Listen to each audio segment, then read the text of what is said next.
Good morning. D-Day is here. It's counting day, one of the most exciting days in journalism and in politics. And we hope you'll stay with us through the morning as we look at the two big elections, Gujarat and Himachal Pradesh.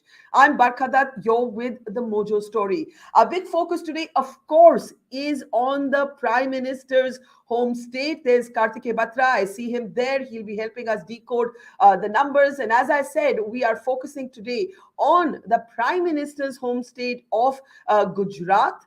This is a state where exit polls are talking about the BJP heading for a possible seventh consecutive win. And very clearly, Modi remains the message. The BJP did change its chief minister, but if you ask the people of Gujarat, they will perhaps barely even know the names of their chief ministers. It's Modi, Modi, Modi all the way. But the Congress is on test, in particular in Himachal Pradesh, where Priyanka Gandhi did campaign.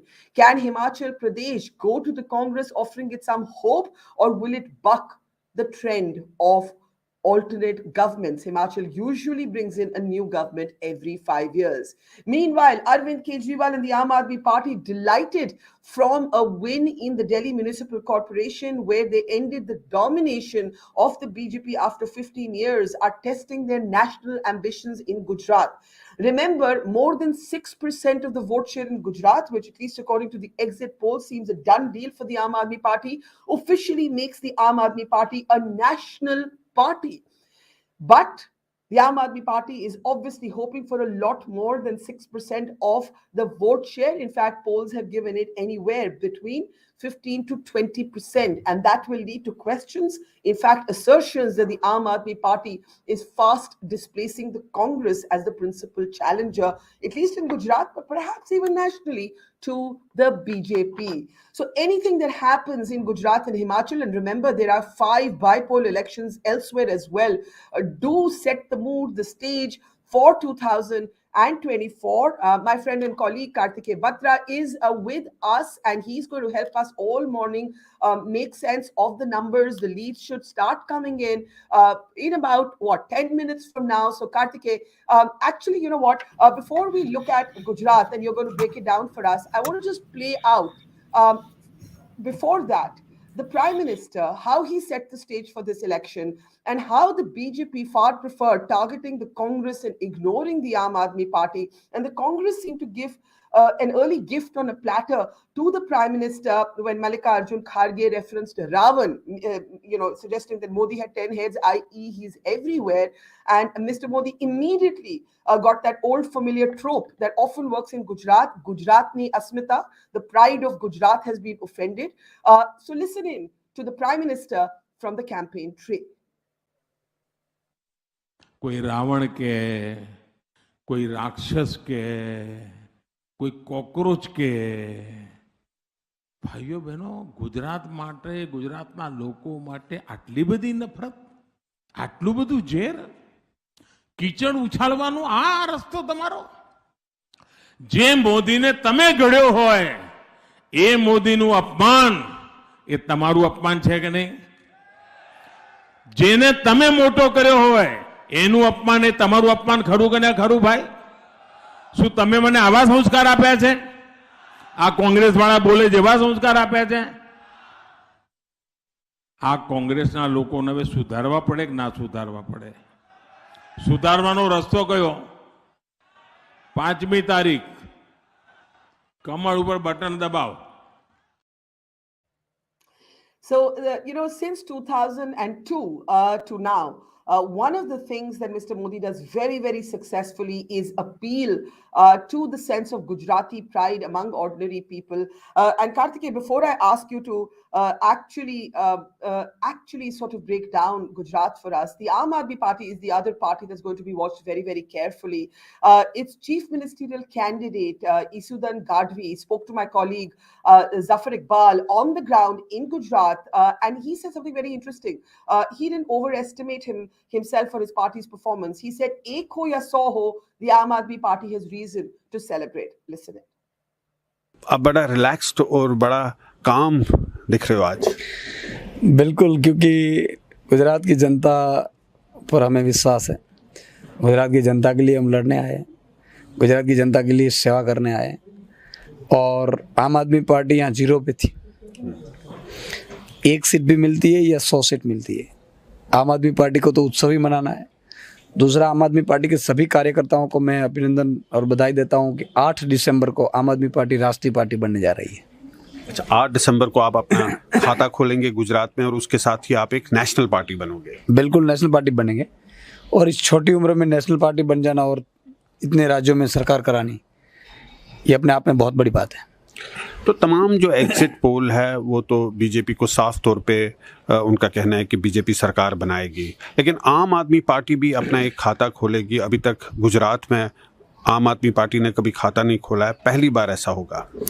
बिल्कुल, आम Aadmi party खाता भी खोलेगी और बहुत margin से खोलेगी, और बहुत उम्मीद है। और एग्जिट पोल तो देखो, जब तीसरी पार्टी आती है तो आकलन करना सबके लिए मुश्किल होता है, आकलन ठीक से कर नहीं पाते हैं।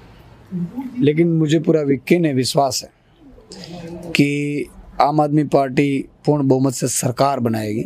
अच्छा, आपको विश्वास है कि सरकार बनाएगी? बिल्कुल बिल्कुल विश्वास है कि सरकार बनाएगी। Now, where is the Congress in all of this? That is one big question. And I will play out Arvind Kejriwal's very overconfident assertion to us in just a moment from now. But Karthikeya, I want you to just set the stage as we wait for the first leads to come in to break down the regions of Gujarat. Which region is which party's stronghold? Of course, we've been looking now for years at a kind of BJP domination of Gujarat politics, and the BJP could well be headed for a historic 7th win. Karthikeya, it's over to you. Thank you, Barkha. We'll just put up the graphics for the regional sort of divide, but broadly, you can break Gujarat into 4 parts. You have the Saurashtra and the Kutch region, the North Gujarat region, the Central Gujarat region, and you have South Gujarat. And if we can put up the slides for those 4 regions now. So if we begin with Central Gujarat, right? So there's 61 seats. This is the area, Barkha, which contains 2 of the BJP's strongest bastions, Ahmedabad and Baroda.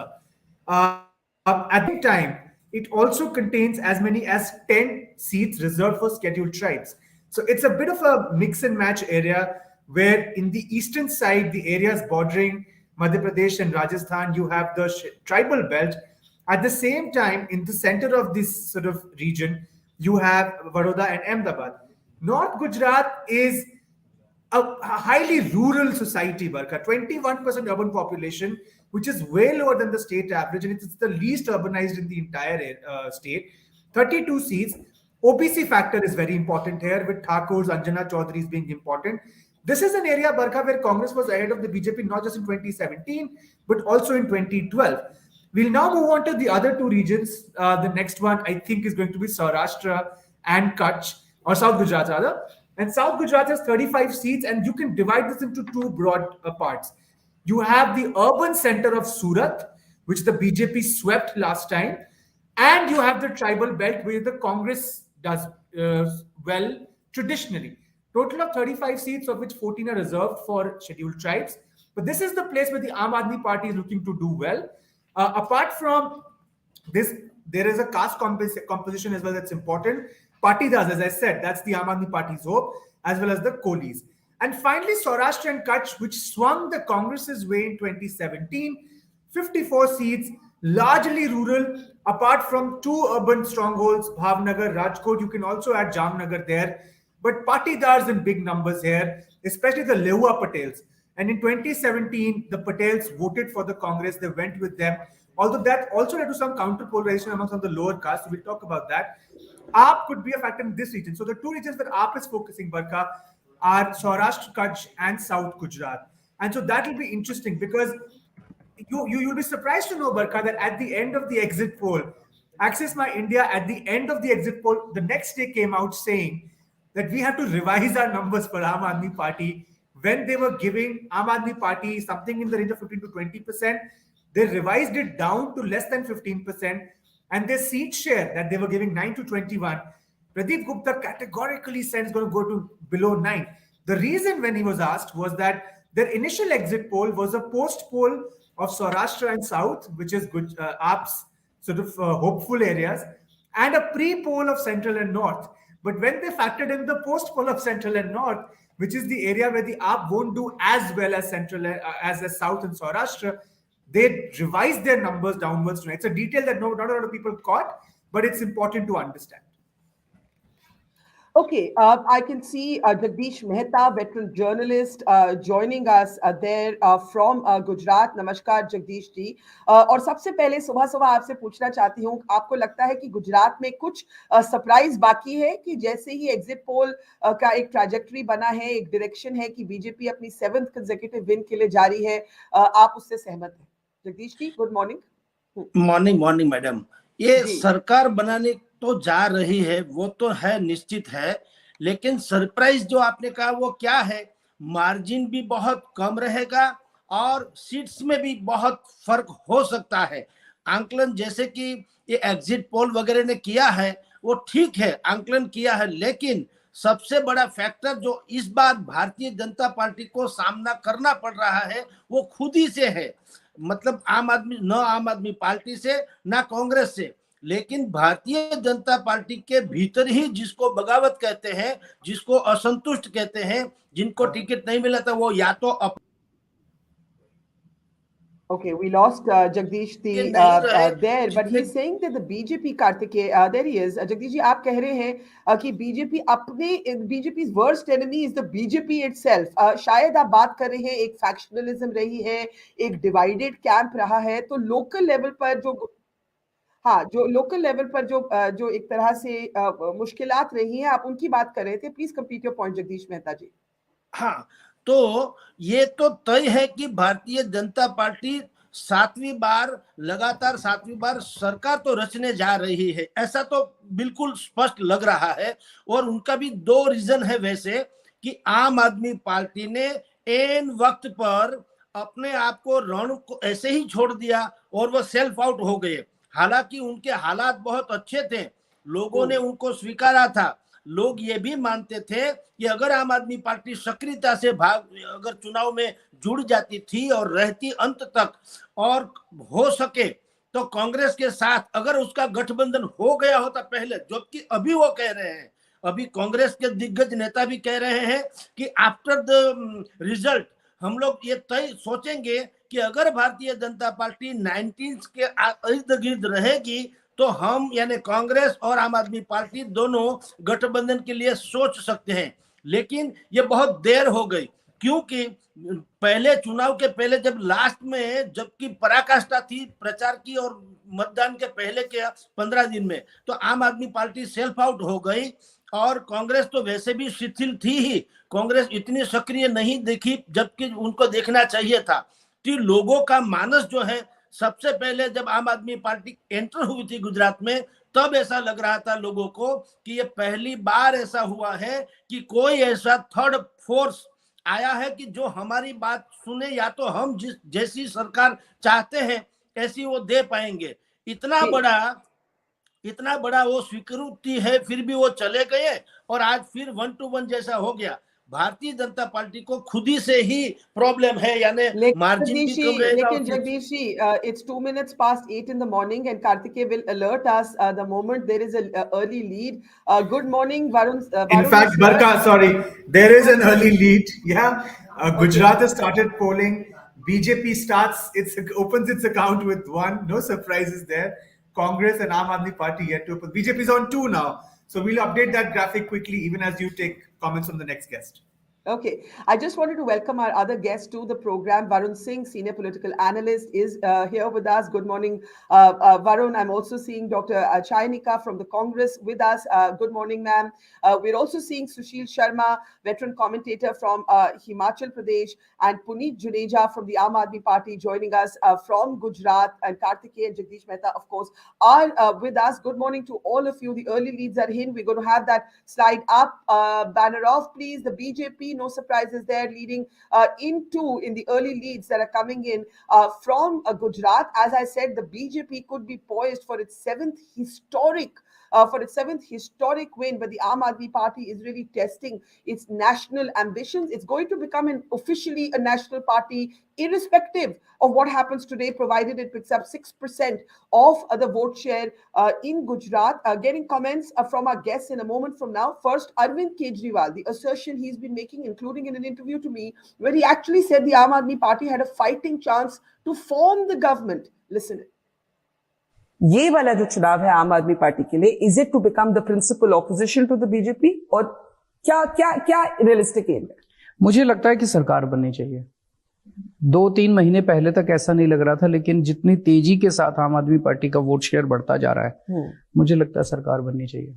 मैं अपने दर्शकों को याद दिलाना चाहती हूँ, सूरत के जो लोकल चुनाव हुए थे, that was a very big turning point for your party. आपने उसमें 27 सीट जीती, 28% से ज्यादा वोट लिया। Converting vote share into seats is a big challenge for all parties.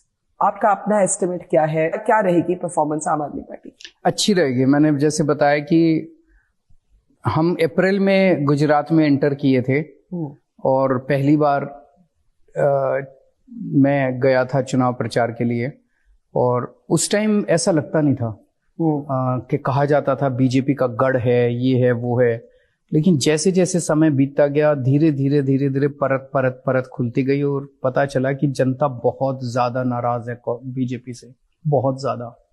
और जनता बदलाव चाहती है, और जनता उससे भी ज्यादा नाराज कांग्रेस से है, क्योंकि कांग्रेस विकल्प नहीं है।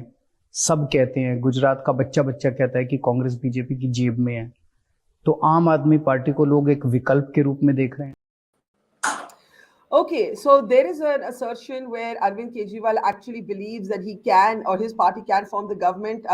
First, I want to look at the numbers. Kartikeya, any comments on the numbers before I go to Puneet? We are updating the slides. Yeah, we're updating slides real time, Barkha. But as of now, Gujarat BJP 5, Congress opens its account with 1. Himachal BJP has opened its account with 1, and just 1 lead has actually come in. Even as we speak, Gujarat's now 8-1. So 8 to the BJP, 1 to the Congress. But again, word of caution, as we've been saying since yesterday, very early trends, postal ballots mostly being counted at this point. So these things will obviously change. And Himachal now, BJP 2, Congress and AAP 0, Gujarat, BJP 8, Congress 2. Okay, we're going to have those numbers up on your screen, updated in a second from now. Puneet जी, अब तो चुनाव खत्म हो गया, अब आपकी realistic assessment क्या है? अगर आप अपना screen देखें तो Gujarat, this is what the numbers look like. 8, AAP yet to open its account. Of course, the counting has just begun, and the Congress opening its account in 2 leads. Puneet, over to you. Yes. See, what I am looking at is that these are the early figures. So I am very hopeful that the things will change as we proceed in the day. This time the elections in Gujarat were very different. For 27 years, the people in Gujarat had only 2 options. Both the options were not very,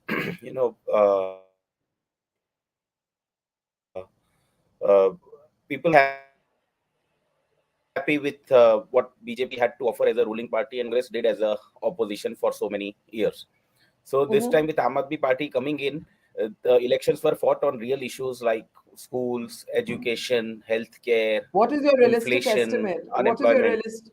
Puneet, what is your sorry? I'm anything that now will start will be very good. I am very hopeful we will have very good numbers, at least very good from what the exit polls were showing, and we take it as a victory because when you say that BJP ka gad hai and you have to enter here is make an entry here is a very difficult thing. So Yeah. we have done that. I'm very sure, and the results will be out soon. Okay, so a little more modest of an assertion there. Varun, good morning. Let me bring you in there. Kartik, you can tell us whenever you have an update. Someone speaking Yes, at the back. Barkha, You no. have an update? Yeah. go ahead. So Aam Aadmi Party officially in the lead on 1 seat. I think that's big news because, this is a state that will pave their way to becoming a national party. At the end of today, one thing is for certain, I don't know what else is going to happen. The Aam Aadmi Party will be registered as a national party at the end of the day today. That's something we can say with some certainty. As of now, BJP 15 in Gujarat, Congress 4, Aam Aadmi Party 1, Himachal. These leads have again been updated. We have BJP at 3, Aam Aadmi Party and Congress yet to open their account. Okay, BJP at 3 in Himachal. Let's quickly update that. Varun, I want your early morning sort of take. Gujarat seems BJP all the way, but as Karthike pointed out, at the very least, the Aam Aadmi Party officially becomes a national party. Varun Singh. Congratulations to Aam Aadmi Party, a party which started few years ago is on the way to become a national party. And here in Maharashtra, I see so many parties for 40 years, they haven't achieved the feat. Arvind Kejriwal has become a face and a phenomenon. No doubt, I was in Delhi and I could see every individual whom I met over there talking about Arvind Kejriwal. And you need to thank BJP for it, because BJP never talks about AAP, it talks about Arvind Kejriwal, who is becoming into a bigger face, a bigger persona with every passing day. However, earlier in your show, I had spoken whatever time I could get because of my bad network connection, that Aam Aadmi Party might not make more, might not cross the double digit, but has made a prominence in Gujarat right now, which is no less than a victory for them. But the BJP is going to retain whatever we can see and whatever exit polls have predicted about Gujarat. Himachal also, to some extent, in spite of having 20 rebels over there from the party. But here in Gujarat, it is clear. And what is working in their favor right now is their booth level workers. If you see, it was not much of a hullabaloo over there, not much of a hangama, not many big leaders, though Prime Minister had few rallies. But the excitement of Gujarat elections, the excitement of big rallies, the excitement from the people was missing. It was a nearest campaign, nearest election this time. But the BJP booth level campaigning, which leaders from all states who had gone over there have actually managed to do it. And this will be visible.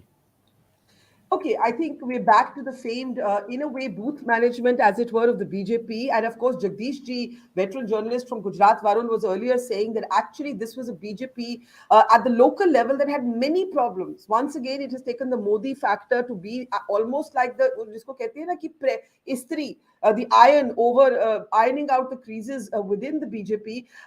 Where is the Congress in all of this? Before I go to Dr. Chainika, Karthike, remind us that in 2017, the Congress had its best performance in decades, but it hasn't been able to build on that. Rahul Gandhi's Bharat Jodo Yatra did not go to Gujarat, and Priyanka Gandhi, his sister, was left to be the face of the Congress campaign in Himachal. We'll get Sushilji's perspective on that in just a moment. But before I go to Dr. Chainika, Karthike, a little bit on the latest numbers and the Congress, where might it end up? Yeah, Barkha, Gujarat, as we have updated, is BJP 20, Congress 6, Aam Aadmi Party 1, Himachal, BJP 3, Congress 2, and even as we speak, BJP is now 24 in Gujarat, BJP racing ahead at least in lead trends. Well, I would say that the Congress should be disappointed. I think they put up a really good show in 2017. But I think at some point beyond that, they lost interest. I think they were disheartened. I would say there are still some local leaders who have been, active. So Anant Patel comes to mind, the tribal belt of South Gujarat. But then that's not enough, because you're fighting, as Varun said, a very well-oiled machinery of the BJP in Gujarat. 27 years of power. It's been their laboratory for national politics as well. But I think not so much, Barkha, I would say the Bharat Jodo Yatra. I would not even say Rahul Gandhi, but just the lack of an energetic campaign. And in fact, by the end of it, when Kharge started making the interventions that he did, the Congress cadre did start feeling a little enthused, but I think it was a bit too late and a bit too little, I feel. Yeah, Dr. Chainika, let me bring you in there. The Aam Aadmi Party is at least aiming to become a national party officially, and I think that's going to happen. Nobody disagrees with it, which is why Isudan Gadvi told our correspondent, "हमें एक seat मिले या 100 हम तो celebrate करेंगे." Do you think the Congress has anything to celebrate about in Gujarat today? How pessimistic or optimistic are you this morning? And Malika Arjun Kharge calling the Prime Minister Ravan, handing a gift on an early platter to the Prime Minister, who really is the face of the BJP campaign in Gujarat. Where is the Congress in all this, Dr. Unyal? Can we unmute her, please? Ma'am, you are muted yes. at your end. Yes, please go ahead. Yes, go ahead. Yeah. तो आपने जो कहा कि कांग्रेस कहाँ है, तो चूंकि मैं गुजरात में सितंबर से लगातार आती गई रही हूँ और लास्ट में मैं 15 दिन वही थी। बीजेपी के कैंपेन से ऑब्वियसली कांग्रेस का कैंपेन डिफरेंट था। बीजेपी अपने पुराने ढर्रे पे थी। उनका जो कैंपेन था वो एक फेस को आगे लाना, या फिर ध्रुवीकरण किस तरह से वो कर सकते हैं, उसी राजनीति के इर्द गिर्द घूम रहा था। जबकि कांग्रेस ने कोशिश ये की थी कि गुजरात के जो लोकल मुद्दे हैं, जो लोकल इश्यूज हैं, उन पे फोकस किया जाए, या आम जनता के जो इश्यूज हैं उनके ऊपर फोकस किया जाए। और आप ये देखिए, जब राहुल जी ने गुजरात के अंदर कैंपेन की शुरुआत फर्स्ट अनाउंस किया था, कि अपने वादे जो उन्होंने अनाउंस किए थे, उसमें साफ दिख रहा था जिस तरीके से उन्होंने पुरानी पेंशन की बात की या फिर तमाम चीजों की जो उन्होंने बात की, उससे लग रहा था कि वो आम लोगों के मुद्दों के साथ में हम कैंपेन में जाना चाहते हैं। और उसके बाद ऐसा नहीं है कि लोग कैंपेन नहीं कर रहे थे, हमारा तरीका डिफरेंट था, लेकिन हम कर रहे थे और हम वहां मौजूद थे और हमारी मौजूदगी दिख भी रही थी। रही बात आपने जैसे रावण वाली बात कही, तो मेरा ये मानना है बरखा जी कि आदमी, उस व्यक्ति को अधिकार होता है नैतिकता की बात करने का जो खुद नैतिक आचरण दिखाता हो। ये वही मोदी जी हैं जिन्होंने कांग्रेस की विधवा कहा, ये वही मोदी जी हैं जिन्होंने 60 करोड़ की गर्लफ्रेंड कहा, ये वही मोदी जी हैं 70 साल जो ये बात करते हैं, तो 70 साल में भारतीय संसद के अंदर पहली बार ऐसा हुआ होगा कि किसी प्रधानमंत्री ने एक महिला सांसद का माखौल उड़ाया। और आप जो है, आपको अगर कोई कुछ भी कह देता है तो आप उसके ऊपर जो है एकदम से सेंटीमेंट करने की कोशिश करते हैं। तो ये फिर सेंटीमेंट की आप तो एक फिलोसॉफिकल आर्ग्यूमेंट दे रही हैं मुझे, मैं तो आंकड़ों के बारे में पूछ रही हूँ कि भाई आंकड़ों क्या के होगा बारे में इनमें। अगर आप बात करें तो आप ये देखिए, बहुत अर्ली नतीजे हैं और मैं पूरी तरह से होपफुल हूँ, क्योंकि लास्ट टाइम 3 जिले ऐसे थे, आप भी जानती हैं कि अहमदाबाद, बड़ौदा और सूरत, ये 3 जिले ऐसे थे जहां से बम्पर जो है, अगर विजय बीजेपी को ना मिली होती तो बीजेपी लास्ट टाइम सरकार नहीं बनाती। जब मैं खुद सूरत में भी थी और मैंने देखा था कि लोगों में एक अच्छी खासी एंटी इनकम्बेंसी भाजपा के अगेंस्ट में है। उनके तमाम शो ऑफ के बावजूद, तमाम उसके बावजूद हम देख रहे थे कि कांग्रेस की जो रैलीज थी या जो लोग लड़ रहे आपको थे, आपको क्या रिजल्ट की उम्मीद है? मैं आपसे सीधा सवाल पूछती हूँ, आपको क्या रिजल्ट, क्या नतीजे की उम्मीद है? ये मुझे आप देख रहे उम्मीद है, आंकड़े। मुझे उम्मीद एक है मिनट, कि once again I have to interrupt you, Kartikeya. It's a marching lead there for Yeah. the BJP. I just want you to take us through Yeah. what we are seeing right now. Go ahead, Kartikeya. Again, Barkha, word of caution, early trends, you mostly postal ballots, I would say. But yes, this is, as you said, it's a marching lead. The gap is widening by the second, I would say. BJP 14, Congress 13, Aam Aadmi Party 3. As Jagdish Bhai said, I think we were all very sure who's going to win. The margins will be the important factor. Even more relevant will be the seat share, the vote share as it comes in. Can you turn your Yeah, attention to Himachal. Himachal?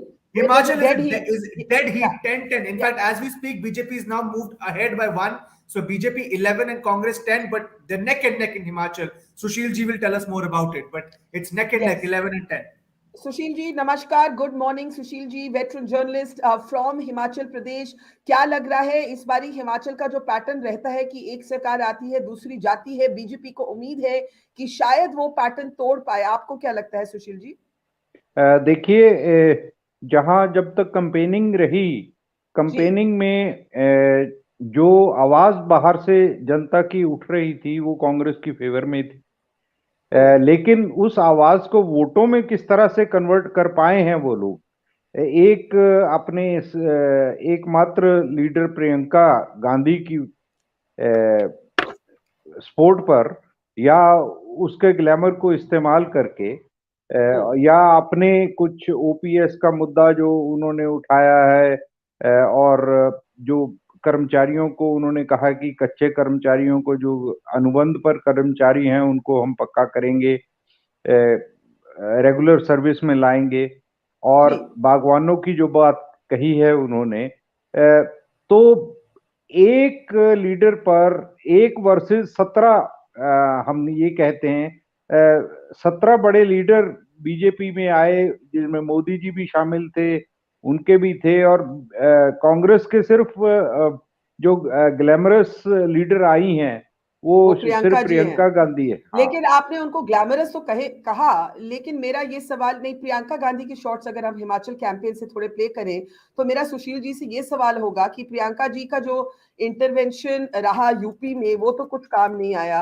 अभी जो हिमाचल की बात करें, आपने उनको glamorous तो कहा, लेकिन अगर ये हार जाती है कांग्रेस मान लीजिए और हिस्टोरिक ट्रेंड बक हो जाता है तो फिर प्रियंका का भी ब्रांड फर्दर डाइल्यूट होगा। सुशील जी, आप मानेंगे इसको?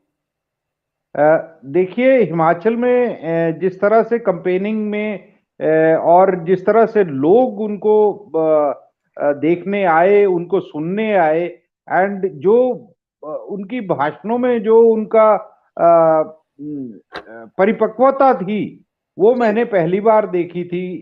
यूपी से काफी चेंज्ड थी और उन्होंने कोई ऐसी बात नहीं की। उन्होंने इंदिरा गांधी का हिमाचल के साथ क्या कनेक्शन रहा है, कैसे रहा है, उन्होंने अपने आप को हिमाचल के साथ कैसे जोड़ा है, चलिए वो we will see Sushil ji, थोड़ी देर में कुछ पता साफ हो जाएगी पिक्चर। मुझे लगता है गुजरात की पिक्चर पहले साफ होगी, हिमाचल की पिक्चर उसके बाद साफ होगी। Kartikeya, quick update on the numbers please. Kartikeya, then I want to go to Puneet. BJP, Barkha, as you were saying, Gujarat early trends probably are suggesting what's going to happen. BJP 60, Congress 20, Aam Aadmi Party 3. Even as we speak, this has now become 65, 22, and 3. Himachal dead heat, 14 apiece, 14 each, neck and neck at this point. And one more update, Barkha, from the crucial Mainpuri Lok Sabha seat, from where Dimple Yadav is contesting, the Samajwadi Party is ahead. Well, yes, that is to be expected. Mainpuri, of course, is the Gad, the family bastion. Mulayam Singh Yadav's death will further create a kind of sentimentalism there on the ground. We'll keep an eye on those bypolls as well. Puneet, I want your reactions to these numbers. Of course, we're waiting to see a vote share breakdown. We have to give it a little bit more time. These are early leads yet. What would be a satisfying result for you at this point? Arvind said कि BJP गढ़ में अगर हम 15 से 20% vote share ले जाते हैं तो it's a big deal. I'm just quoting Kejriwal exactly. For you on the ground, what would qualify as the result that makes you happy? Puneet? Can we unmute Puneet, please? Yeah, 20% would mean, Barkha, that we are getting 1 out of every 5 votes that people of Gujarat have voted for. So we would be very happy. We would have been happier if we get 3 out of 5 votes in Gujarat, and we can form a government. You're still talking about that. I mean, that's clear. That's not going to happen. Come on now. This is counting day. अभी चुनावी rhetoric खत्म करिए please. नहीं, मैं उसी लिए कह रहा हूँ कि we would BJP have been happier अगर वैसा हो. बीजेपी 70 पे पहुंच गई है in Gujarat. Barkha 90, Gujarat 90 now, 90. Okay, yes. Okay, 90. Let's have those slides up soon. But go ahead, Puneet. Complete your point. Yes. So yes. See, the two aspects to this. That first, we have made an entry in the Gujarat politics. We have made a big entry if we get even a few MLAs elected, because we would be able to set an example that what at least as an example that what a opposition can do and must do. Because for past 27 years, so far as Congress is concerned, they never raised issues of people. अभी तक के जितने भी चुनाव होते थे, it was on कि किसने किसके बारे में. आंकड़ों पे मैं मानती हूँ कि अर्ली लीड्स है पुनीत जी, लेकिन 100 पे पहुंच चुकी है बीजेपी लीड्स में. नहीं, इसमें भी काफी करेक्शंस आएंगे. But what I'm saying is कि see, we would be able to set an example at least for the people of state के, क्योंकि देखिए सूरत में भी हमें अगर एक ऑपोजिशन की तरह हम सूरत म्युनिसिपल कॉर्पोरेशन में हैं, तो वहां पे हमने काम करके दिखाया है एज एन ऑपोजिशन कि क्या हम कर सकते हैं, किस तरह से इश्यूज को रेस करें. तो वहां पे अगर 1100 टीचर्स की कमी थी, तो because of Aam Aadmi Party in Surat corporation as an opposition, अगर स्टेट में 3300 टीचर्स अपॉइंट हुए, उसमें से 1000 टीचर्स सूरत को मिले थे. So this is an example which we can set. So we would be getting our chance in the state assembly. I think there's no denying that at the end of this Gujarat day, we are going to have the Aam Aadmi Party as a national party. Varun, I want to bring you in here. Jagdish ji, who was with us from Gujarat, he made a very interesting point. He said BJP बिल्कुल divided house है Gujarat में. BJP में bickering है. BJP's own worst enemy in Gujarat is the BJP, and it's taken the Modi factor to override all of this. And we've seen this in previous elections. elections in Uttarakhand, where famously the chief ministerial candidate loses and the BJP wins the state. This over dependence of the BJP on Modi, the brand clearly bigger than the party, and those numbers, by the way, on the top of your screen now for both Gujarat and Himachal. Varun, just before you comment, just glance there: 104 for the BJP, 22 for the Congress, 3 for the AAP in Gujarat, and very close neck and neck in Himachal. Varun, please go ahead. Varun, You please go ahead. know, first of all, let me commend Himachal Pradesh Congress that without a face from national, without Mr. Kharge, without Mr. Rahul Gandhi, without Mr. Sonia Gandhi, and only on the face of Priyanka Gandhi, and especially I would like to say about the local leaders. You know, bickering helps at some moment. Over here, Himachal Congress is the biggest, a divided house. But all those divided leaders have fought together to make themselves win so that they can, whosoever has majority can become the CM. But the same thing when you talk about BJP over here in Gujarat, obviously, in 1996 when Keshubhai Patel and Shankar Singh Waghela were there, we saw those kind of fight. Though those fights are not clearly visible here, but obviously a party which has been in government for 27 years. I am old enough, I started when I started my reporting. My first story was Shankar Singh Waghela breaking the BJP and going to Khajuraho with his MLAs. So I remember the Khajuraho story is very popular. Yes. PV Narasimha Rao played a very role. Yes. But one thing about Congress, I wanted to mention, the Congress and the BJP both needs to learn from Aam Aadmi Party. I may be, speaking bigger than what I am expected to us should be, but Congress needs to learn from Aam Aadmi Party. The Aam Aadmi Party over here doesn't you have rarely seen since 2018 Kejriwal bad mouthing or speaking against Modi. He speaks against BJP. He knows the moment he speaks against Modi, his own voter who votes Modi in Lok Sabha in Delhi might go against him. The BJP hasn't learned it that more than the people in Delhi love Kejriwal. Whatever said and done, people are fan of his. And same thing you can see in Gujarat. In Gujarat, there are so many people, and the specific belts of the SC, ST, and the coolies, the fisher community, the agriculture, the farmer community, they like him because they feel that he might bring in those prominent changes, especially when it comes to freebies, as I say. And those freebies are being expected even in Gujarat. But Congress should learn. Congress should learn from BJP. Yeah, Varun, this is a very interesting point you've made about Arvind Kejriwal avoiding direct confrontation with the Prime Minister. Although he keeps saying, "ये लोग हमें मारना चाहते हैं, ये हमसे डरते हैं, ये तो He मिले doesn't हुए name हैं." Modi. He never But names one of Modi. and I want to play up something. Yeah, sorry. Yeah, go ahead. Barkha, Go ahead. as you can see, the leads coming in from Gujarat: BJP 110, Congress 24, Aam Aadmi Party 3. Himachal is dead heat right now at 15 apiece. Can we flip to Himachal? Yeah, there it is. While I have the mic, let me just correct Varun there. Actually, if you ask Sushil ji, in Himachal, the BJP is a bigger divided house than the Congress. The number of rebel candidates who have 20 rebels, yes. Yeah.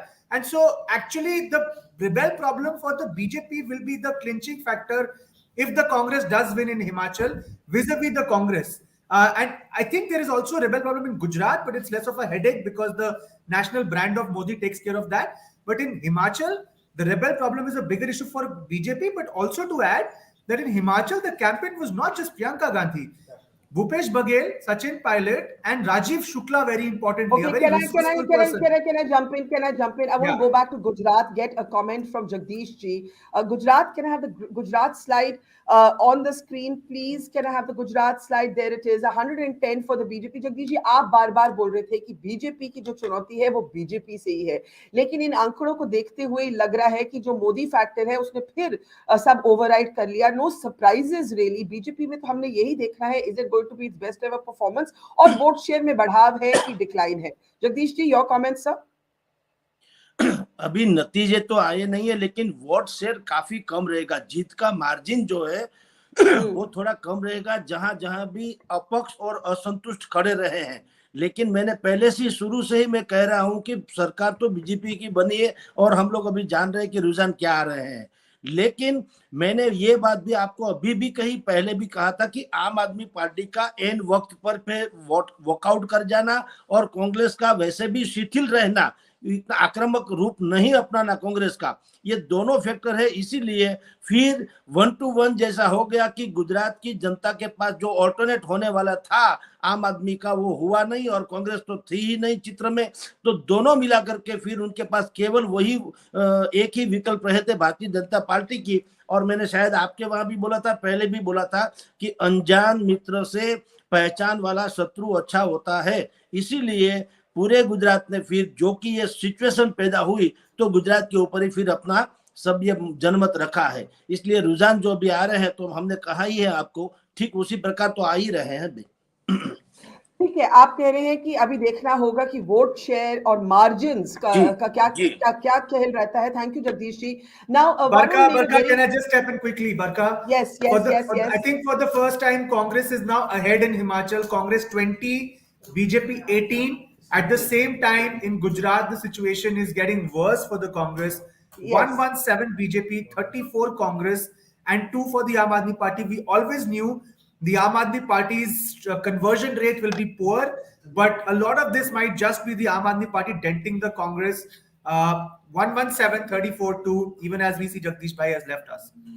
Yeah, I want Puneet to react to that. But of course, Kartikeya, I'm waiting for you to give us the vote shares as soon as you can, because I think a lot of the story is going to be in the vote share for both the BJP and the Aam Aadmi Party. And even in Himachal, we need some sense of the vote share. Yeah, But first, but for the benefit of the viewers, the reason why the yes. vote share is delayed is because we are sourcing the seats from a different source, leads. But the vote share is reported by the Election Commission of India, which takes a little more time than the leads. Hence, Sure. at this point, you Sure. will not get the vote share anywhere, even as we speak. Himachal, dead heat again, 20 apiece, BJP and Congress. Gujarat, 120 BJP, Congress 40. It's a 3x performance as of now by the BJP when compared to the Congress. Back to you, Barka. Okay, I just want to pick up on what Varun said, that how the Congress needs to learn from the Aam Aadmi Party. The Aam Aadmi Party has borrowed from the BJP playbook, and it very consciously does not make Modi the antagonist. And even in the aftermath of his win in Delhi at the in the municipal corporation elections, look very carefully at what Arvind Kejriwal said about the Prime Minister. Listen. I love you too. जितने candidates जीते हैं उन सब लोगों को बहुत बहुत बधाई। आम आदमी पार्टी वाले जो जीते हैं उनको भी बधाई, भारतीय जनता पार्टी वाले जो जीते हैं उनको भी बधाई, कांग्रेस वाले जो जीते हैं उनको भी बधाई, निर्दलीय जो जीते हैं उनको भी बधाई, और जो हारे हैं उनसे मैं निवेदन करना चाहता हूं कि मायूस मत होना, दिल्ली को ठीक करने में हम आपका भी सहयोग लेंगे।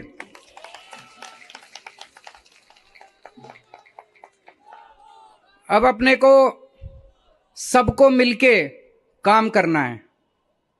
मेरी सबसे अपील है सभी कैंडिडेट से, सभी पार्टियों से, कि बस राजनीति आज तक की थी, आज तक जितनी राजनीति करनी थी कर ली।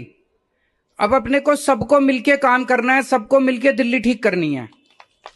हम आज इस मंच के जरिए से मैं केंद्र सरकार से भी और खासकर प्रधानमंत्री जी से भी दिल्ली को ठीक करने के लिए आशीर्वाद चाहता हूं कि उनका भी, प्रधानमंत्री जी का भी और केंद्र सरकार का भी आशीर्वाद हमें चाहिए। Varun, I guess this is the point that you were trying to make. Go ahead, Varun. You know, the BJP actually overdid when it came to Delhi, to be honest. While we are not discussing MCD, but it is very crucial to understand that the way BJP overdid, you had Sahzad yesterday on your show, but somehow I feel the BJP lacks leadership in Delhi right now. And coming back to Gujarat and Congress specifically, Kharge made such an important statement that the Prime Minister at least could sell tea, but if I sell, no one would drink from me. The Congress has to realize in Gujarat that their vote bank is still in the tribal community. And I'm sure from the tribal vote belt, which voted 82%, 80%, the highest, over there, Congress is going to win. It is still their major vote share. It is still their stronghold. And the Congress needs to understand the SC/ST community, which is now slowly drifting towards Aam Aadmi Party. They have not been able to hold them. But commendable work. But I'm again going astray and going back to Himachal Pradesh, because someone who has seen Congress at at the highest peak in his career. And now when I see Congress coming back, it is a commendable job in Himachal Pradesh. They should keep the Gandhis away from the election campaign. They should make them go anywhere and let the state leaders decide what has to be done. I think they should be given a free hand so that we can see Himachal Pradesh like action in other places also. Okay, Because we saw can Priyanka Gandhi didn't do well in UP. Yeah, I just want to welcome Jigar Doshi. Jigar Doshi, a veteran journalist from Gujarat, political analyst. Namaskar, Jigar ji. PKD Nambiar, political commentator. Good morning, PKD. And I want to go back actually to Dr. Chainika, but Karthikeya, can you give us a brief overview of both the numbers now? Karthikeya? Yeah, so Barkha, BJP 128 leads in Gujarat, Congress 43-2. Just to put this in perspective with 2017, in 2017, the BJP won in 99 seats, Congress was 77, and the rest were picked up by others. So this is already a plus 30, exactly as we are showing now. This is So a look plus at this. 20. This is very, very interesting, right? This is a comparison. You can have a sense of what these parties were like at this point. These are leads. These are not results. That's all that's important to stress. The mood will exactly change if I now show you what's happening in Himachal, because Congress, they're railing ahead, 35 to BJP's 28. And this was the other way around in 2017 when the BJP had won 44 and the Congress was reduced to 21. So Congress would be taking some heart from Himachal. In fact, if I were to call it at this point, the Congress has crossed the halfway mark in Himachal. Can we flip to Himachal, please? Can we flip Congress to Himachal? has crossed the Congress has, okay, I think this is the big news. At this point, the BJP has crossed the halfway mark in Gujarat and the Congress has crossed the halfway mark in Himachal. But again, early trends, I'm guessing a lot of this is postal. Even as we speak, Himachal has now plateaued again, 33 apiece. But BJP definitely has crossed the halfway mark in Gujarat, and Congress and BJP are locked in dead heat in Himachal at 33 apiece. Okay, let me get quick reactions from both Puneet and Dr. Chainika there before I come to PKD Nambiar. Puneet, if we go back to Gujarat, disappointed at this point? Yes, we're waiting for the vote share, but at the moment, the Congress is still, picking up some sort of substance there. They ran a very low-key campaign compared to the Aam Aadmi Party's high-voltage campaign. The Aam Aadmi Party only leading in 2 seats so far. Again, early days, waiting for these leads to become results. But your thoughts, Puneet? Yes, the results that the leads that we are seeing right now, this is a bit disappointing. We didn't expect that it would be so low, but I'm sure that once the counting of EVMs start, there would be a huge difference in the results, because there was a connect we could see on the ground with the people. We could see the people accepting the things that we brought in our campaign. We had a very massive guarantee registration program and everything. So I would like to wait for the actual trends from the EVMs once they start coming in, and I think that would be like around half an hour from now that we will be having a change in the pattern. And because last time also I remember there was one point of time when we saw that somehow Congress was leading and BJP was trailing in that. Fair enough. Yes. Fair enough. So Health warning. These are not results. Yes, Right. absolutely. Let me bring in Chainika, Dr. Chainika from the Congress Party. Things looking up in Himachal. Certainly, at least you're giving, in a sense, an equal fight.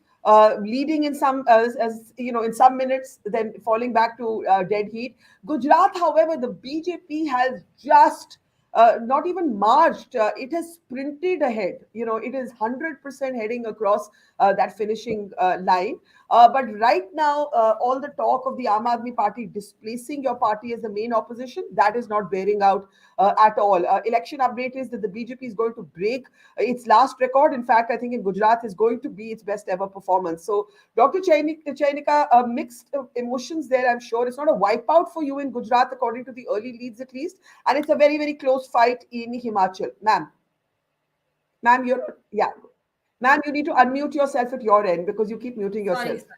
Sorry. Go ahead. Actually ये जो result आ रहा है, जैसे आपने ये कहा, खुद ही कहा कि ये रिजल्ट नहीं है और ये सिर्फ रुझान है।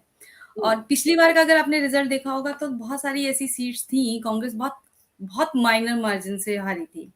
अगर वो थोड़ा सा भी इधर उधर होता तो कांग्रेस सरकार बना सकती थी। तो इसलिए मेरा ये मानना है कि अभी ये इसको रिजल्ट मान करके इस पे भी कोई कमेंट देना, क्योंकि मार्जिन लेवल खुद मुझे नहीं लगता कि बहुत होगा अभी लीड में, तो वो कभी भी फ्लिप कर सकता है। तो अभी भी मैं गुजरात को लेकर के होपफुल हूँ, क्योंकि स्ट्रेटेजी कोई कांग्रेस ने डिफरेंट नहीं अपनाई थी। सब जगह जो है लोकल लेवल पे, लोकल इश्यूज पे काम हो रहा था और बहुत सारे ऐसे लोग थे जो वहां पे काम कर रहे थे। इवन हिमाचल में भी लोग कह रहे हैं कि कांग्रेस ने देखा नहीं, ऐसा नहीं है।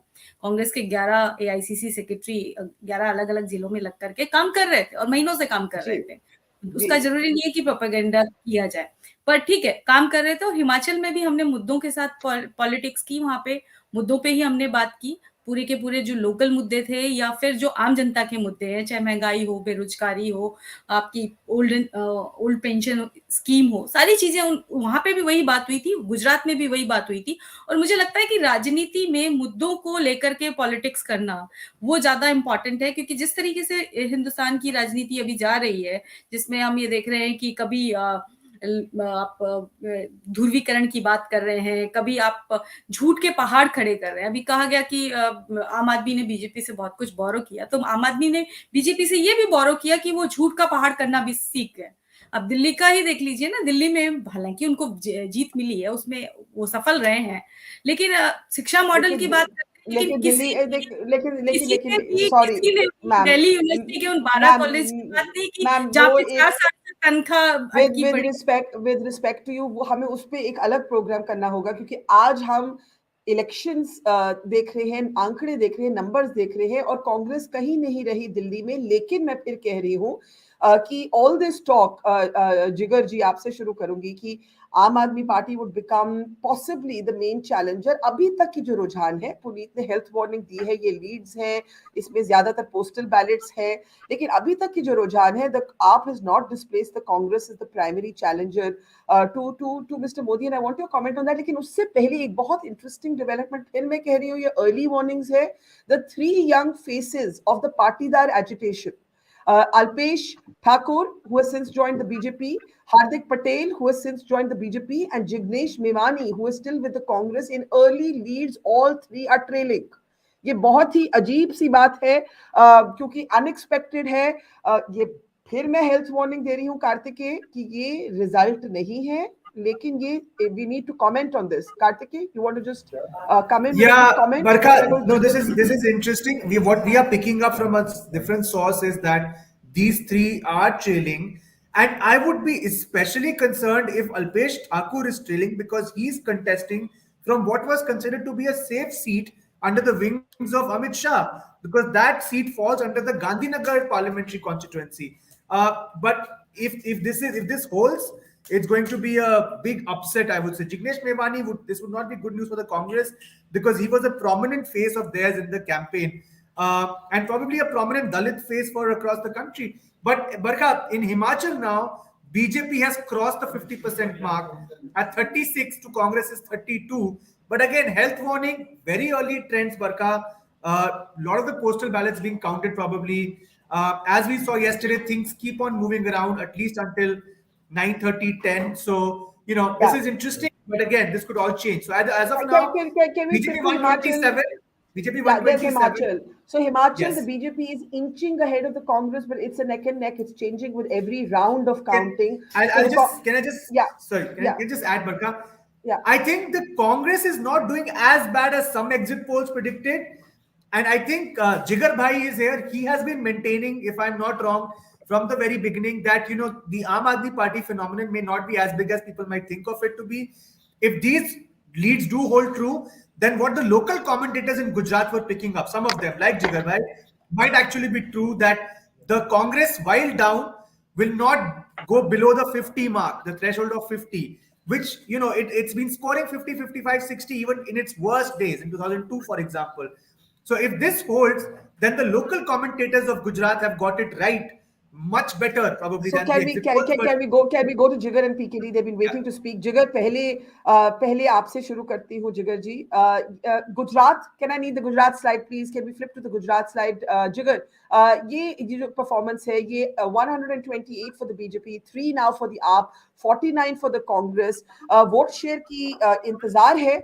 So we can see how the Aam Aadmi Party has done. But as Puneet said, ये आम आदमी पार्टी को खुश करने वाले आंकड़े नहीं हैं. The Congress is still holding to whatever degree is the main opposition. जिगर जी,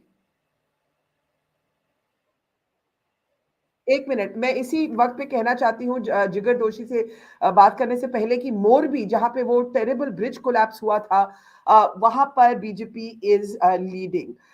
जिगर जी, अपने आप को प्लीज अनम्यूट करिए. और दूसरी खबर यहाँ पे है कि इसुद्दीन गाडवी जो है वो इस समय ट्रेल कर रहे हैं. वो आम आदमी पार्टी के चीफ मिनिस्टरियल कैंडिडेट है, but these are early leads, ये नतीजे नहीं हैं. लेकिन इतना साफ है कि अभी तक के रुझान के मुताबिक Aam Aadmi Party is not doing as well as it would have hoped. And as the exit polls had even suggested, the Axis India Today actually gave it well above the possibility of 10 seats. Jigar, please. Yeah. Can you hear me properly? Yes, please go ahead, sir. Yeah, definitely. So जैसे ये रुझान आ रहा है, तो मेरे ख्याल से हम जो काफी समय से कह रहा हूँ है, तो वही मेरे ख्याल से अभी आज की तारीख में दिख रहा है कि बीजेपी गुजरात में जीत की तरफ डेफिनेटली बढ़ेगी, वो बढ़ रही है. पर जितने ओपिनियन पोल्स या जो भी एग्जिट पोल्स आ रहे थे उसमें कांग्रेस की सीट्स आधी या वोट शेयर कम दिखा रहे थे, वो मैं पहले से सहमत नहीं था. और मैं बिल्कुल भी मानकर नहीं चल रहा था कि वो 25, 30 या 40 सीटों में सिमट जाए. तो मेरे ख्याल से आज की तारीख में जो रुझान दिख रहे हैं वो भी 50 के ऊपर दिख रहे हैं कांग्रेस के लिए. तो मेरे ख्याल से वो आकलन भी बिल्कुल सही जा रहा है. और आम आदमी पार्टी की जहां तक बात है, उन्होंने प्रचार प्रसार जबरदस्त किया था, वो भी मैं हमेशा मेंशन करता था. लेकिन उसको सीट में कन्वर्ट करना, हालांकि ये पहला ही इलेक्शन है, तो मेरे ख्याल से इतना जबरदस्त नहीं रहेगा उनके लिए. हाँ, वो एंट्री जरूर कर लेंगे गुजरात की राजनीति में, ये बिल्कुल स्पष्ट बात है. और शायद वो 6% का जो उनका एक आंकड़ा है जिसको गेन करने के लिए उनकी बहुत सारी मेहनत चल रही है, मेरे ख्याल से उसमें भी वो शायद सफल हो जाएंगे. पर ये जो जहां तक पूरी बात है गुजरात इलेक्शन की, तो जिस तरीके से आकलन हमने पिछले 3 महीने में किए थे उसी तरीके से जा रहे. और बड़े नेता, एक ये भी हमने आकलन किया था मैंने कि बहुत बड़े जो नेता है वो शायद इस बार कहीं हार भी सकते हैं. और बड़े चेहरों के सामने जो बिल्कुल फ्रेश चेहरे हैं या ऐसे चेहरे हैं जो बिल्कुल धरातल पे काम कर रहे हैं, वो शायद जीत जाएंगे. और मेरे ख्याल से ये भी हमें दिख रहा है. क्या आप हैरान है कि जो पाटीदार एजिटेशन के फेसेस रहे, हार्दिक, जिग्नेश और अल्पेश, और ये अभी पूरी तरह से रिजल्ट नहीं है जिगर जी, ये ट्रेंड है, ये तीनों ही अभी ट्रेल कर रहे हैं. ये बदल सकता है. नहीं, इसमें हैरानी की बदल सकते, ये बदल सकता है, बिल्कुल बदल सकता है. पर इसमें मेरे ख्याल से मेरे लिए कोई हैरानी की बात नहीं है, क्योंकि यहाँ पर गुजरात में ये बात हम लोग भली भांति जानते हैं कि हार्दिक पटेल को यहाँ पे अपनी जो कॉन्स्टिट्यूएंसी है वहां पे काफी टफ फाइट का सामना करना पड़ रहा है. पाटीदार आंदोलन के समय वो जो चेहरा बनकर उभरे थे और आज की तारीख में उनकी जो लोकप्रियता है उसमें आसमान जमीन का अंतर है. तो मेरे ख्याल से वो इम्पैक्ट बहुत करता है. और वहां पर आम आदमी पार्टी ने एक ठाकुर समाज से कैंडिडेट उतारा है, जो जहां पर 70,000 प्लस ठाकुर समाज के लोग रहते हैं वो विरमगाम कॉन्स्टिट्यूएंसी में. तो वो भी उनको फेस करना पड़ सकता है, पहली बात. दूसरी बात, जहां तक बात है अल्पेश ठाकुर की, तो अल्पेश ठाकुर की जो सीट है वो काफी सेफ है. अभी मेरे ख्याल से रुझान में वो पीछे शायद चल रहे होंगे, धीरे धीरे मेरे ख्याल से वो शायद गेन कर लेंगे. पर उनका जो मुकाबला है वो वहां के लोकल उम्मीदवार हिमांशु पटेल जी से, तो वो भी बहुत टफ फाइट दे रहे हैं. और हिमांशु जी को वहां के दूसरे एक अपक्ष उम्मीदवार जो निर्दलीय थे, उन्होंने अपना सपोर्ट जाहिर कर दिया था इलेक्शन के पहले ही. और जहां तक बात है जिग्नेश मेवानी की, तो मेरे ख्याल से उन्होंने दलित समाज के लिए काफी काम किया है, वो शायद पीछे चल रहे हैं. तो मेरे ख्याल से ज्यादा वो आगे आएंगे डेफिनेटली, ऐसा अभी है तो मुझे लग रहा है. शायद हम रिजल्ट का इंतजार करें. नहीं, दैट्स इम्पोर्टेंट टू से कि ये जो ट्रेलिंग नेम्स हैं ये बदल सकता है. मैं बार बोल रही हूँ कि this is not a result. और मैं latest numbers, PKD, I want you to come in actually on the latest. Barkha, can I just make a comment before that? Sorry. Yes. Himachal is back to a dead heat now, 34 apiece. Congress has crossed the 50 mark in Gujarat. BJP 125, Congress 51, AAP 4. Barkha, trust me, anything below 120, I don't think the BJP will be happy. So this, as of now, is not looking as bad for the Congress. We are already starting with a very low benchmark that they will lose the election. But in terms of margin, it's not looking as bad for the Congress, but obviously things will change. But Himachal is a dead heat right now, 34 apiece. Okay, I can see Dr. Shruti Kapila there. Good morning, Shruti. It's very early for you in Cambridge. Thank you for making the time. It must be literally the middle of the night. Since you've just joined us, and for anybody in the audience also who's just joined us, dead heat in Himachal Pradesh. The Congress there putting up a good fight. So dead heat there, and it's changing round to round with one or the other party inching forward. But remember, Himachal has a historic pattern of alternate government. So this is the Congress's turn. So to that extent, the BJP is also holding its own. That's what we have to stress there.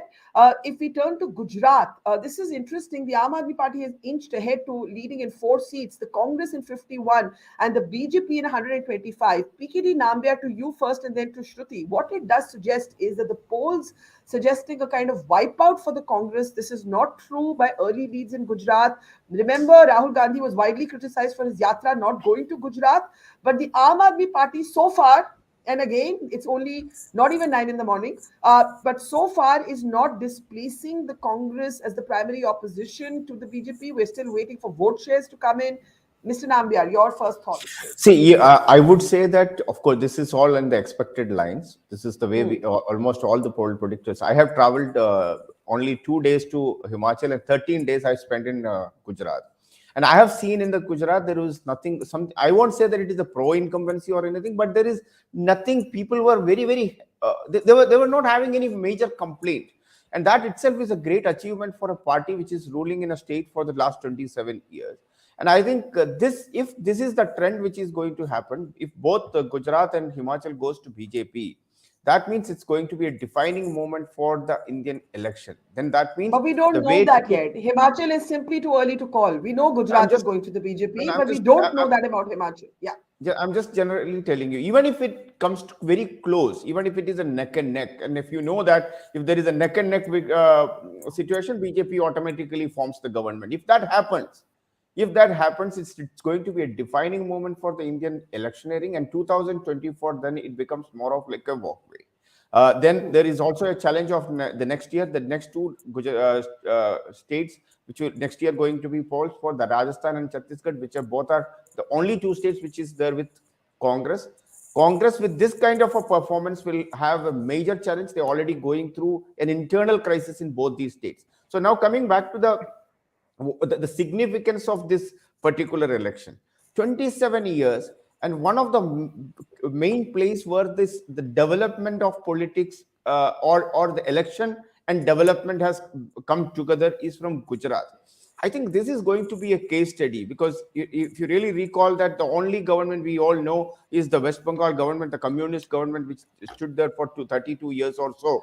Can I ask you something, PKD, because I want to go to Dr. Kapila after that. One of the interesting things in Gujarat was that the BJP much preferred to focus on the Congress as the opposition and not the Aam Aadmi Party, to which the Aam Aadmi Party would repeatedly say, oh, they're both scared of us, or they both have a deal. But today, if these numbers hold, and I'm again saying if, because remember, exit polls have given between 7 to 10 seats. Barkha, sorry, can I come in? Barkha, sorry, can I come in? I'm so sorry. Jignesh Mevani is in the lead now. Jignesh Mevani is leading, and so is Alpesh Thakur, but Jignesh Mevani is back in the lead.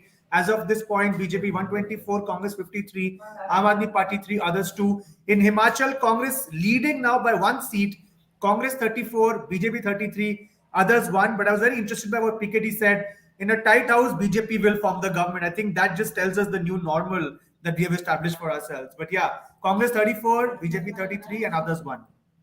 Okay, I was just going to ask PKD about the focus of the BJP on the Congress, and I'm saying it's early, so I need to say to Puneet of the Aam Aadmi Party that the Aam Aadmi Party could land up with, the 7 seats to 10 seats that the exit polls predicted.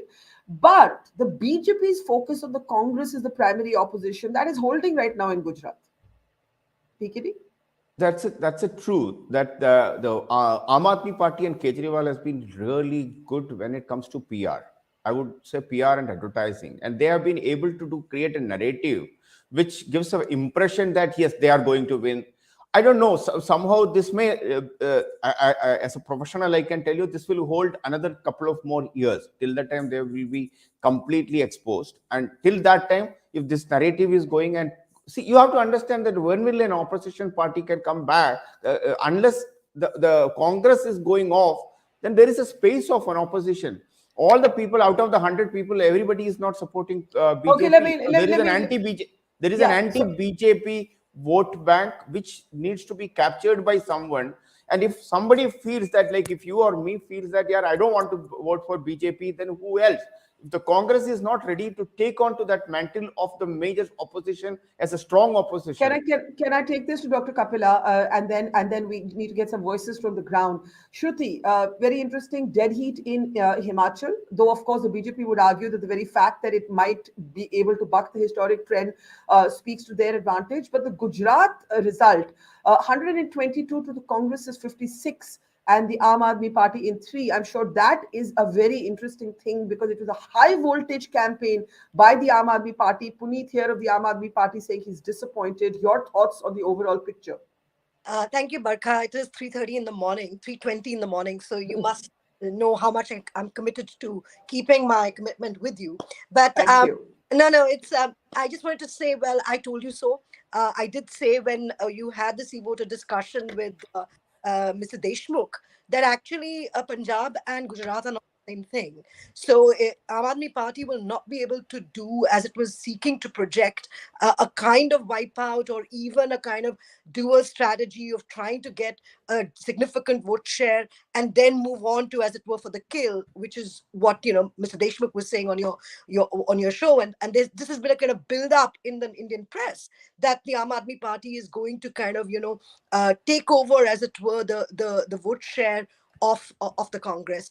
I think that was never, I was never persuaded by that argument because the Aam Aadmi Party simply just doesn't have that kind of intellectual, political, institutional capacity to do so. It's just literally nicking off BJP's populist ideas. And when you have a real deal in the BJP as a majoritarian party, as a populist party, in a state where it is a prestige state for the BJP, I just think this was all, I wouldn't call it PR, but it was all kind of hubristic for Kejriwal's party to go on in this manner to project himself as a leader of the opposition come 2024. I think that's fallen apart, but I feel vindicated because I never thought it was ever going anywhere. Can I hold your attention just because we have the vote share in from the Election Commission, this too. I just want Karthikeya to just decode these vote share numbers for us. The AAP right now is leading in Leeds, has 14% of the vote share, the Congress 31%, and the BJP 49%. Karthikeya, go ahead. Yes, Barkha, I think my only submission to Shruti's point would be that I don't think anybody expected the Aam Aadmi Party to sweep in terms of the number of seats they would get in Gujarat. But this is what the Congress would have been fearing, that the Aam Aadmi Party enters with a vote share of somewhere between 15 to 20%, and that dents the Congress, which seems to be happening. The BJP at 49% is essentially repeating 2017. The Congress is down by 10 percentage points because it was at 41% in 2017, and the Aam Aadmi Party making its debut is at 14%. So the much maligned exit polls in the context of the Delhi MCD seem to have got, other than the Axis poll, which actually gave the Aam Aadmi Party more, Karthikeya, you will see, look at these numbers and say everyone said 15% of the vote share for the Aam Aadmi Party, and that's what's happening here. Everybody but Barkha, even Axis My India, as I told you this morning, they revised their poll the next day. They did say that once the post numbers came from Central and North, their bias was more downwards because they had given a range of, I think, 15 to 20. So they came down to 15 or even below. So I want Himachal, before that, can I add, Barkha? Himachal, Congress 53%, BJP 37%, others 9%. I think Sushil ji should comment on this. But again, early leads, although in terms of seats, dead heat 33 apiece. Others too. Very interesting vote share story there. Shruti, I'll let you complete your point. Can I go back to Gujarat for just a second? Because I want Puneet of the Aam Aadmi Party also to come in. Shruti, complete your point. Shruti, complete your point first. That, it's all very well to now say that this is a 14% vote share. I'm just talking about the way the narrative was going. The narrative was for 20% vote share for a kind of repeat of Punjab. And of course, it is making a debut. The fact is that the Aam Aadmi Party has thrown every hammer and tong at it. so has the BJP. There have also been different priorities and different national parties in how they are approaching these different elections. So if you take it in comparison, I actually think that it makes Modi look less invincible than we are given to thinking. So I'm slightly opposing Mr. Nambiar, who was speaking earlier. I do not think this is a historic turning point. I do think this is a prestige state for the Prime Minister. So of course, the number of rallies right till the nth hour that were done were going to pay off. He's a very popular leader in Gujarat. So I think that you have to put all of that in context as well. Who has done what, where, and how much? And I think Himachal also shows that this is the fact that it's a dead heat shows that there is a fight in the electoral system, which is going to play out in a very contested manner. Okay. 2024. So I do not think that this is a moment of invincibility for the BJP. Quite the opposite. Can I get Puneet, and then I want to actually get everybody else also. Please feel free. Puneet, to you first. You've been with. All right, C.K. Raolji, famously or infamously, the man who called the Bilkis Bano rape convicts Sanskari Brahmins in an interview to Mojo Story, is leading in Godhra. I want to actually go back to Puneet. Puneet, can we just bring up the Gujarat vote shares again? The vote shares will give you some relief, some happiness. The seats, we have to see how many seats it ends up at. Puneet, your thoughts. Can we have the vote share graphic of Gujarat up, please? Puneet, go ahead. Puneet. Yes, Barkha, I was also looking through the Election Commission website. The vote shares are out. The first set of vote shares, which we just went through, it has been again updated, and we have reached 19% vote share. That's correct, Barkha. That's correct. Very good. And second Puneet, part, it is on the screen. You can see it there. Yeah, You can see it there. yeah, Yes. yeah. Now we have reached 19%, and that the vote share that we were discussing of 14% also. These were the first 21,000 votes which were counted. And now it would be updating. I think the EVM figures have also started coming in. I've also received the information in our WhatsApp group that we are leading on 6 seats right now. However, this vote share, I'm very sure where over 1 crore votes have been casted. Right now we are talking, when we are talking, only 21,000 votes have been counted, and things will change. I'm very sure, I'm very hopeful the things will change, and this is going to be a very I don't want to put it onto a guesswork, but this is going to be a very exciting period ahead once till the things start settling down.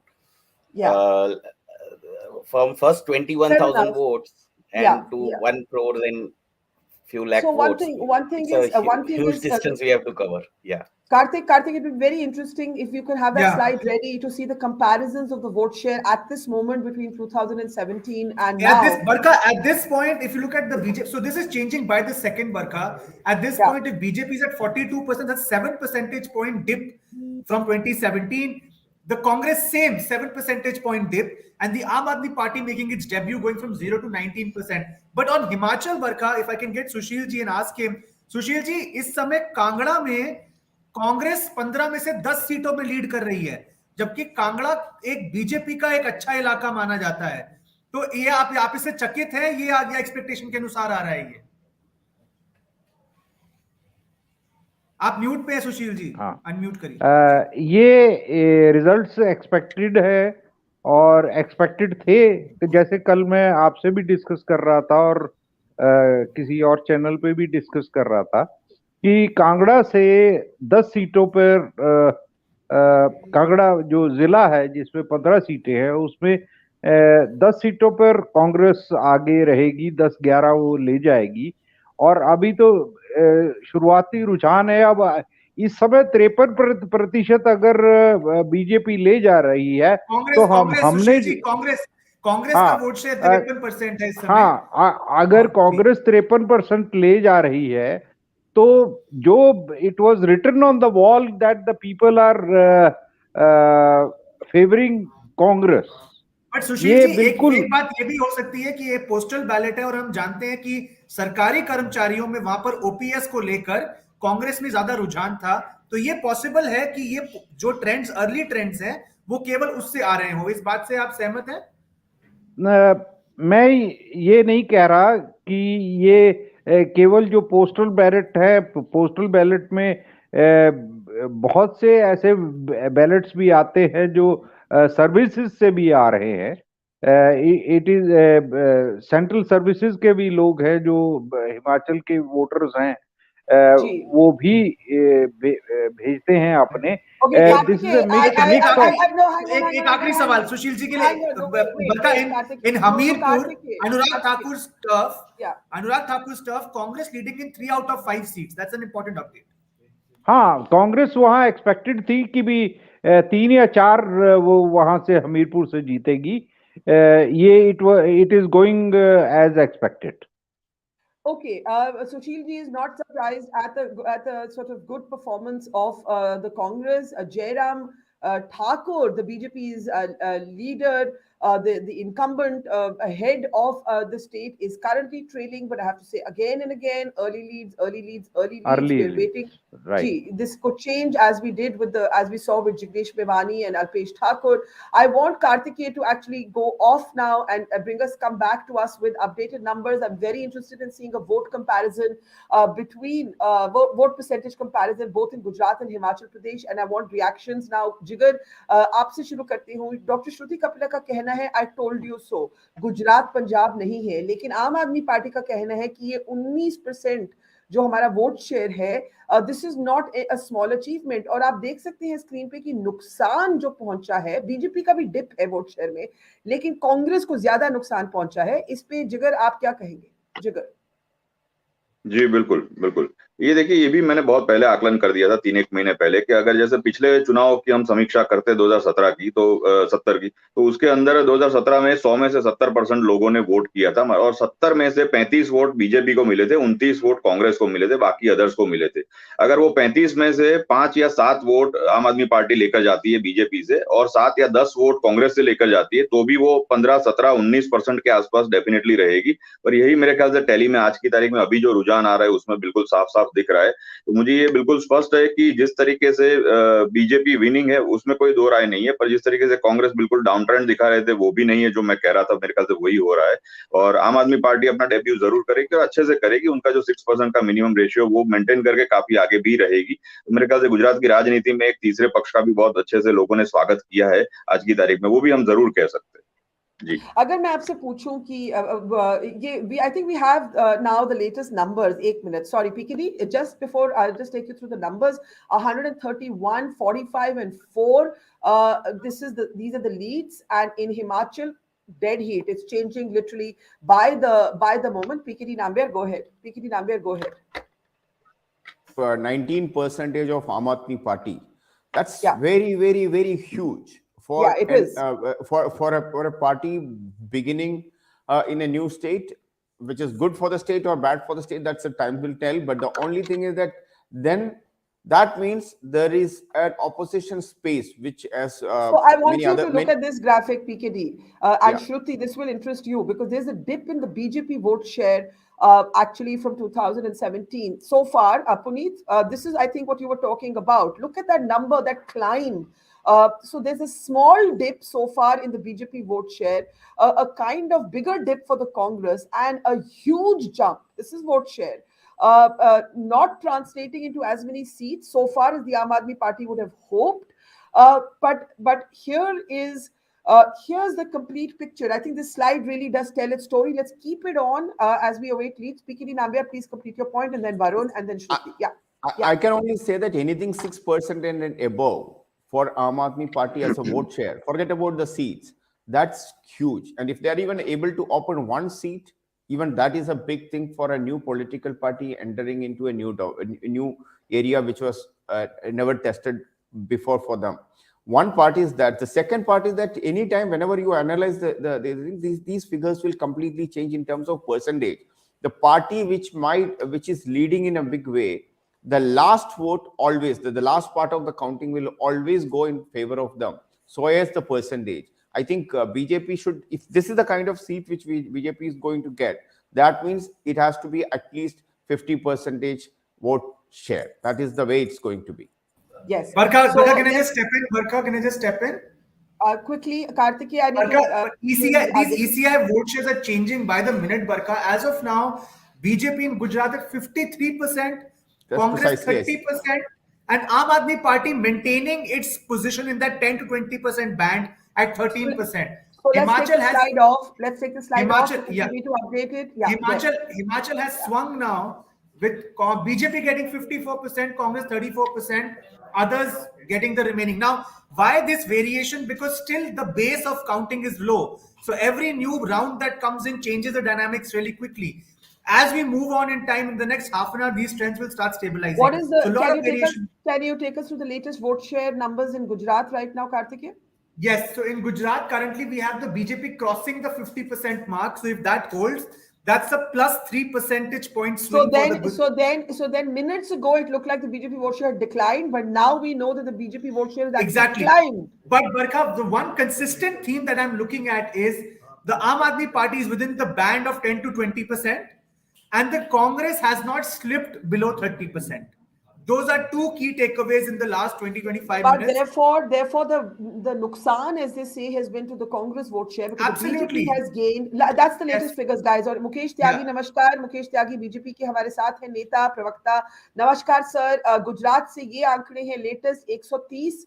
आपकी party के लिए 53%. I was just talking 5 minutes ago.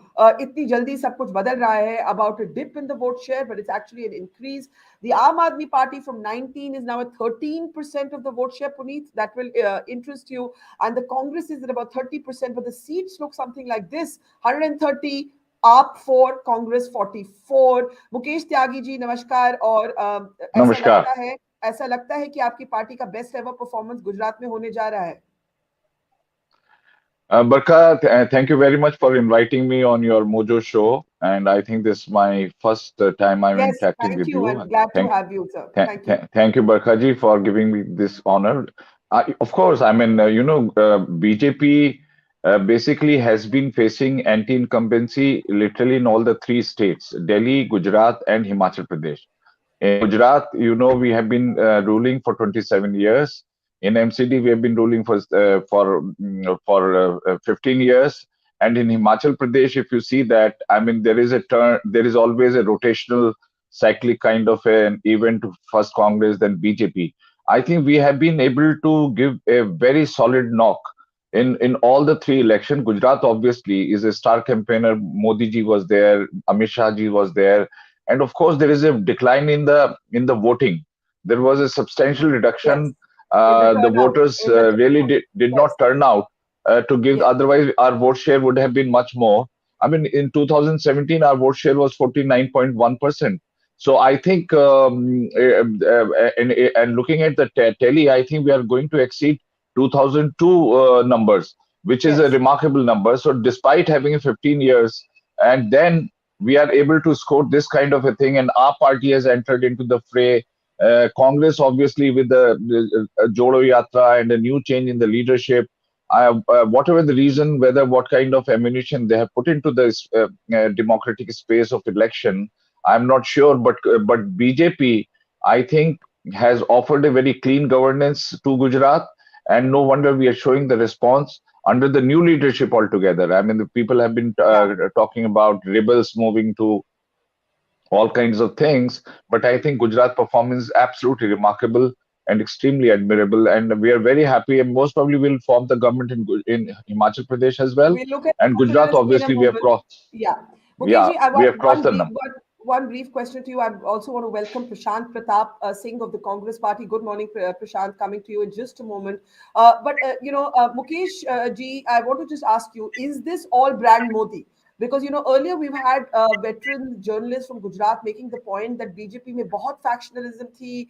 BJP has been sort of bickering. You had to change your chief minister. So is it fair to say that the BJP now needs the prime minister to win literally every state election?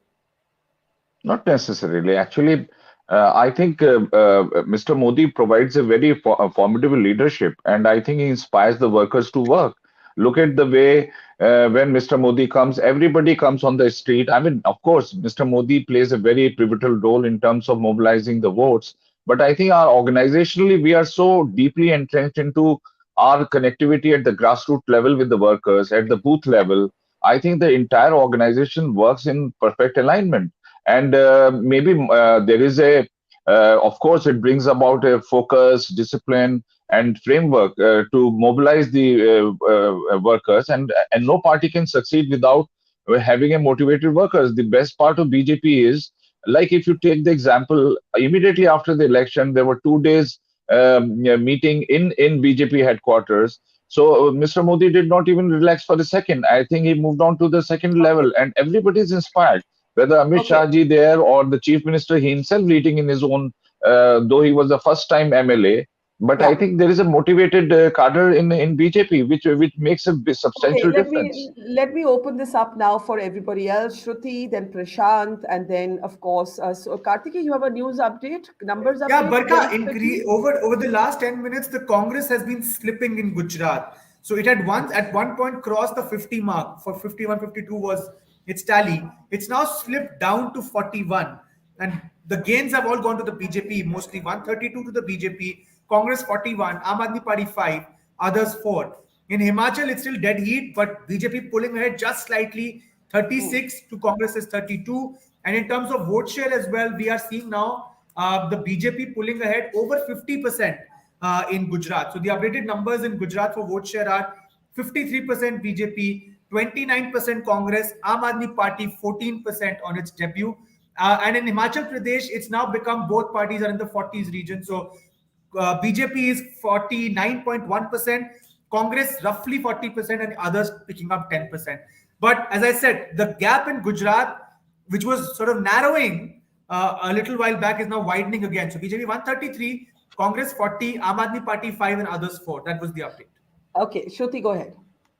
I just wanted to pick up your point, and I couldn't agree more with your point that actually it is all about Prime Minister Modi, in the sense that actually the BJP would have a tough time in the coming years, when whether it is the Aam Aadmi Party or whether it is a more revitalized Congress, you will see a much more kind of widening of the competitive space, because as of now it is all brand Modi. You need Modi to kind of campaign till the last minute.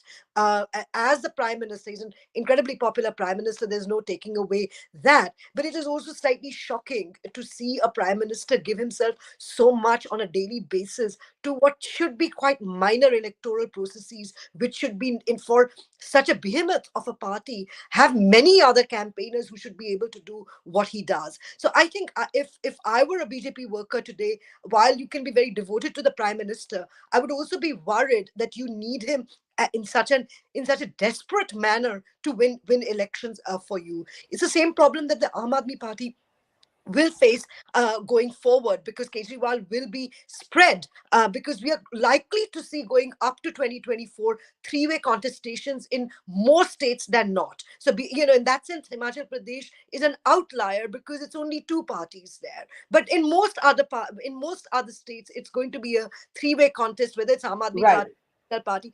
And I think what you're seeing is very different very different tempos. Let me please complete.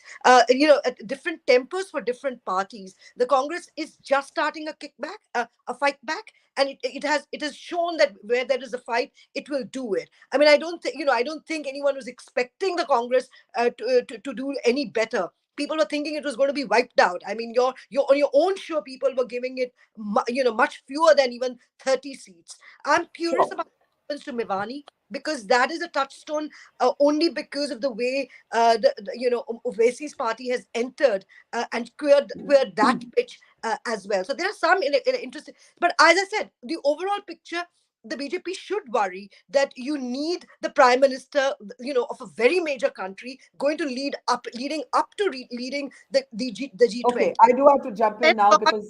No, I mean, I think it is worth considering. It is worth considering. Let's get reactions to what you're saying. Barkha, can I just update quickly?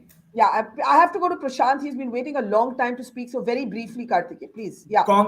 In Gujarat, Congress now slipping down to 36, BJP 136. At the same time, just to add to what Shruti was saying, AIMIM's vote share in Gujarat, 0.15%.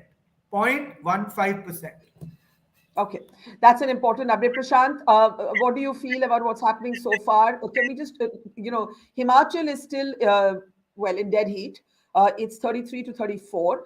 Some would argue that it shouldn't be this close going by the party's sort of revolving door thing, revolving door pattern. If we switch to Gujarat now, the Congress is well behind it. BJP is looking to best its performance, perhaps historically. Prashant Pratap of the Congress. Yeah, I think it will be a little too early to even comment on Gujarat. The EVMs have just started opening. There's another 6 hours of counting left. And you can start seeing the change in, because just before EVM, during postal ballots, we were seeing in Himachal that even Congress was lacking. But now you see suddenly we started picking up, we are neck to neck, and in the next 1 hour or so. Prashant, you are now leading in Himachal actually at 35 to BJP's 32, just to update you. Correct. So see, this is happening every second. This is so dynamic. This is just happening back to back that now we are leading in Himachal. And coming back to Gujarat, the performance will be much better than what is being seen now. Aam Aadmi Party has been wiped out in Himachal. Obviously, that was expected. But even in Gujarat, I don't believe they will cross the number 5 mark. It will be too difficult for Aam Aadmi Party. But Prashant, if they do pick up a significant vote share, that is damaging to them in the same way that your party damaged their margins in Delhi. It's very similar, right? Vote share matters. The bottom line, of course, is the numbers, but vote share does matter in who you hurt. And so therefore, the Aam Aadmi Party at 13-14% vote share is of damage to you as you were to them in Delhi. See, Delhi is a different scenario. We were there in Delhi before. We lost a lot of ground. We lost a lot of ground till 2020. We went to 4%. We gained in Delhi. We became 12% in MCD. So we are gaining. So we went down.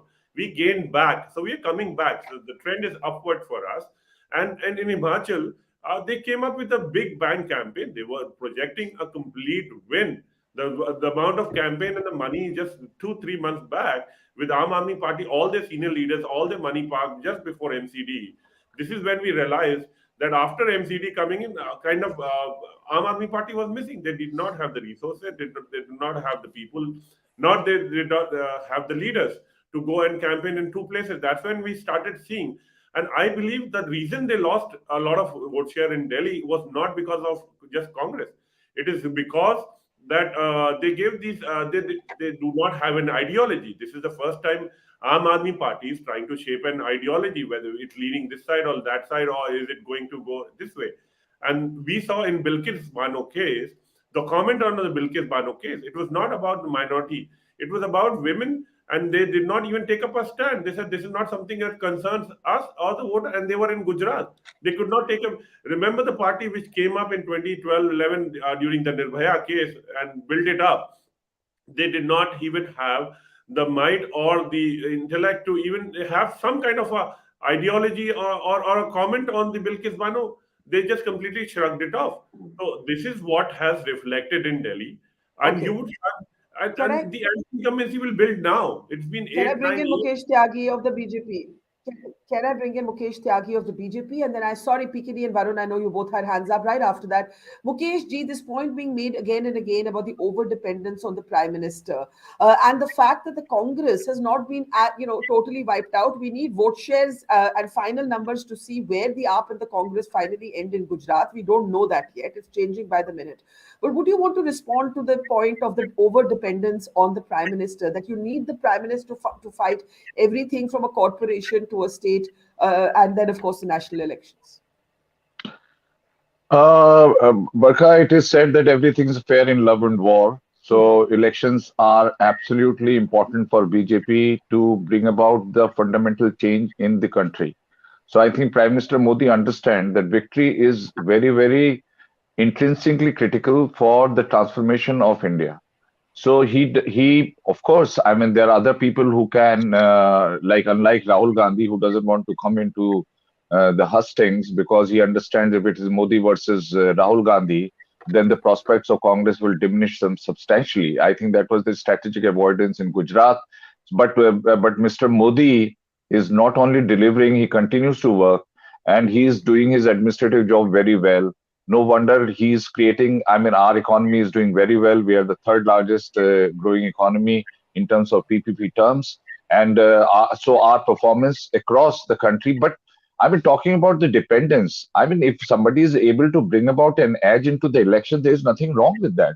And I, Prime I, Minister Modi has that magnet. I agree. So, I so agree. I agree because I think parties will use whatever they have, and if Modi is their best asset, they are going to use that. And Varun, you were wanting to come in on that, Varun. Yeah, Varun. Two things. It would be very disheartening if Jignesh Mevani loses Vadgam, but I'm sure he is not going to lose it. He will win it because I see Jignesh Mevani as the future Congress president of Gujarat and probable CM candidate. He has a lot of caliber in it, and he has done. What I was pointing out earlier, the SC/ST votes that the Congress has intact with them, and that is what it is helping them in Gujarat. Secondly, Himachal Pradesh, what we were talking about Modi ji right now was an accidental CM Jairam Thakur. We have seen in Goa also when Mr. Parsekar was the CM.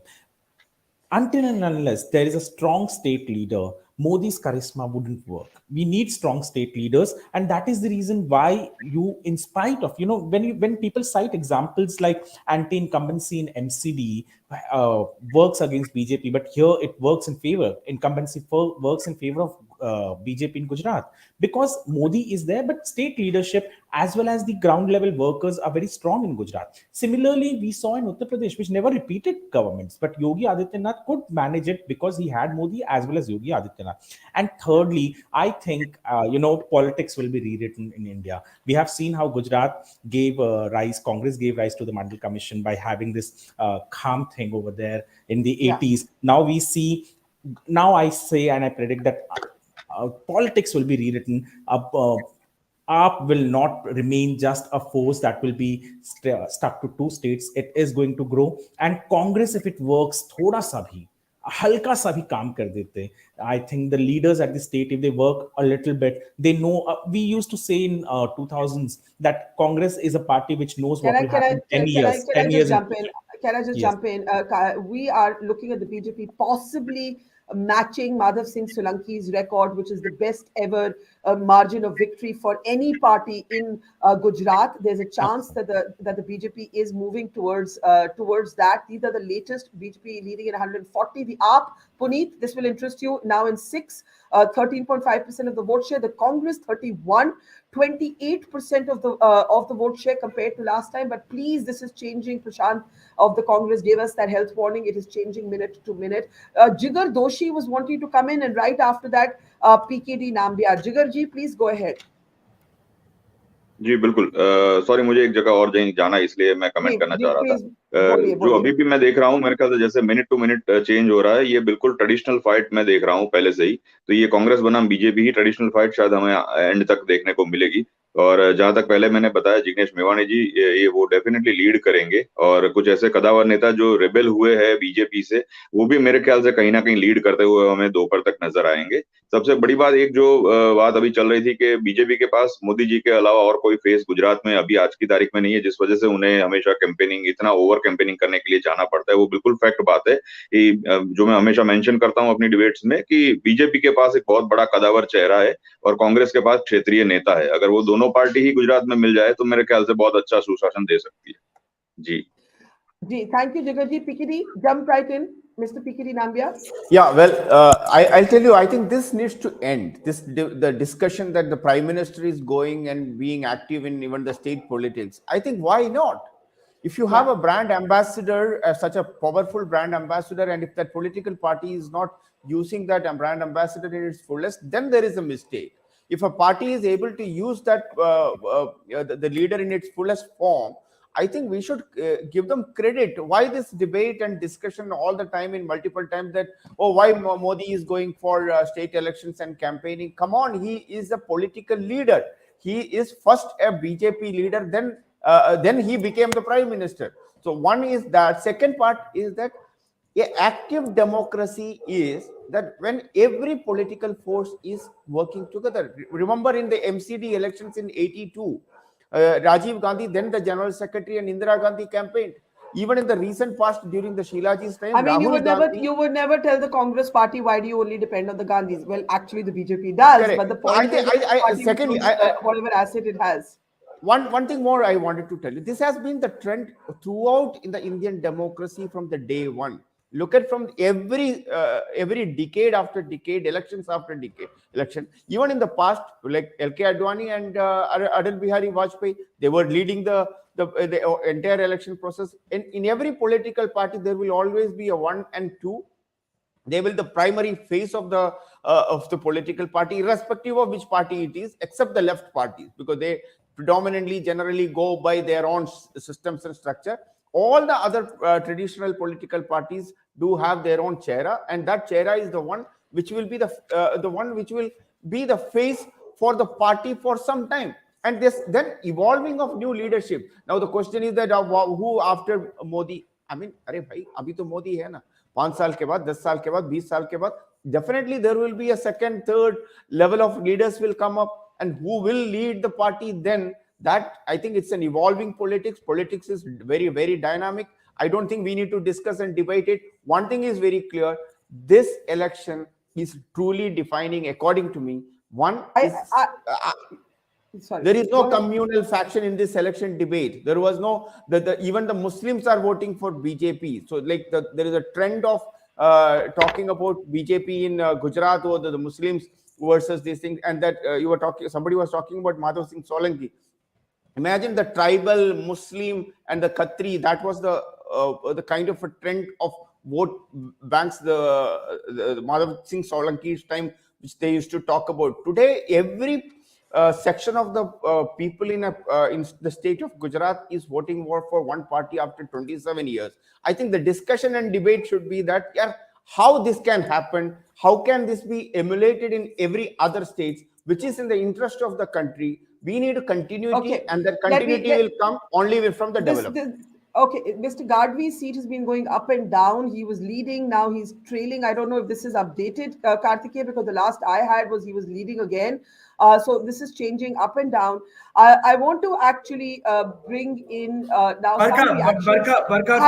Hang on. I want to bring in some reactions from the BJP headquarters. My colleague Harshit Sharma is on the ground at the BJP headquarters, where the halwais have begun to get ready with the sweetmeats as the BJP inches at least towards a stellar performance in Gujarat. Let's get a sense from these are the headquarters in the capital. हम इस वक्त मौजूद हैं दिल्ली में भाजपा के headquarters पे, मुख्यालय पे इस वक्त मैं मौजूद हूँ। गुजरात में जिस तरीके के रुझान सामने आ रहे हैं, अभी तक ऐसा लग रहा है कि भाजपा गुजरात का चुनाव एकदम पूरे तरीके से वाइट वॉश करके जीतती हुई नज़र आ रही है। बहुत ज़्यादा सीट्स उनके पक्ष में जा रही हैं। मैं इस वक्त जहाँ मुख्यालय में मौजूद हूँ, यहाँ का माहौल मैं आपको दिखाने का प्रयास करता हूँ। नाश्ता यहाँ तैयार किया जा रहा है, हलवाई बैठे हुए हैं, तमाम यहाँ पर लोग हैं, पूड़ियाँ बन रही हैं और जश्न का माहौल एक तरीके से मैं कहूँ तो शुरू हो गया है, धीरे धीरे जश्न का माहौल रमना। मैं इन लोगों से बात करना चाहता हूँ, जानने की कोशिश करेंगे क्या इनमें माहौल है और किस तरीके की बातें इस वक्त ये कहना चाहते हैं। हाँ जी, क्या नाम है आपका? किशन लाल जी, कैसा लग रहा है? भाजपा गुजरात में बहुत आगे चल रही है रुझानों में। बहुत बढ़िया, बहुत बढ़िया। भाजपा समर्थक भाजपा को जिताना चाहते हैं आप गुजरात? बिल्कुल बिल्कुल बिल्कुल। कल एमसीडी के जो नतीजा है उनसे कैसे? वो हो गया, जो कुछ होना था, वो हो चुका। अभी कितनी सीट लगता है भाजपा गुजरात में ले जाएगी 180 में से? हमारे तो अंदाज से 150 का हिसाब है, टारगेट है 140-50। 140-50 सीट आपको लगता है? और हिमाचल के लिए क्या कहना चाहोगे? हिमाचल में भी आएगी। तो अगर यहाँ जीतती है भाजपा तो पूड़ियाँ लड्डू ये सब बनाने की तैयारी पूरी है आप लोगों की? बिल्कुल तैयारी है, हमारे पंडित जी हैं कैंटीन वाले मतलब। तो वहाँ पूरियों की तैयारी हो रही है। मुकेश जी, आपका last thought before you go. Mukesh ji, can we unmute Mukesh? Barkha ji, what I'm trying to say is there is a paradigm shift in the dynamics of electioning now. I mean, like you mentioned about Madhav Singh Solanki's formulation of Kham. I mean, you see now I think the election obviously is subservient to some caste equations, but I think it's obliterating that equation right now. So what is happening is the Congress is still maintaining the status quo, and they are still trying to use that age-old formula, which is not working. But BJP has changed this equation. They have somehow pushed out all these caste equations, and BJP is no wonder putting its best hard work in terms of reaching out to every possible grassroots worker and it is a perpetual process. It is not something like we are doing or seasonally. We are not seasonal politicians. We are full-time politicians, and no wonder we are reaping a huge, rich dividends in terms of winning an election despite incumbency. I mean, Gujarat, you can imagine such a huge incumbency, and we are pretty comfortable in Himachal Pradesh also. And our performance in Delhi has been phenomenally well, despite the exit polls we're talking about. We will be trailing behind. So what I'm trying to say is, I think BJP has come out with the new formulations altogether. How to deal with the electioning, how to kind of electoral strategies we embark upon. I think this is some lesson I think opposition can learn from us.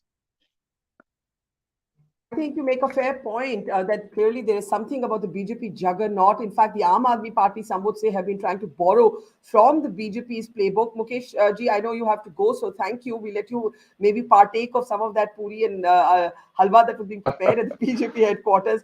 Food is always a great part of anything that Indians do, and may it long be that way. So Thank you, congratulations Barkha for ji. Gujarat. Congratulations for Gujarat. Waiting to see how the decks stack up in Himachal. Let me bring in the others, Mukherjee. Thank you so much. Namaskar. Puneet, I want you to come in. Can we have the latest Gujarat numbers on our screen as I get Puneet, Shruti, Varun, and Prashant to react? Puneet ji, please go ahead. Can I have the Gujarat Yes. slide, please? Yeah, Puneet, go ahead. Yes, as Yeah. we can see that results have started improving with more now the EVMs being counted. At many places, first round counting has been over. From the WhatsApp group that I am getting officially from our WhatsApp group, we are leading on 13 seats right now. We have a very comfortable margin on 2 or 3 seats, which I can see. We are second on. We are running second on 1, 2, 3, 7 seats. We are second right now as per ECI numbers. So as I said, these things will start So settling with you have said passage of you have said 13, but the latest numbers we have so far are still 9. 9. But of 9. course, this is Yes, yes, changing yes. by the Yes. moment. Go ahead. Yeah. So different sources, of course. Yes, of course. So what I was trying to say is that when we were talking about who is losing vote share to whom, instead of that, we should look at this situation in this manner that when Gujarat had this space, Gujarat had this space for the politics that Aam Aadmi Party brings in. Gujarat had this space which wanted that there should be good schools, good hospitals, good the model that Aam Aadmi Party brought in. So with that, we are happy that many people have voted for us. Right now, if we see out of like some 6 to 8 lakhs votes, 14% have gone to Aam Aadmi Party.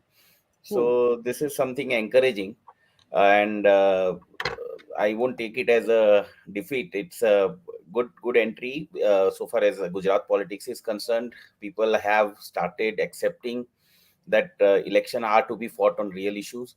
Aam Aadmi Party should be credited to bring real issues to the forefront rather than earlier elections were being fought कि किसने किसको क्या कह दिया, किसने किससे क्या. I personally have observed like 4 or 5 elections of Gujarat when I started understanding the politics. So every time the elections were being fought on the issues like who said what to Modi ji ne Sonia ji ko kya kaha, Sonia ji ne Modi ji ko kya kaha. These were the two only issues every time in the elections, and then the entire elections were being fought. So this is the first time, and Aam Aadmi Party should be credited for that. That we brought to the table the real issues, the issues of the people. That elections are not to be fought on personal comments, but on the issues like education, healthcare, women's security. You have to fight it on the issues of equal opportunities for all. So I think we should take credit for that. Well, okay, And Puneet, this now, is as an opposition, also we will have a chance to be the voice of people from earlier. We were being told that आपको आपने Well, कितनी भी आवाजें उठा ली, but then we didn't have voice within the assembly. Now we will have we will have that voice. And I just want to say that congratulations are owed to you because crossing 6% of the vote share by itself means Puneet, that the Aam Aadmi Party is now officially and formally a national party. And Yes. there is no doubt that has happened, even as your vote share numbers go up and down, currently at 13.5%, the Aam Aadmi Party. So congratulations on that score, at least, Puneet. The numbers, we're going to have to wait. Thank you, Puneet. We're going to let you go. We have Huda Zariwala of your party joining us now. Tavleen Singh, veteran journalist, is also with us. Dr. Shruti Kapil of Cambridge University, Varun Singh, senior journalist, and Prashant Pratap of the Congress Party, all with us. And we'll have many more guests, of course, joining us as well. And I'm going to add Karthike. Yeah, all right. Karthike, if we can add Karthike and bring him up just to take a little bit of an overview of the latest numbers. The by-polls, by the way, the BJP is not doing so well in the by-polls, but again, everything is changing minute to minute. I have to just keep stressing that. And Mainpuri, one of the key by-poll areas, was, of course, the Samajwadi Party bastion. So it was the BJP was never in contention there. Karthike, it's over to you before I open it up for the latest number situation, both in Gujarat and Himachal. Karthik. Yes, Barkha, I think I have three major updates. So one, as you rightly said, in 5 out of 6 assembly by-polls, the BJP is trailing. Mainpuri is separate from that. Mainpuri is Lok Sabha. Even there, Dimple Yadav is leading. But in 5 out of 6 assembly polls, by-polls, BJP is trailing. These are spread across Chhattisgarh, Rajasthan, Odisha. Bihar is the one where they are leading, and Uttar Pradesh. So BJP trailing in 5 out of 6 by-polls. This is, I think, an interesting development. At the same time, Barkha, from Gujarat, BJP very close to now Madhav Singh Solanki's record of 149 seats. They are leading on 145. Congress has been reduced to 24 leads. This is close to what the exit polls were suggesting. Aam Aadmi Party, Barkha, clocking around 9 leads right now. And I think that is, again, what the exit polls were saying, in the ballpark of 10 plus minus something. Himachal is flipping by the minute. As we speak right now, it's BJP 34, Congress 31, and others 3. Can we change the graphics to Himachal just as we look at that? Yeah. If we can have the Himachal numbers come up. Karthike, just give us the Himachal update in the meantime. So Himachal, as I said, Barkha, it's flipping by the second, but as of now, BJP leading in 34, Congress 31, and others in 3. So Himachal is an evolving situation. I think Gujarat BJP, Barkha, has crossed Madhav Singh Solanki's record. 150 leads to Congress's 19. Aam Aadmi Party 9. The Congress has been routed from Gujarat, virtually routed in terms of seats. And this is interesting. And I just want to say, in the morning, it was looking like a somewhat better picture for the Congress, not so good for the Aam Aadmi Party. But what we're seeing right now... Yeah, sorry, those are BJP celebrations, of course, breaking out. Yeah, go ahead, Karthike. Yeah. Barkha, also from initial trends, what we are picking up is that the Congress is sort of holding fort in areas where the Aam Aadmi Party was not very strong. The Aam Aadmi Party, in all honesty, contested this election in 2 of the 4 regions with seriousness, Saurashtra and South Gujarat. In South Gujarat, Congress has been severely dented, whereas until some time back when we got the leads from regional, in a regional split, North Gujarat, where the Aam Aadmi Party is less of a serious player, the Congress was holding its own against the BJP. So once again, reinforcing that, the Aam Aadmi Party has dented the Congress in terms of vote share. It may not show up in AAP's seat share, but this is humongous for the BJP in the sense that if these leads hold at 150, they have breached the 149 seat record set by Madhav Singh Solanki in 1985. That will be the biggest attempt. So that would mean that the BJP, if this holds, would have beaten the Solanki record, which means it's the best ever performance by any party in Gujarat ever. That's correct. That is correct. So that's exactly what the BJP has been saying, that Narendra and Bhupendra will do this. We will basically take over what Madhav Singh Solanki did. But this is going to be a virtual rout for the Congress. I mean, I can't underscore that enough. And Aam Aadmi Party's contribution in that will be very interesting to see when the vote shares come in. Himachal again has sort of narrowed down to BJP 33, Congress 32, and others on 3. So these are the updates at this point, Barkha. Okay, so that's very, very important. The BJP is heading not just for its own best performance in the state of Gujarat, but if it breaches, as it is currently, the Madhav Singh Solanki record, it will be the best ever performance by any party in the history of Gujarat. The Congress, it didn't look like it was going to get decimated in Gujarat in the morning, but as the EVMs have been opened, the shift from postal ballots to EVMs painted a much better position for the Aam Aadmi Party. The Aam Aadmi Party now leading in 9 seats in Gujarat, and the Congress down to what is it? The Congress is down to about 24. We'll have those numbers. Barkha, the irony will be that Congress might end up getting more seats in Himachal than in Gujarat. That will be the Okay, irony. I want to bring in Tavleen for first reactions. Let's keep those numbers on our screen. It is terrible news for the Congress in Gujarat. In the morning, they were a little hopeful. It's still a dead heat in Himachal. That's Himachal first. Himachal is 32 and 32, neck and neck, dead heat. But there too, the BJP would argue that actually this was the Congress's turn, going by the pattern of Himachal's rotating governments. Can I just, yeah, there's Gujarat. Congress is now, Gujarat, please. The Gujarat graphic, the Congress is down to 21, Tavleen, 27% of the vote share, 14% of the vote share for Aam Aadmi Party now leading in 9, and the BJP breaching the 50% vote share mark at close to 53%. Tavleen, first thoughts. Well, you know, the Congress was not even contesting in Gujarat, as we know. The leader of the Congress party avoided Gujarat on his yatra. And yeah, there's a surreal quality about this. The Gujarat election, to me, as I see it, was not so much an election as a referendum on Narendra Modi. And so, you know, I mean, he's obviously proved his popularity. I actually have never seen a prime minister invest more time and energy on, you know, state elections than he has done in Gujarat. What was it? A 50-kilometer road show, and everything was all about him, even in Himachal, actually. But I mean, certainly in Gujarat, you know, why are we surprised? Yeah, but look at the other, you know, we know now, we've known for a while, Tavleen, that Modi brand is bigger than the BJP brand. And that's proven again and again. But the BJP is heading for a historic 7th term in Gujarat. And the Congress is losing ground rapidly if these leads hold to the Aam Aadmi Party. Your thoughts on that, Tavleen? Well, you know, again, I personally, I'm not at all surprised because as I saw it, I didn't see the Congress party actually making much effort in either Gujarat or Himachal. You know, Delhi was a write-off anyway, but you know, you've actually got to decide whether you're a political party and whether your leader is a politician or an ascetic. Because, you know, I mean, in recent days, Rahul Gandhi has not made a political statement. You know, he's talked about how he wants to have, you know, you see Rahul Gandhi, but I don't see Rahul Gandhi. He's kind of effaced himself.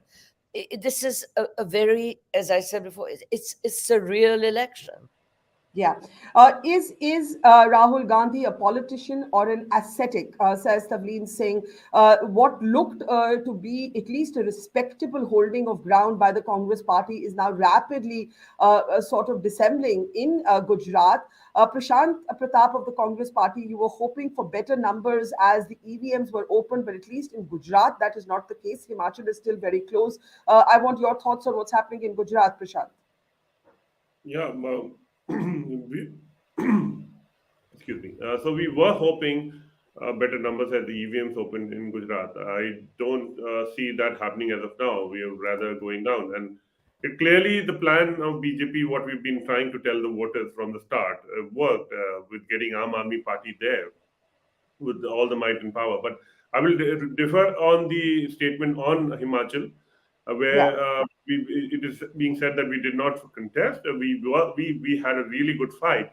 See, the difference between us and the other parties is no, she said that about Gujarat. Tavleen said that about Gujarat. She said Rahul did not contest in Gujarat. Saying about Himachal as well. So that's what I was trying to tell you. I think Tavleen's trying to come in there briefly. Tavleen, you want to clarify what you were saying, Tavleen? Once you can unmute Tavleen, please. Campaign in Himachal, I wasn't aware that he had. If your leader is missing, then, you know, you've got to have a leader in an election. And I think that Priyanka Gandhi went a couple of times, but a campaign would have meant that Rahul Gandhi would have, done Gujarat Jodo and Himachal Jodo before he did Bharat Jodo.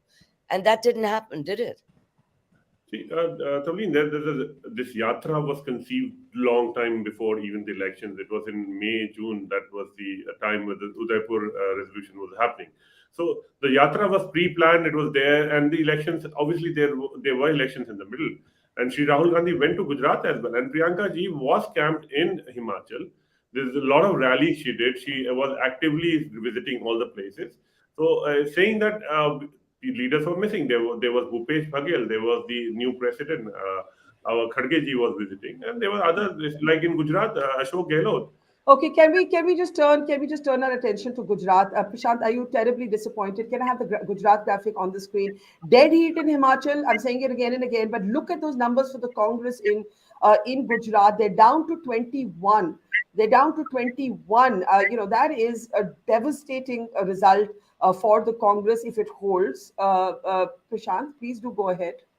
Change. I'm hoping that we will be much more than this, because 21 is not something I would possibly agree to. But obviously, these are changing. Things are changing every minute. So this would probably reflect in much better performance. But coming back to, obviously, Aam Aadmi Party has eaten into our share, and you see AIM. People saw through AIM, and that's why their vote share is so less. But possibly in Aam Aadmi Party's case, it came out much of a shocker to us that they are getting 9 seats. But I still feel they would be restricted below 5.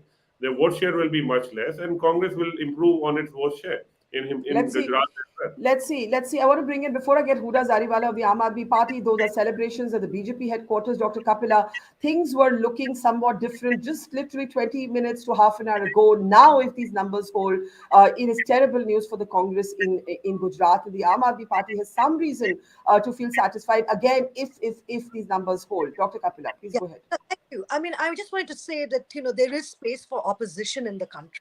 So the first point is that Modi is not invincible, and you really need a Modi to go for these massive rallies as a prime minister of a leading nation going to Gujarat. I mean, the BJP, spokespersons can, sell it as a good thing, but it's actually really not a good look or it's not a very statesmanly look sitting from the outside to see a prime minister doing these kinds of rallies and shows. Having said that, there isn't, if the Aam Aadmi Party has shown a challenge, is able to take 20% of the vote share in a prestige state like Gujarat, that tells you that there's all to play for in Indian elections. And I think the Congress should worry that actually it is the Aam Aadmi Party which is kind of pulling the rug away from its vote share, whether it is Punjab, whether it is Gujarat, that fine, you are thinking about it bilaterally. You're thinking about 2024, Bharat Jodo Yatra is geared towards, it sounds by all intents and purposes, to revitalizing the party for the next general election. But in the meanwhile, state by state, Aam Aadmi Party is really, is kind of literally pursuing you and taking your vote share. It has done it in Delhi. Well, it's just touched, Shruti, double digits. It's just leading in 10 seats now, Shruti, in Gujarat. Yeah, so I mean, if this carries on, I mean, then, this is really a problem for the Congress to think about, because this is a real, as it were, pirating and taking away of the kind of top vote share.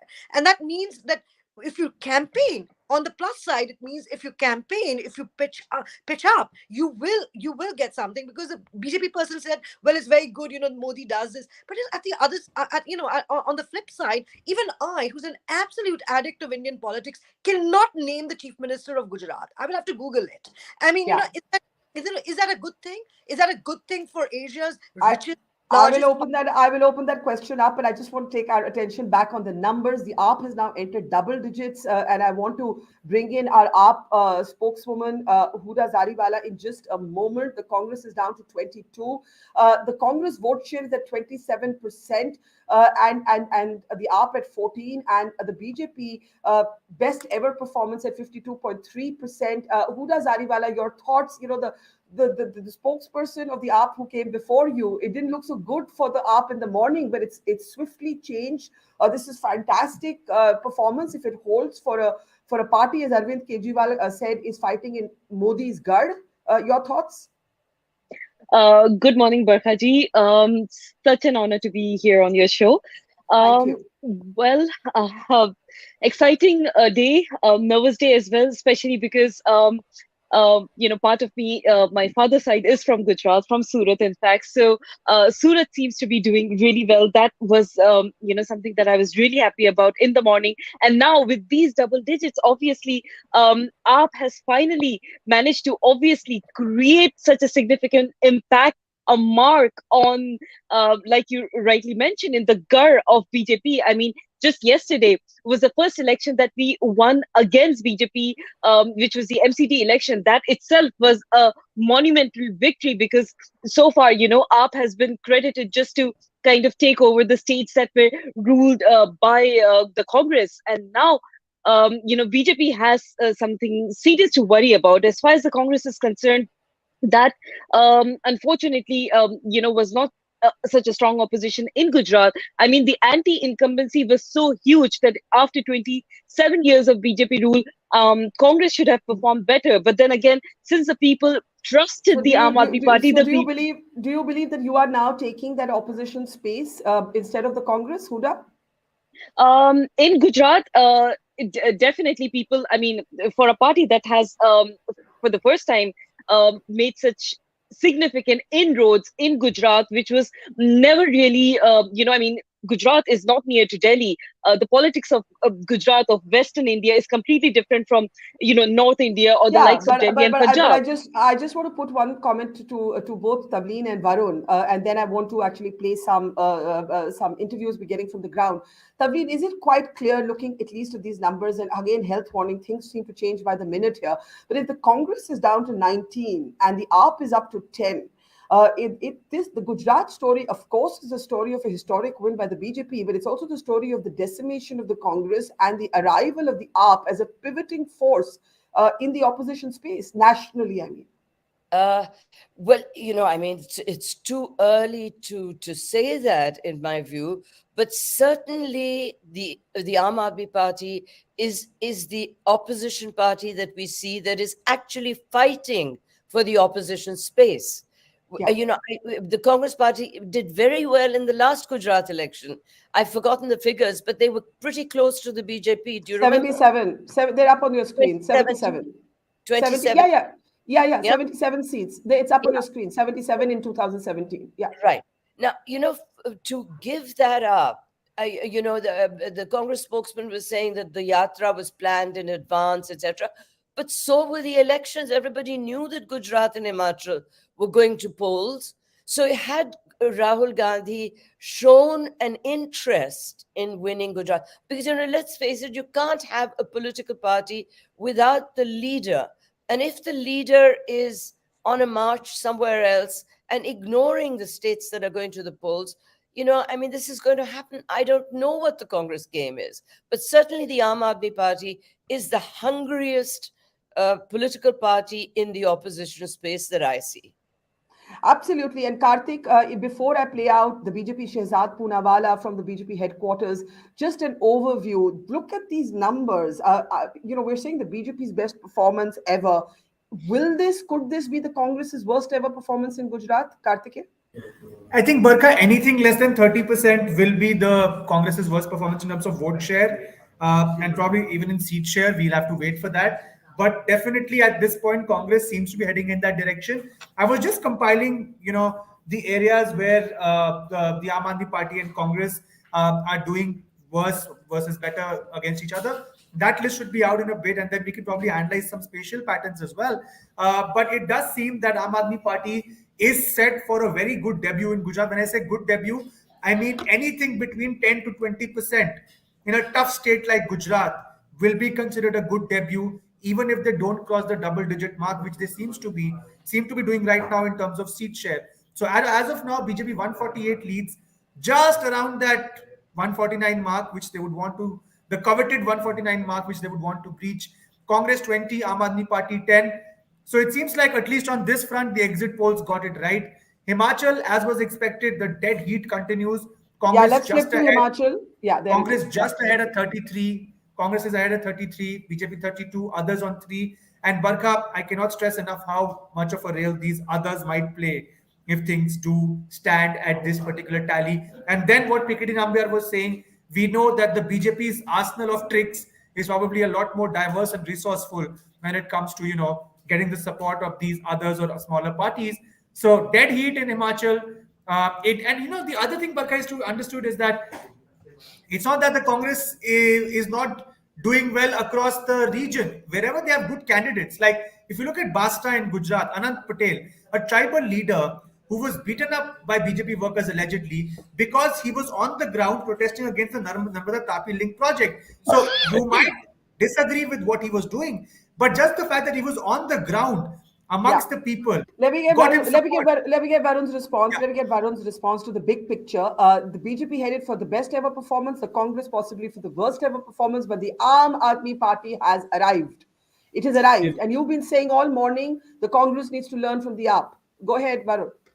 One thing, in Gujarat, to be honest, I think more than the fight for the post of chief minister, I see a fight for LOP, the leader of opposition, which party might become, because Congress is slipping with every passing minute. And in Himachal, I think we might see a politics of resort, as both the parties are pretty close. But I wouldn't discount Congress from whatever it has managed to achieve in Gujarat as well as in Himachal, because in Gujarat what it has done is not worked at all, and in Himachal, in spite of no leader going there, they have managed to work. So I don't know what kind of as a student of political science, what kind of analysis do we take out from here? What works and what doesn't work in Indian politics is very difficult, and that is the reason that comes to my main point. Why shouldn't Modi be campaigning?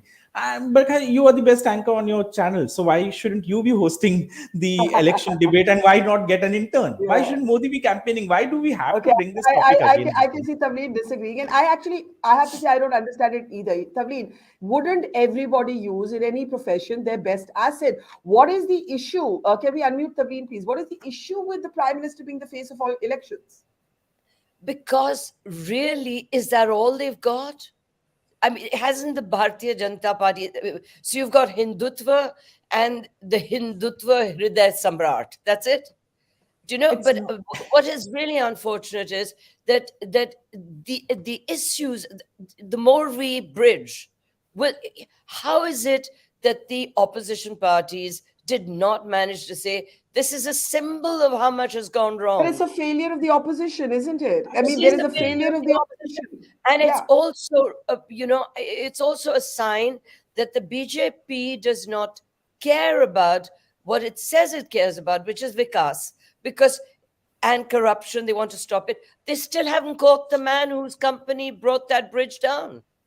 Well, and Gujarat, I just want to tell have you one that line BJP to is add, leading. Barkha. Well, the Just BJP one is line. leading in Morbi. I want to just say that the BJP is leading in Morbi. I don't know what to say. That really appalls me. I just have one line to add. One line to add, Barkha. Yeah, Varun, Huda, and then Prashant. Sorry, I know everyone's got just one line to add. I don't Yeah. know what are we expecting in 2022. Are we expecting class to civic politics to be followed? No. None of the political parties follow it. The voters also know that it cannot be followed. So what are we expecting? Why are we living in this, what do we say, in a different world? Why don't we jump back to reality? Tavleen, you're such a senior journalist. You know the ground reality and pulse better than anyone. And here the people and the voters know what exactly has to be done. And the BJP is at 150. Tavleen, the BJP is at 150. It has breached the Madhav Singh Solanki record. It is now the best performance by any political party in Gujarat.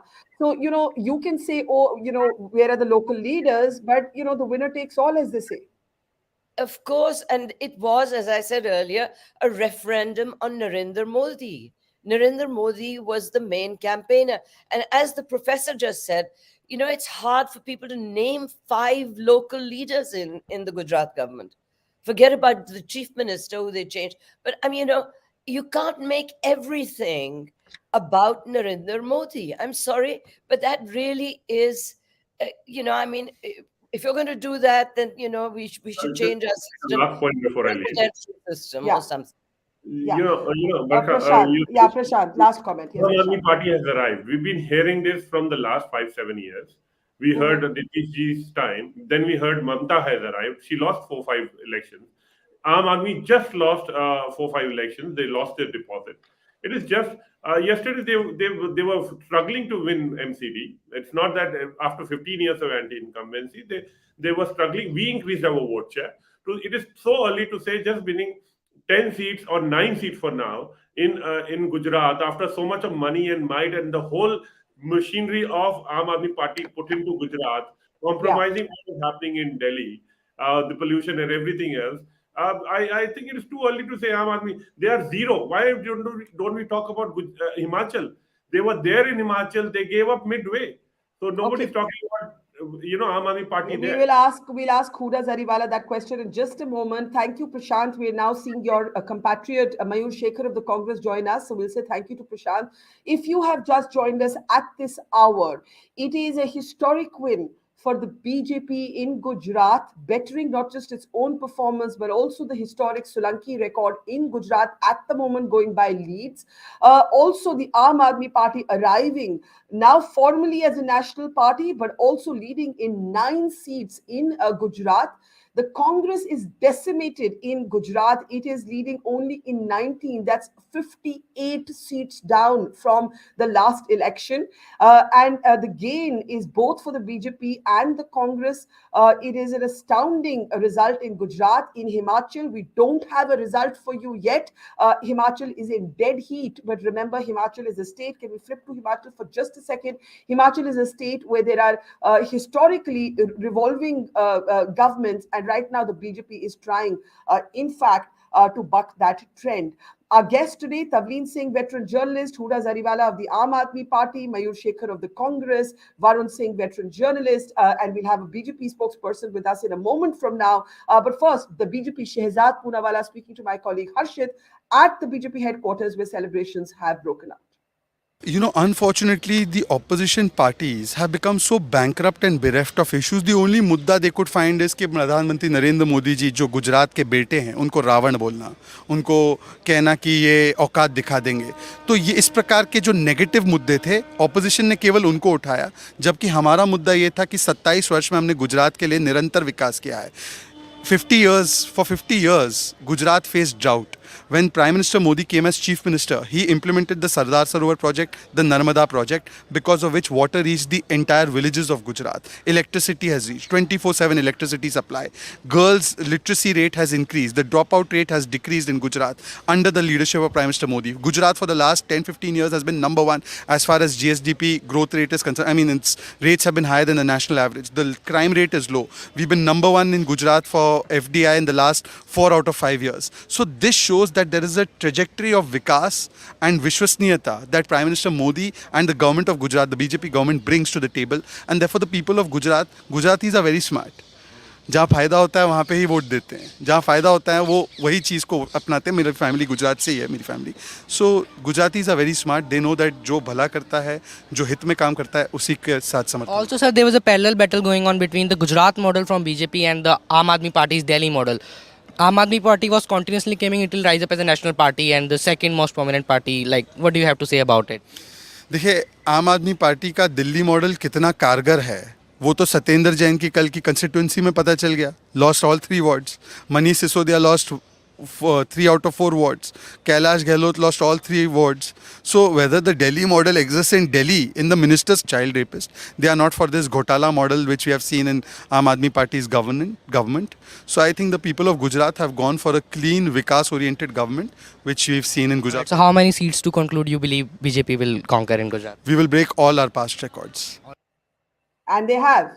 Shehzad Poonawala is absolutely right. The BJP at the moment has broken all their past records. Rakesh Goswami, namaskar, of the BJP just joining the broadcast. Congratulations. It's a huge, huge historic victory. Gujarat mein, Himachal mein, too close to call but yes, as Shehzad Poonawala said, the BJP will break its own records. Can we quickly just have the numbers? There are the numbers on the screen. 150 leads for the BJP, 19 for the Congress, complete decimation in the state of Gujarat. The Aam Aadmi Party, love it, hate it, cannot ignore it. 9 leads there and 4 for the others. In Himachal, absolutely dead heat, 33 versus 33. Rakesh ji, क्या कहेंगे आप? मुबारक, congratulations. Gujarat के लिए. Thank you, Barkha. बोलिए. Thank you, Barkha. Good morning. And if you read of the tiger will definitely show his claws. and that's what exactly happened. Somebody tried to show the tiger the railing up, and the tiger show what Gujarat means to us. What is Gujarati people voted for? They voted for the democracy, they voted for the development. This is all about development, this is all about the love for the PM, for the party. And that's what you can see on the dashboard where we are. Interesting idea that you show the tiger the claws, and the tiger shows you what he is all about. In this case, of course, the tiger is Prime Minister Modi. Rakesh ji, कुछ लोगों का कहना है कि मोदी जी के बिना BJP कुछ नहीं, गुजरात में भी कुछ नहीं, कहीं और भी कुछ नहीं। उत्तराखंड आपको याद होगा, जहां मुख्यमंत्री के जो खुद कैंडिडेट थे वो हार गए, लेकिन बीजेपी प्रदेश जीत गया। What would you say about that? See, Barkha, there is a perception for everywhere. The perception of everyone's mind, we cannot deny for that. Okay, so everybody has their own POV, but the fact is on the dashboard. The fact is people are voting for BJP. People are voting for PM. People have voted for double engine Sarkar. And Narendra has voted for Bhupendra. Bhupendra is working for Narendra, and Bhupendra is working for Gujarat. This is what double engine Sarkar. Everybody, every karyakarta, every party worker is working for everyone. Where the candidate has not reached, party worker has reached. And this is the strength of BJP. Rakhi ji, I want to ask you something, then I'll go to Huda Zariwala of the Aam Aadmi Party. BJP wanted the BJP. Every time I would ask a Gujarat BJP leader, who do you consider your main opposition? They would say, we consider the Congress the main opposition, not the Aam Aadmi Party. Today, the Aam Aadmi Party has arrived. Can the BJP ignore the Aam Aadmi Party anymore? See, Barkha, if you have seen the past record also, Gujarat has voted only for two parties, main leading party and opposition. Opposition is always the Congress. So thing is on your screen. Yes. The main opponent is Congress. How? Look at the Congress. It is decimated. I mean, yeah. The Congress is decimated today, Rakesh ji. It's decimated in Gujarat if these numbers hold. There may be some internal politics, or I don't want to comment on that particular things about the other party, but I will definitely say for BJP, the fight is with Congress only and only. Huda Zariwala, how do you feel about this as the Aam Aadmi Party leader? There's the comparisons you can see on your screen. The BJP even today does not want to give the AAP the darja of a serious political opposition, but there are now at the moment, there are 9-seat difference between the AAP and the Congress in Gujarat. The BJP at a historic 150 mark. Huda Zariwala, your thoughts? The BJP still wants to focus on the Congress as its principal challenger. Well, Barkha ji, if the BJP wants to live in a bubble wherein they don't want to acknowledge the presence of Aam Aadmi Party, it is their undoing. I mean, there's absolutely nothing, especially after such a monumental win of the MCD after 15 years of the corrupt BJP rule in Delhi MCD. Aam Aadmi Party has finally managed to, get such a significant impact in Delhi with the MCD. So now we can finally have a corruption-free MCD in Gujarat for the first time. In literally the base of Modi ji, who is the only person on whose back the entire BJP rides. Aam Aadmi Party has managed to create such inroads despite what BJP kept doing. The charges against Manish Sisodia ji, which did not come to fruition. The Dr. Satyendra ji, multiple video leaks and whatnot. I mean, BJP was on an actual hunt to taint and dent the image of Aam Aadmi Party to such an extent where the relevance for the people for Aam Aadmi Party. But do these numbers satisfy you, Huda? Because Arvind Kejriwal had said that they were in a position to form the government. Later, of course, after the exit polls, he revised that and said, "Well, it's a big deal. This is the Prime Minister's gad." If these numbers hold, 14% vote share, 10 leads for the AAP, would they satisfy you? See, it is definitely, very significant. I mean, these numbers are very relevant because finally now Aam Aadmi Party is truly a national party. I mean, we should rather celebrate. I mean, after 27 years of BJP's rule in the state, Aam Aadmi Party, with just few months of campaigning, has finally managed to create such an impact significance in the minds and hearts of the people of Gujarat. I mean, the Janta's mandate has spoken. So that is certainly So something that. let me get my of the And Congress if and the then come. BJP doesn't want to acknowledge Aam Aadmi Party's presence, well, I mean, there's Rakesh ji nothing that briefly can be said. before I go to Mayur ji, अब हुडा जरीवाला यहाँ बैठी है. Let me just can we unmute Rakesh ji and just get him to respond? How can you ignore them? Look at those numbers.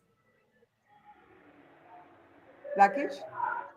Okay, you asking me. Okay, see, let them live in the bubble. Let them live in the dreams, because Gujarat will never work for the party which is in the dreams, which is lying all about, which is showing the things which is not happening, which is not existing. And it is clear mandate what we have got, 150 plus seats. What else we want to see? No, the question is not for the BJP. The question is, who do you consider your opposition? And you're still saying the Congress. We always consider our opposition as Congress. Okay, this is a very interesting conversation. Hang on, I want to bring in Mayur. He hasn't spoken yet. Mayur, not a good day at all in Gujarat. Dead heat in Himachal. Your thoughts? Himachal Barkha will form the government. Our estimate is that we'll end at about 39-40 seats. So Himachal is good news as far as Congress is concerned. Gujarat is very bad news. We miscalculated a lot of things this time around. I mean, I'll be lying if I say that Gujarat has not disappointed, because we took a very different approach to Gujarat this time around. We were fighting two very big money bags. All the Delhi liquor money was invested into the state of Gujarat. So we were, all the Punjab government ads were pumped into the state of Gujarat. So and BJP, needless to say, is the kind of the corporate backing and money bags BJP has. It's needless to say. So we had to take a very different campaign approach. We went door to door. We tried and go house to house, and we went with the narrative of a different idea of Gujarat, a different definition of Gujarati Asmita. We said that our idea of Gujarati Asmita was the pride of the average Gujarati. We said that Gujarati Asmita does not necessarily mean the prosperity of a handful of Gujaratis, or Gujarati Asmita does not need to be linked to certain Gujaratis. Gujarati Asmita is about the pride of the average Gujarati. It's about the prosperity of the average Gujarati. It's about development being extended to every Gujarati, even those in the last man in the queue. We were unable to drive home this message, and we accept this defeat with a great humility. We'll do our learnings. We'll go back to the drawing boards. We'll see where we went wrong, considering the fact that in 2017 we were to such close hitting distance of victory in the state. We'll learn our lessons, and we'll try and regrow from there. One of the criticisms, Mayur, has been that Rahul Gandhi was, Tavleen used this word, is he a politician or an ascetic?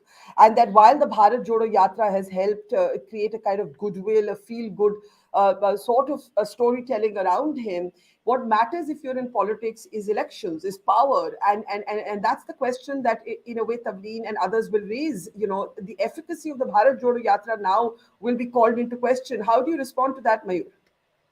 Barkha, let's not confuse these two issues. Bharat Jodo Yatra is about driving home the narrative. It's about communicating to the people of the country on their day-to-day needs, on their day-to-day issues, on their day-to-day struggles, cutting across states, cutting across castes, cutting across linguistic barriers. Bharat Jodo Yatra is of a very national outlook. The two elections, Gujarat and Himachal, the two elections that happened in the process of the Bharat Jodo Yatra, are the two states that the Yatra could not, reach as part of the during the election campaign process. That's separate. Bharat Jodo Yatra is a nationwide movement, and I'm telling you, the impact of Bharat Jodo Yatra will be there for all of us to see in the 2024 Parliament election. There is massive, the problem at the grassroots is massive. Why the Bharat Jodo Yatra needed to be undertaken? Rahul Gandhi could have focused on the state elections if only the media was doing its job. The problem, the issue is that the only channel that Congress party is now left with to communicate with the common people is direct connectivity, is directly communicating to them. So at a time when we are dealing with such, when we are dealing with an extremely adverse media in Delhi and also in many regional centers, the onus of communication lies with our leadership to So communicate let me directly with step the in here. people of the I country. want to bring in. I see everybody's hands up at first of the. The sense in the Congress of the Bharat Jodo Yatra, it was needed because the media won't give Congress time of day. Now, in itself, a mass mobilization program can't be faulted, Tavleen. But when that mass mobilization program is not aimed at with one eye on elections, maybe that is the problem. I think that's the point you're making, Tavleen. Yeah, you see, if the Bharat Jodo Yatra had actually gone through Gujarat and Himachal, we would have been able to assess it politically. At the moment, we can only assess it as an attempt by the Congress party, as a party movement. You know, it's not a movement to actually gain politically. That's what is puzzling, people like me. But I just wanted to say, when you start to blame the media, that's not a very good way to deal with this, because actually the Bharat Jodo Yatra has had a lot of media coverage. Attention, yeah. And there was a time when it could have been said that for decades the only party that the media promoted was the Congress party. And don't forget that Narendra Modi, I'm no kind of Modi bhakt anymore, but he fought media hostility for decades in Gujarat. The media treated him as a monster. I don't mean you particularly, but do you know what I mean? If there was nobody on his side. And I was looking at India Today covers from earlier Back in the times, day. 2014. He was always the prophet of hate, the prophet of the monster of this, and he fought that. So, for Rahul Gandhi to use, or for the Congress party to hide behind the thing of the media, is self-defeating. And by the way, I have to go now because, as you can see, my voice is no longer existing. Thank you. You raised a lot of, thanks, Tavleen. We'll catch up with you later. A lot of survey questions raised there by Tavleen saying, let's give you a sense of the celebrations at the BJP headquarters, and then we'll come back to all of you for your comments on what these results in Gujarat mean for national politics. And also, we've got to return to Himachal, where it's still dead heat. My colleague Zafar Iqbal is on the ground in Gujarat.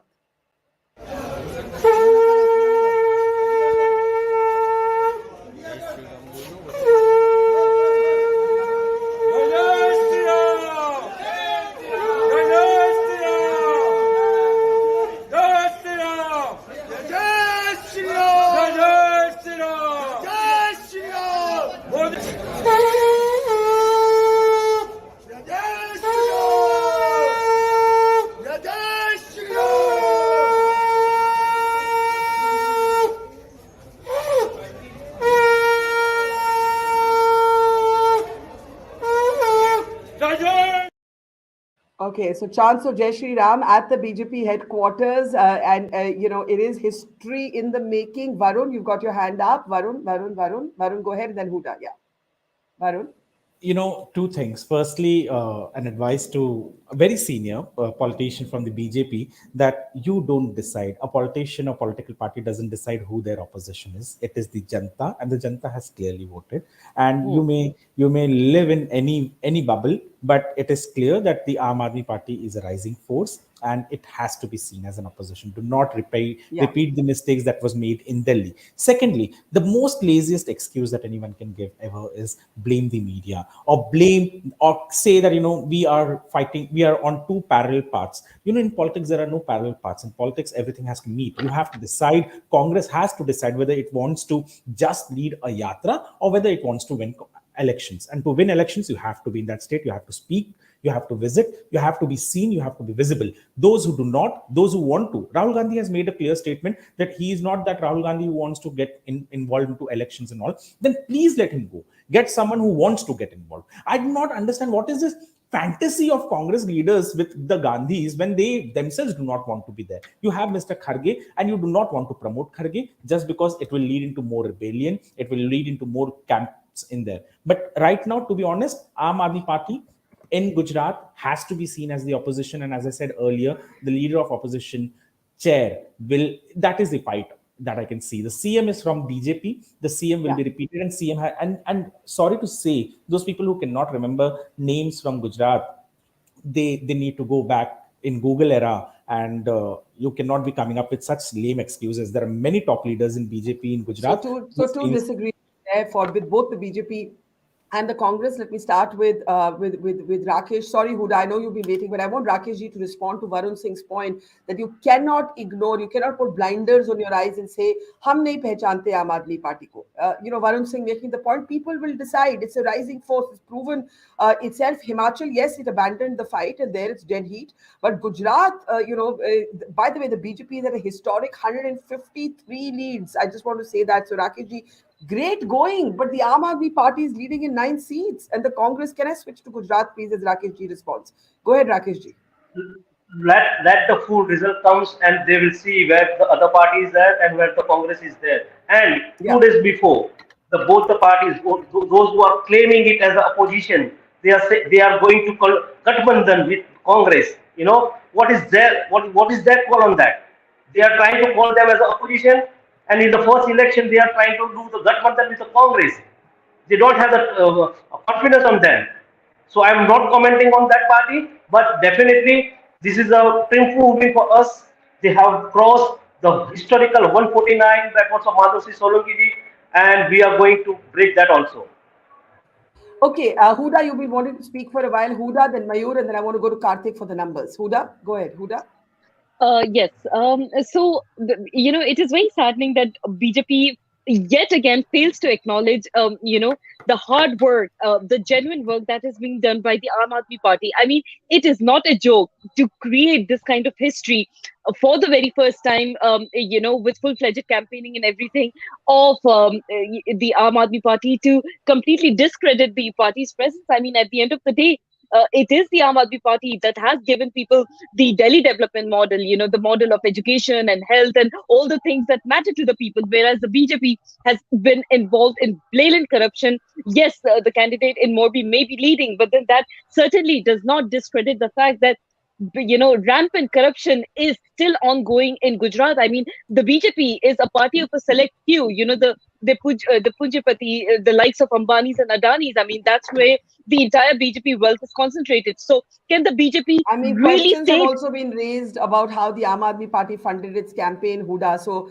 campaign finance is a whole different territory. Mayur, I just want to bring you briefly in, and then I want Karthik to go through the numbers. You said that the Gujarat results are, of course, very, very bad news. But even Himachal, where you are in dead heat, actually the trend has been for Himachal to rotate. So this should have been more easily your turn.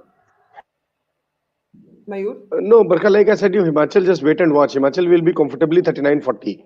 BJP will be at about 28-29. So Himachal is not a worry as far as I'm concerned. The data that is coming from Himachal is also much in line with our expectations only. And as per our field data, we are at about 37 seats right now. So the Himachal is comfortable. Himachal is not a problem. And yes, Gujarat is a problem. Gujarat is bad news.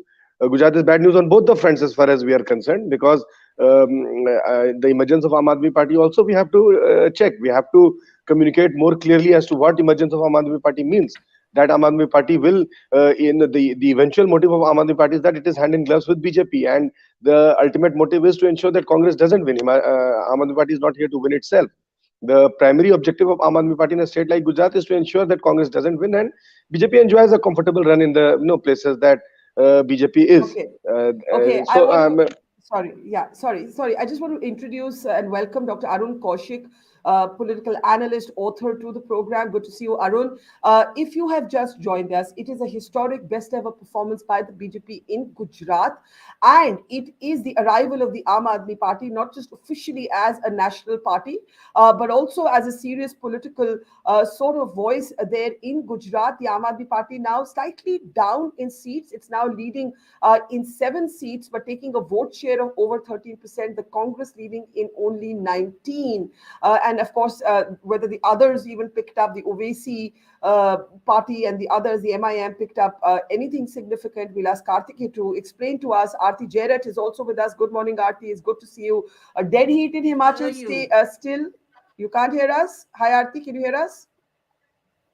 Okay, you can't hear us. We'll reconnect and we'll get you back again. But Karthik, the numbers in the meantime. Karthik, it's over to you. Barkha, we have leads from Gujarat 153 BJP, Congress 18, Aam Aadmi Party 7. So that's a Okay, so little that's off. slightly We'll do updated. that. Yeah. 53.8% to the BJP, 26.6 to the Congress, and around 13% to the Aam Aadmi Party. What that tells you is the BJP's vote share has swung up by 4 percentage points. The Congress has gone down by roughly 15 percentage points, and the Aam Aadmi Party has gone up from 0 to 13%. The geography of Gujarat's politics has changed. That will be my key takeaway. And very soon, I will also show you some spatial configurations of how Gujarat has voted. But before that, Himachal. So even as we speak, BJP now 154, Congress 17, Aam Aadmi Party 7, others 4. You spoke about AIMIM. Barkha, So are you 0.41%. on Gujarat right now? Yes, Can you go Gujarat back still to runs Gujarat? AIMIM, Go back to Barkha. Gujarat, yeah. AIMIM is a non-factor. The Muslim voter is not. I think the Muslim voter is smarter than we think, right? The AIMIM just making any random entry. I don't think that swings unless there's context to it. Yes, in a by-election you do see that. By-election is where you can test waters. But when you're choosing a chief minister, you know you're choosing a government. At that point, a party like AIMIM, I think everybody sees through them. But they saw the Aam Aadmi Party as more than just a seasonal tourist, right? They saw the Aam Aadmi Party as a more reliable alternative. So 13% vote by no stretch of imagination is a bad performance. My own estimate was 10 to 20%. Anything above 10% is a fantastic debut in a very tough state, if I may add. And this, as Huda will also confirm, she may not do it on screen, she'll do it off screen, I'm sure. Gujarat Aam Aadmi Party only fought elections in 2 regions of the 4. Gujarat Aam Aadmi Party only contested in 89 seats, I would say, maybe even less, in Saurashtra and in South It's Gujarat. fine for a And new even party to then, be they're clocking. targeted. Yeah. No, that's what I'm saying. Even then, they're clocking a 14% vote share, 13% vote share. That's very impressive. So if you were to sort of adjust it for the number of seats they have contested, that's pretty impressive. Now we can move to Himachal, where 33 to the Congress, 31 to the BJP, and this is a much tougher contest to call. 4 other candidates, Barkha. We need to check who these 4 are. If these 4 are BJP rebel candidates, it is as good as BJP coming back to power. But if the Congress can pull ahead beyond 34, I think that will be the only piece of good news in the last several years for the Congress. Because remember, the Congress hasn't won a state election in, you know how many years? 4 years. 4 years the Congress has gone without a victory. And in that time, they have lost a state like Punjab as well. So that is the only piece of good news coming for the Congress. Now, if we can pull up the graphic for how Gujarat has voted, right? This is the map, Barkha, that we have been able to pick up using leads that have come in. This might be a little dated because this is the ECI website. That takes some time. But saffron is the color of the day in Gujarat. BJP saffron, the blue color is Congress, yellow is Aam Aadmi Party. A very interesting trend emerges, Barkha, that Aam Aadmi Party has made inroads in the tribal areas. And in the next slide, we will show you how the tribal areas have voted. Tribal areas of South Gujarat, Central Gujarat, and North Gujarat, these are the ST seats of Gujarat. The Aam Aadmi Party is picking up 3 leads, and it is very possible that they have dented the Congress in the other seats, which is why the BJP is gaining immensely in these seats. The tribal belt was the Congress's stronghold. It was a part of Kham. A is Adivasi. We also can see how the Patidar belt has voted. So we have compiled a list of seats where the Patidar influence is really strong, right? All saffron again. And this is, so the Saurashtra region is where the Congress did really well last time. But once again, Aam Aadmi picking up 2 leads in the Saurashtra region in the Patidar belt. But I'm pretty sure once the final details come in, a lot of the vote has been split between the Aam Aadmi Party and the Congress, which is why the BJP is again sweeping even the Patidar belt. In general, BJP is sweeping Gujarat, but I think my key takeaway from this is Aam Aadmi Party has made inroads in tribal areas. And I will also add that in tribal areas, you don't make inroads easily. You have to have the right people because it's very individual-centric voting. So Aam Aadmi Party would have had some good candidates. I for sure know that in a seat like Dediapada, they got the former right-hand man of the BTP Supremo, Chotubhai Wasawa, and he's leading in his seat. So that's the sort of campaign you need to run in the tribal areas. But this is bad news for the Congress. Okay, Karthik, before we let you go, even as we hang speak, on, I have a in question. Himachal, Okay, sorry. in Yeah, Himachal, BJP has taken the lead again, 34 to Congress is 30, while others are at 4. Okay, Karthik, before we let you go to work on the numbers some more, a quick question for you. Is it fair now to officially say the BJP, the best performance ever by a political party in Gujarat is the BJP's, and the worst ever performance for the Congress in Gujarat? Can we say that with confidence, provided the numbers don't change any further, and it doesn't look like they'll change too dramatically? Karthik? In terms of seat share, yes. In terms of vote share, I think we'll have to check for the best. But the Congress's worst, I think, is there, because the Congress's worst, last I checked, was 30.7%, but this is below 30%. So this will be, in terms of vote share, the Congress's worst performance if these trends hold. Okay, Kartiki, we're going to let you go. Come back in a moment with more updates. Let me introduce our other guests. Mayur Shekhar of the Congress is still with us. Huda Zariwala of the Aam Aadmi Party is with us. We have Arun with us, and I want his perspectives, an author and an analyst. Varun Singh is with us. Aarti Jairat. I hope you can hear me now, Aarti. Good morning. And also we have Madhavan Narayan with us. So if I may start with you, Dr. Arun Kaushik, historic victory for the BJP in Gujarat and a kind of decimation of the Congress and an arrival of the Aam Aadmi Party, a force that the BJP did not really want to take seriously. It will now be forced to take seriously. Dr. Kaushik? Yes, actually, Aam Aadmi Party was a significant player. In Delhi, it was visible, in terms of vote share, yes, it was visible. But BJP's performance, yes, it has been phenomenal. And, these are still in trends.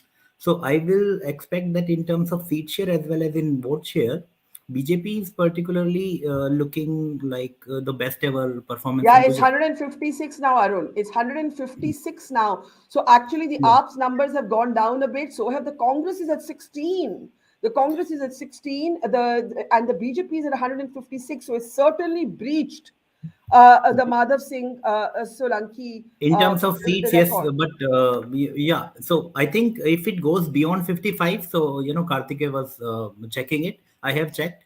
INC's vote share was 55% approximately in the 1985 elections. So, but the number of seats was like lesser, obviously 149. So in terms of seats, BJP is doing extremely well. And in terms of votes also, I think it's going to overtake that mark, 55% mark. But it is, very significant, like one of the best vote shares you would see in any significant election.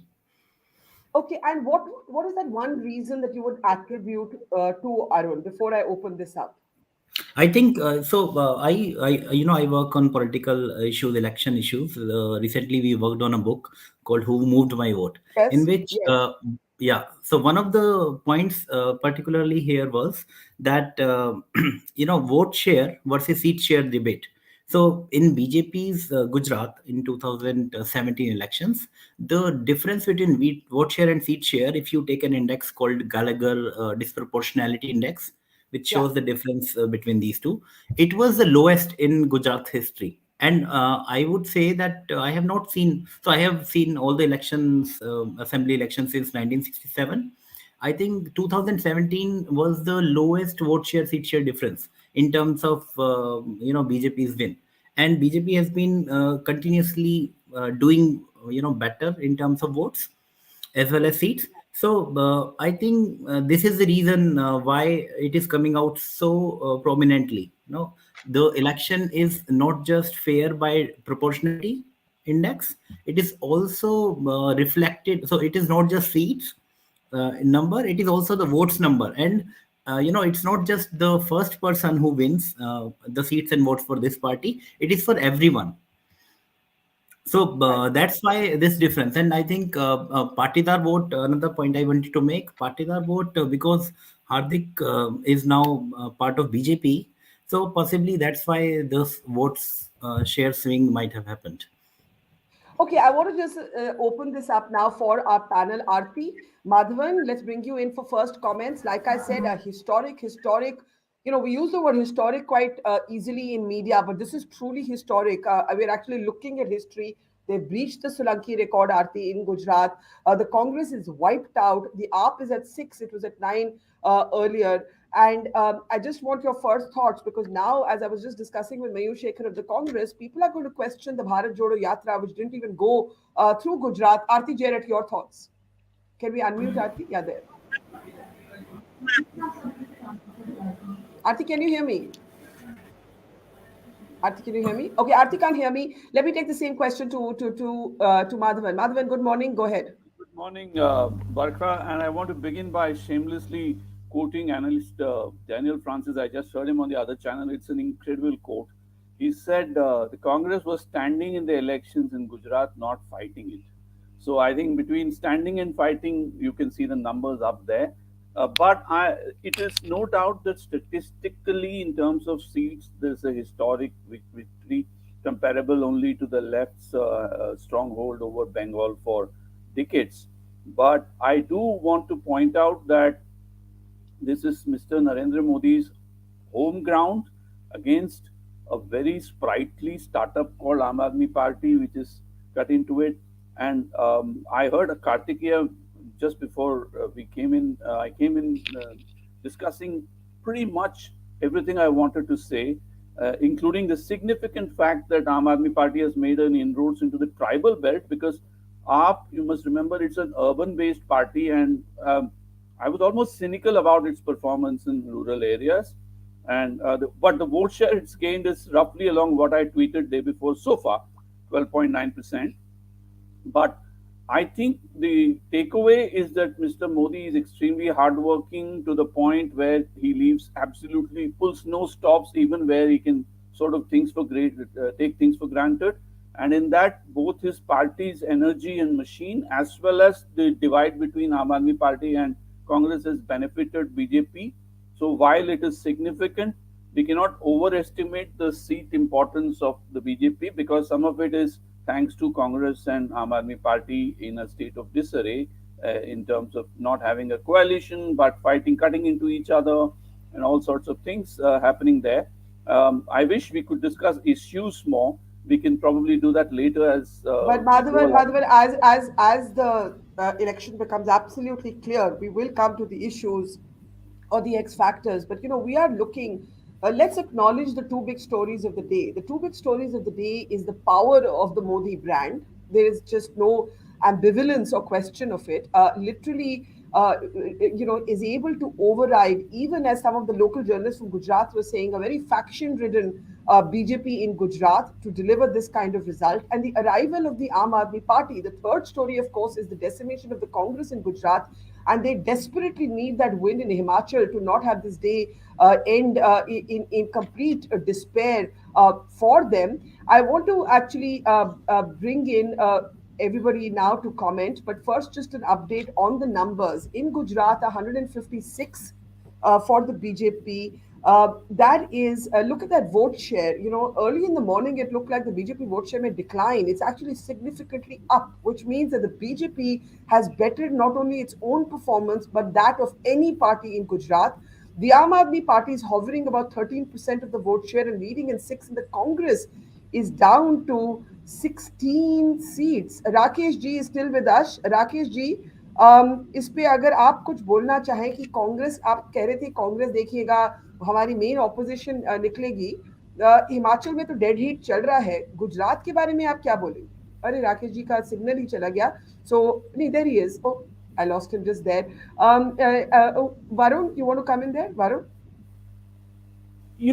Very interesting. I also see that, as I had rightly pointed out, and now we can see from the numbers also, that the fight is not for the post of chair, not for the chair of CM, but for the opposition.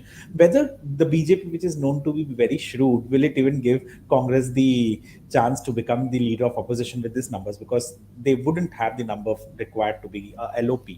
But as someone pointed out, and in the morning also I said, Aam Aadmi Party is being seen as an option by the SC, ST. Aam Aadmi is is being seen as an option by the farmers over there. I think our map showed also that Adivasi areas also the AAP is making some gains. Absolutely. Yes. And because of their freebie culture, you may dislike it. People might say you shouldn't be encouraging it, but no one over here is doing politics of class 2 civic book. Everyone is over here to win elections, which the Congress needs to realize now. The Congress cannot, I very sorry to say, but the Congress with leaders from other parties, they are moving to become they probably, we can call Congress as the biggest regional party in the country right now than being a national party, because the way they are moving exactly replicating the Communist Party or their way. They are moving towards the fringe, and this will cause them very dear when it comes to these belts, maybe Maharashtra, and wherever Congress goes down to number 3, it has never come up. May it be in the south, may it be in Uttar Pradesh or Bihar. And we have seen that, and this is what one can tell about. I just want to ask Mayur Shekhar if he agrees with Madhavan quoting another politician, another political voice, saying that Congress didn't even try and fight Gujarat. Mayur? We did, Barkha. We fought Gujarat as well as we could have fought, considering the resource crunches that we had, considering the heavy money bags that we were pitched against. We had our own approach to the campaign. Despite all the adversities, we tried and reach out to as many houses as possible. The approach was, the approach was person to person, not even door to door. We went with this, counter narrative of Gujarat for Gujaratis. We went. But Mayur, look at the once again. We failed. Numbers. Yeah. We failed. It didn't work. I'm not saying that it worked. It didn't work, Barkha, and we need to go back to the drawing board. We accept this defeat with humility. There was a problem in our approach. We need to really rectify that problem. Aam Aadmi Party is a new threat. We need to take that threat seriously. All these things will go back to the drawing board. We'll redraw our strategy. Like in 1985, Madhav Singh Solanki ji had won more than 150 seats in Gujarat. In 1990, what happened to Congress, and after that, what happened to Congress in Gujarat, we all know. So this is, with historic mandates also come historic expectations. Next 5 years, we have to basically ensure that we keep raising the right questions of the government. And after 5 years, the future of Gujarat is ours. I'm sure that the false promises that the BJP has made, the over promises that they have made, they are not going to last. In 5 years, the myth of Aam Aadmi Party will also be broken. Congress is a serious player, at a serious grassroots level player as far as Gujarat is concerned. You have organization in every block, every panchayat of the state. We have good grassroots leaders. We need to invest in a newer leadership in Gujarat. But I'm confident that in 5 years from now, we'll see a more vibrant Congress on the ground, and we'll be in a position to take Gujarat back. So, the irony is that the one party that is ready to recognize your gravity is actually the BJP. Rakesh Ji from the BJP has been saying all morning, Madhavan, you missed this, that they still only consider the Congress to be the opposition in Gujarat and not the Aam Aadmi Party, to which Huda Zariwala has had a lot to say. Please look at this swing on your screen. The Congress is down 64 seats at the moment. It is beginner's luck, Barkha. It is also beginner's luck. I'm telling you. All right. Okay. You're giving it. Okay. Fair enough. No. Congress is a very solidly grounded party as far as Gujarat is concerned. We didn't do well in this election. That's fine. We should have done better. Our strategy was wrong. We were unable to communicate our idea of Gujarat as well as we should have communicated. But no failure is everlasting, Barkha. We'll go back to the drawing boards. We'll redraw our strategy. In the next 5 years, we also need to tell the people of Gujarat as to what exactly will Aam Aadmi Party, what exactly does Aam Aadmi Party in the state mean. And I'm telling you, Aam Aadmi Party in Gujarat will be like a fly-by-night operator. What they do is that they test their grounds in Punjab. They got a good number of seats, so they stayed in Punjab. And in Gujarat, since they have not been able to get as many seats as they would have wanted, I'm sure that they are not going to be a persistent player in Gujarat. They'll only come back to Gujarat 5 years from now. We are going to be there every single day of the next 5 years. And I'm telling you... Let Huda respond to that. Huda, go ahead. Huda? Can we unmute Huda, please? Well, I respectfully disagree to that point. Congress was not even seen in Gujarat or even Himachal Pradesh for that matter. I mean, the fact that they even managed to get so many seats, is itself just something that Congress should be thankful for, because Aam Aadmi Party was well on the ground. The fact that the tribal population, placed their trust and faith on Aam Aadmi Party itself goes on to show that this is not just a party for the urbans. I mean, people are willing to place their support. People are willing to, give Aam Aadmi Party a chance in a state like Gujarat, which is absolutely, Aam Aadmi Party's presence is all in North India. So this is significant. This is Congratulations huge are for also us. owed to the Aam Aadmi Party for officially becoming a national party today. Thank That much you. is absolutely there. Huda, thank you so much for joining us. I want to go across to my colleague Zafar as well, who's at the Aam Aadmi Party headquarters in Gujarat. Of course, the day belongs to the BJP, but the Aam Aadmi Party also has some reason to feel proud of its performance. Zafar, it's over to you. Yes, Barkha, I spoke to Ishudan Ghadvi yesterday, and he told me even if they win one seat, they will still celebrate. It will be a big day for them. They will emerge on the national scene as a party that's not just limited to Punjab and Delhi, but also to other states. And in fact, Gujarat is an important state. Remember, Aam Aadmi Party focused on Gujarat as far as campaigning was concerned. They didn't really do much in Himachal Pradesh. Their focus always remained Gujarat. Now, I'm joined by Aam Aadmi Party spokesperson from Gujarat, Nitin. Nitin, who's the Gharot, who's the spokesperson. Let's speak to him. बड़ा दिन है आपके लिए. आप बोल रहे थे जो जीता वही सिकंदर, और बाजीगर जो हारी हुई बाजी जीते उसको बाजीगर बोलते हैं. ये आप बोल रहे थे अभी थोड़ी देर पहले. बिल्कुल. आज आम आदमी पार्टी गुजरात में जिस तरह से प्रवेश किया है, गुजरात की जनता ने स्वीकार किया है.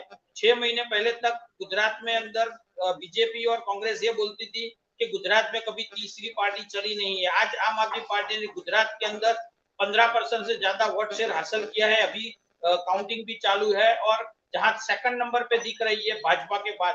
और हमारे लिए इसलिए बढ़िया है कि आम आदमी पार्टी काफी जगह पे बीजेपी को भी हरा रही है, काफी जगह पे कांग्रेस को भी हरा रही है. मतलब गुजरात की जनता आम आदमी पार्टी को आने वाले समय में एक बहुत बड़ी पार्टी और गुजरात का सुकान जिसको सौंपना है, उस तरह से आम आदमी पार्टी को स्वीकार कर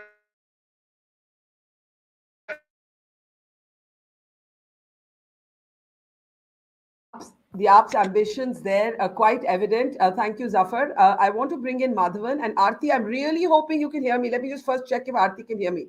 You can. Okay, Madhavan, go ahead then, Aarti. Madhavan. Yeah. Can we unmute Madhavan? Yes. Oh. Yeah, I yeah, can we hear you, Barkha. Can you hear me? Yeah. Yes.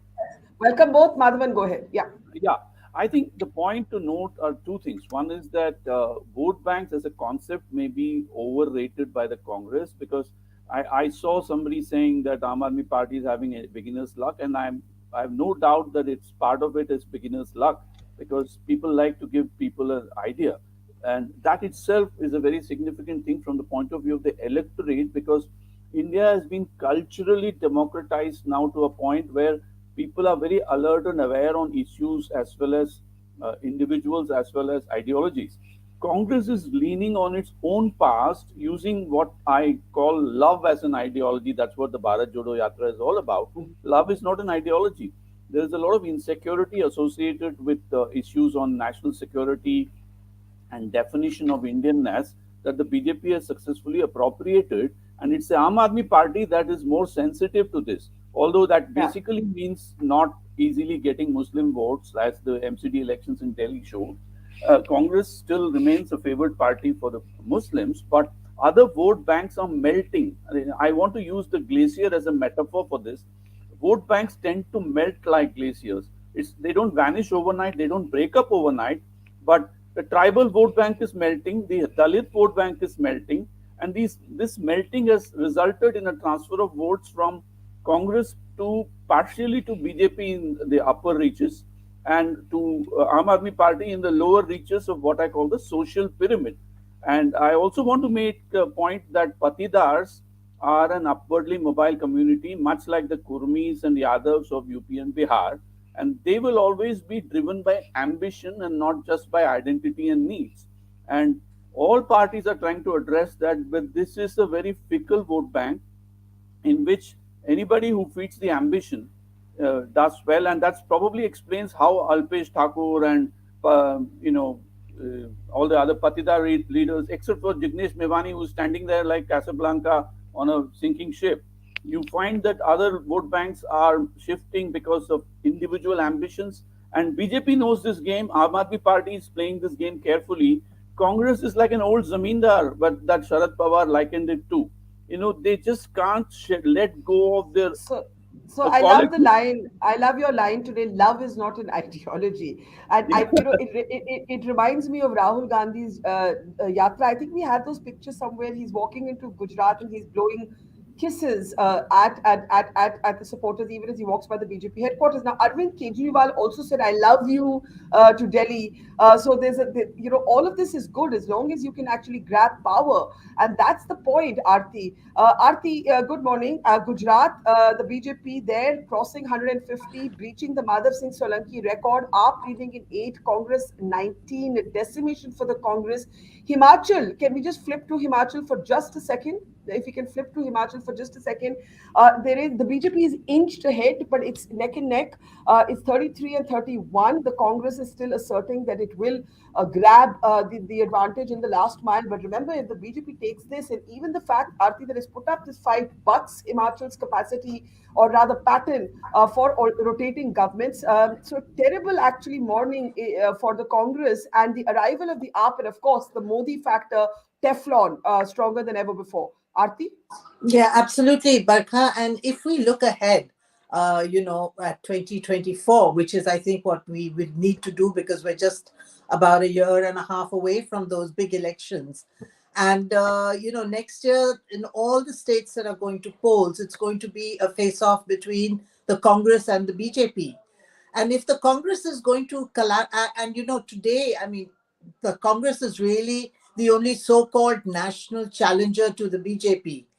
But if the Congress is going to collapse like this, like it has in Gujarat, and if it's going to be unable to, actually win Himachal, a state which was theirs for the taking, really, for the asking, then you're looking at the disappearance of the only national challenger to the BJP, in terms of the Congress.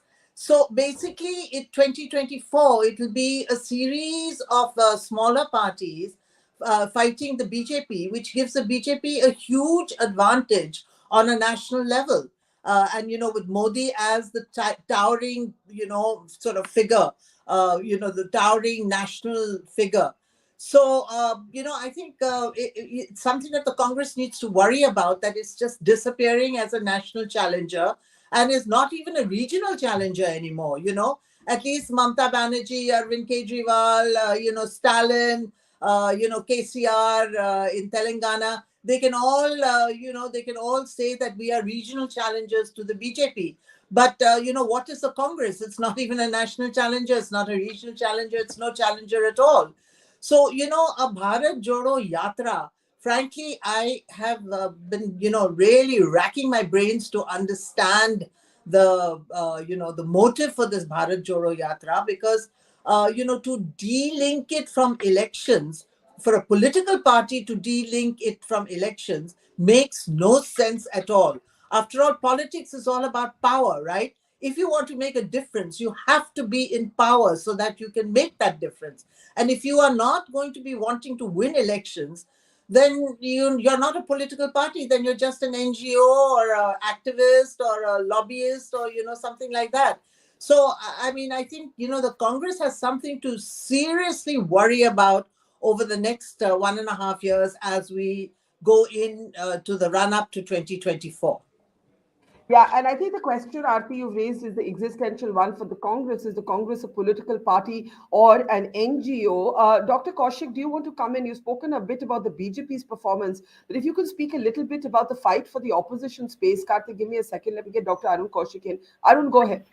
Yeah, so for the opposition, actually, if you see Indian National Congress, so one of the interesting features about vote shares in 2017 elections was both BJP and Congress had increased their vote shares.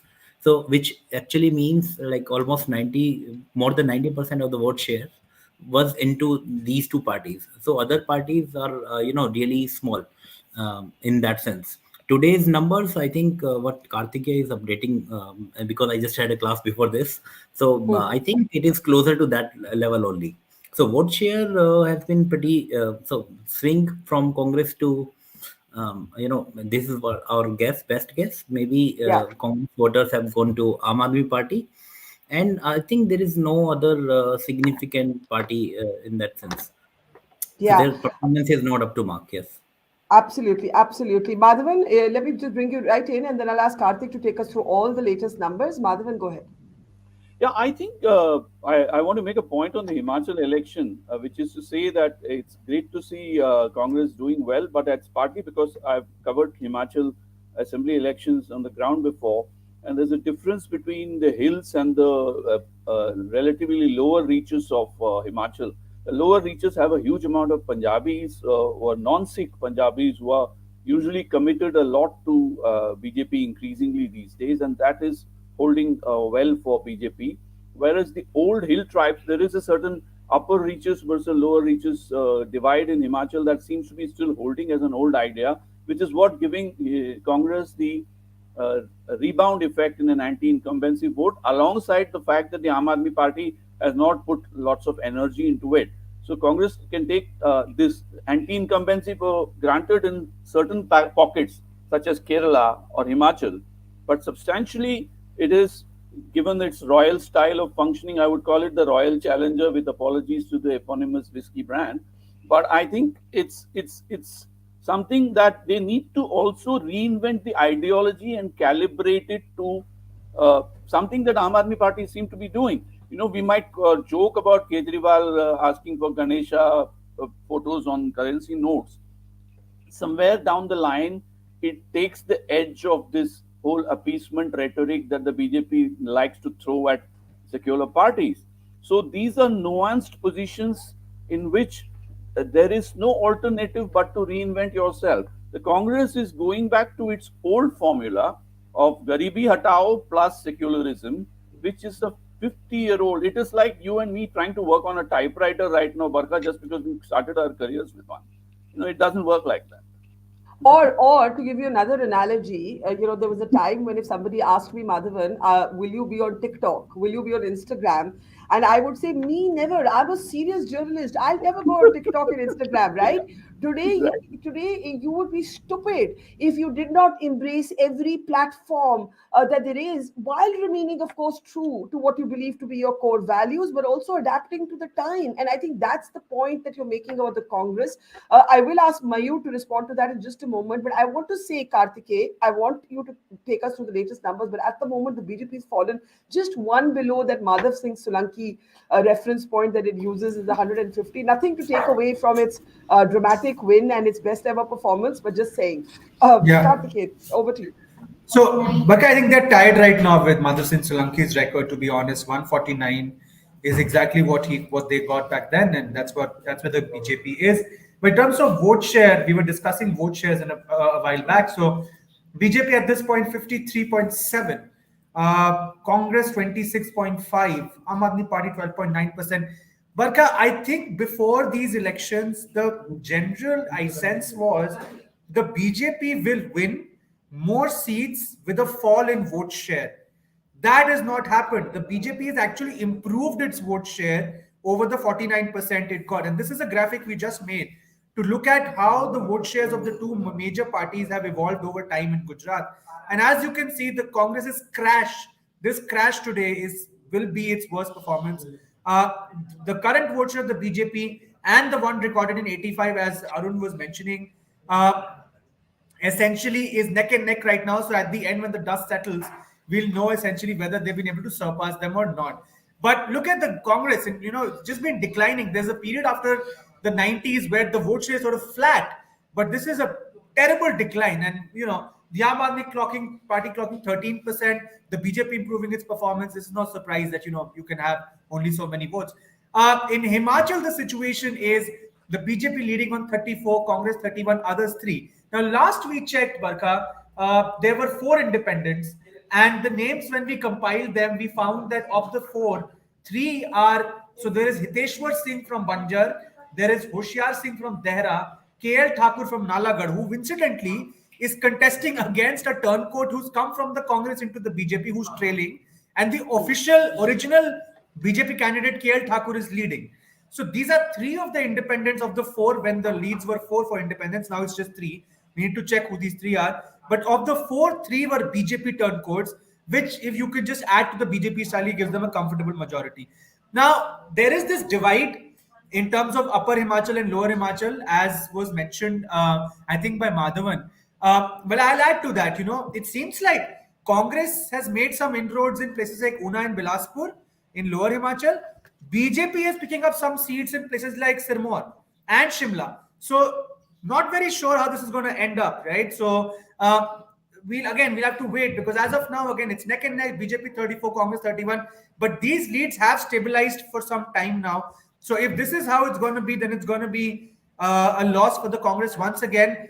The anti-incumbency track record for the Congress, the states which usually used to alternate are no longer alternating when it's the Congress's turn.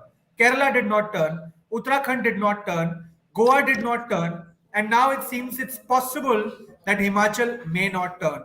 So that again explains something as to how the anti-incumbency vote is not just lying there. You need to cash it, and that requires political management. And I think I'd still feel the Congress's Himachal campaign was a pretty decent campaign. You had enough local leaders. You also had the central leadership campaigning there. I think it was a good campaign. The irony, Barkha, will be at the end of it, Congress MCD plus Gujarat seats will be lower than Himachal seats. Yeah. That will be the I want Mayur of the Congress to respond, but Madhavan, you want to come in? You've been speaking about melting glaciers. Fascinating. Madhavan, we're having a problem listening to you. There's something wrong in your headphones. Can you hear me now? Go ahead. Yes, now I can. I think I want to stand back and reiterate my melting glaciers metaphor, because this whole Kisan, Harijan, Adivasi, Mazdoor, Congress resting on some set vote banks based on kinship patterns of the pre-independence era is going away in favor of individuals and youth, especially waking up to their rights. And that has to be addressed systematically, because glaciers do not melt overnight or in big chunks. So it has to be calibrated. And even in Himachal, from what Karthik said, it seems to me that some of it was surprising what he said, although it was a very well phrased the way Karthik put it. So the fact is that there's a lot of trade and communication now between, let's say, upper reaches of Himachal and lower. There's also a generation transfer. So when these kind of things happen, you'll have to understand that ideologies needn't be abandoned, but they need to be calibrated. And Congress is simply not going anywhere there. And that gap is being filled by Aam Aadmi Party. So unless Congress understands the social dynamics of what I call progress in India, which is that it's not your father's garibi, it is not the extreme poverty, according to World Bank data, has come down dramatically in India. And I have written about it. Can I just jump in? Sorry, Madhavan, I'm cutting you short because we have other guests joining us. Akshay Marathi, welcome to the program. It's your first time, so welcome all the more. Also joining us on the program from Gujarat is Janvi Sunaya, a senior journalist on the ground there. Mayur, I must give you a chance though to respond. You have been confident through the morning. Through the morning that Himachal would go your way. At the moment, that's not a sure shot at all. Mayur, what are you picking up, Mayur? Your data is wrong, because as per Election Commission data, we are at 34, and as per our the reports that we are receiving from our counting agents, we are at 37. I am still will be at 39 seats right now. 11 rounds of counting in most of the assembly segments have been completed, except in Una and all, where they have completed 15 rounds of counting. So 22 rounds. So no, at least 7 rounds remain in most of the assemblies. In many of the assemblies, 11 rounds remain. So I am still telling you that Congress end tally will be at about 38, 39. I was hopeful of 40 plus before the counting actually started. So Himachal, I am still very confident. I'll not Gujarat, like Hang on. We're having some problems with your audio, but we picked up the gist of what you were saying. And I think what he's saying is that the leads that we are picking up, the EC is reflecting a different set of numbers. And before I get Akshay in, I want Kartikeya to just clarify that. No, that's correct, Barkha. And there are different sources that have sort of compiled this data at the same time. Some are faster than the other. It is possible that what the gentleman from the Congress is saying might have been the case, say, 20 minutes back, or it's possible that the source we are picking up is a little dated. Either way, as I said, we are not calling Himachal yet. We're not calling Himachal yet, right? So it is possible what he's saying could happen. We've always maintained that sense of caution that in such close elections, we will not call it. Gujarat, I think anybody can call right now. So as of now, there are two different sources, one that we've been using since morning. So what is BJP, the EC telling us? What is the EC is telling exactly what the gentleman is saying. Congress 35, Bharatiya Janata Party 30. In terms of vote share, it's dead heat, 43%, 43.4%. And then at the same time, the leads that we are getting from the other source are that BJP 34, Congress 31, and others 3. So again, because it's a close election, there will be this sort of intertemporal variation in terms of how leads are reported. So I don't think either of these figures are wrong. They're just coming from different points in time. And in close elections, these things happen. So we are not calling this election yet, not by any such of imagination. Okay, can we turn our thanks, Karthik? I'm going to let you go back now and look at both the EC numbers and the leads coming in from other sources. But Gujarat, I want to bring in Akshay and Janvi.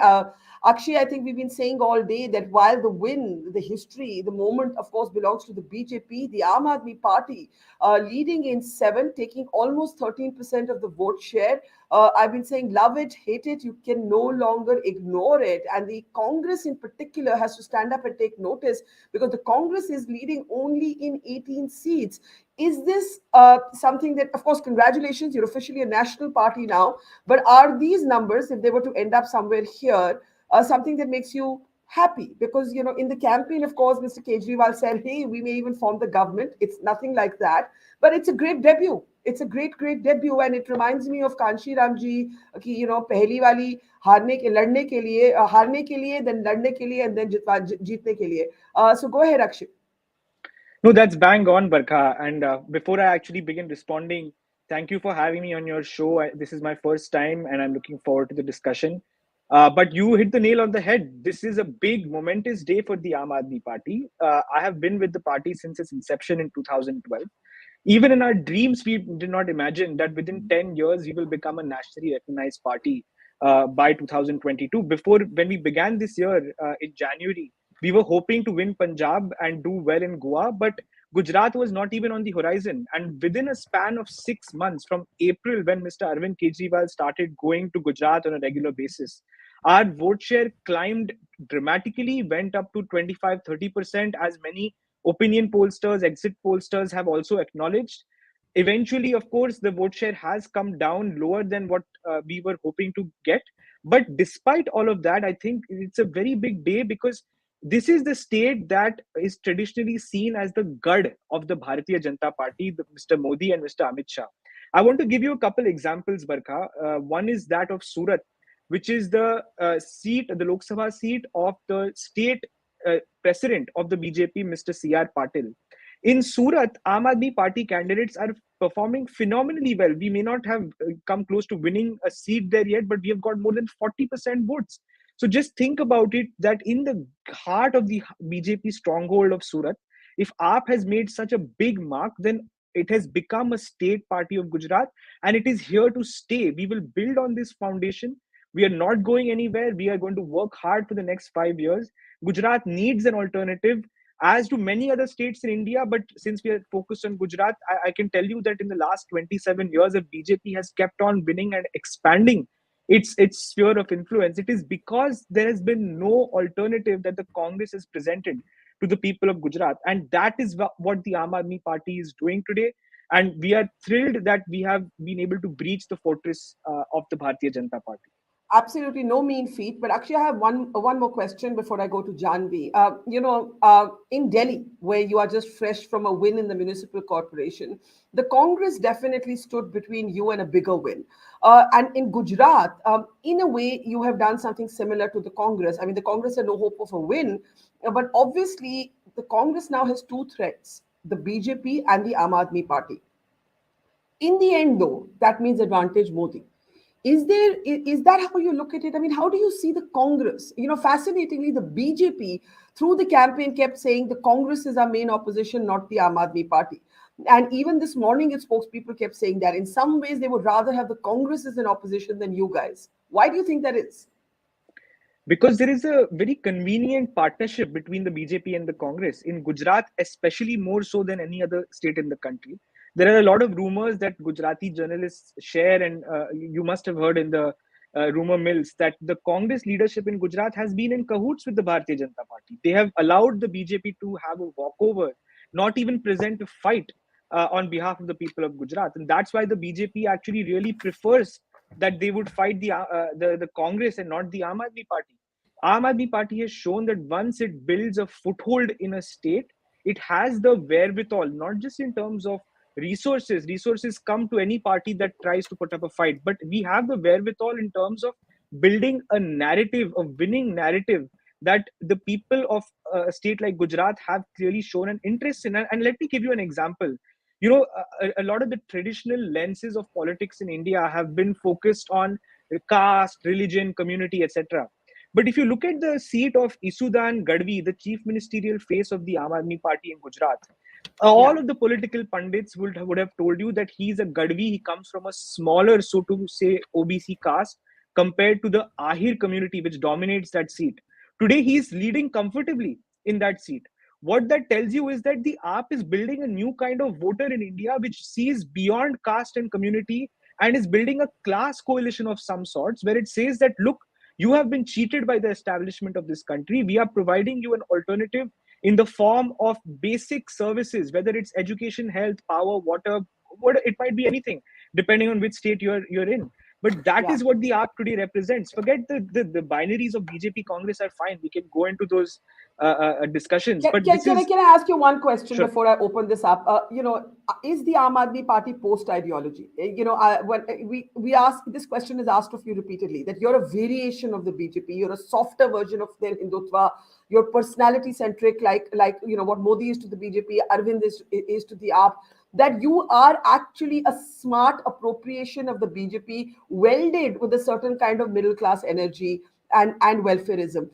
If I had to ask you, is the Aam Aadmi Party post ideology? What would you say?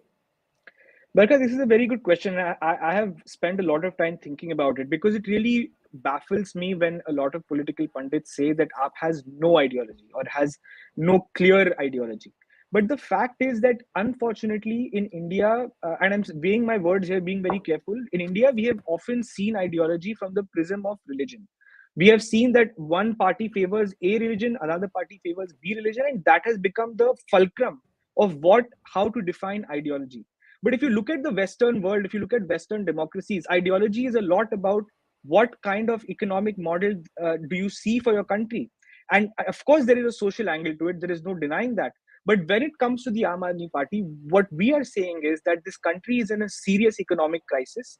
A lot of the social problems that are faced by us today are from the fact that there is an economic crisis, there is joblessness, there is poverty, and people don't have access to basic facilities. So our focus as a party is to say that we need to fix these fundamental building blocks that are stopping India from becoming a global power. And then we can move towards becoming a progressive and modern society. This is not to suggest that we don't have a say or stance on issues of social problems. We do. But the fact is that these are legacy traditional problems that have been created by other parties. Look, I'm in a party that is just 10 years old. We have not created the problems that India faces today.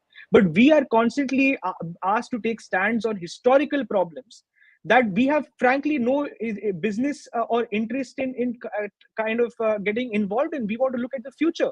That is what we are interested in doing. Okay, I want to open up the things that you're saying. Aarti and Madhavan, let's bring you in. Sorry, actually, Aarti and then Janvi and then Madhavan. Aarti, go ahead. Aarti? Yeah, on the Aam Aadmi Party, the Congress or the BJP? The Aam Aadmi well, I think Party, Akshay Marathi said makes a lot of sense, because I think, a lot of young people in India are post-ideology. And I think that they do really want to look ahead. They want to get ahead. They're aspirational. And, they really don't want to dwell on historical mistakes, and past problems and so on.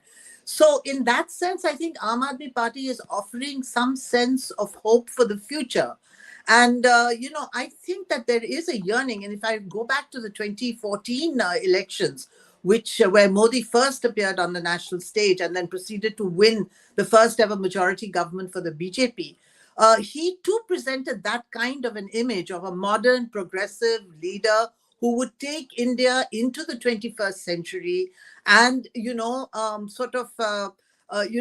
fulfill aspirations of young people to get ahead, to have jobs, to, sort of move up the social ladder. And that's the image he presented. It's a pity that in the last 8 years, the BJP seems to have regressed into, trying to right the wrongs of history and trying to settle historical scores and so on. And so we seem to be going back instead of forwards. I do also agree with Madhavan that, the problem with the Congress is that it's stuck in some old era. It has failed to reinvent itself.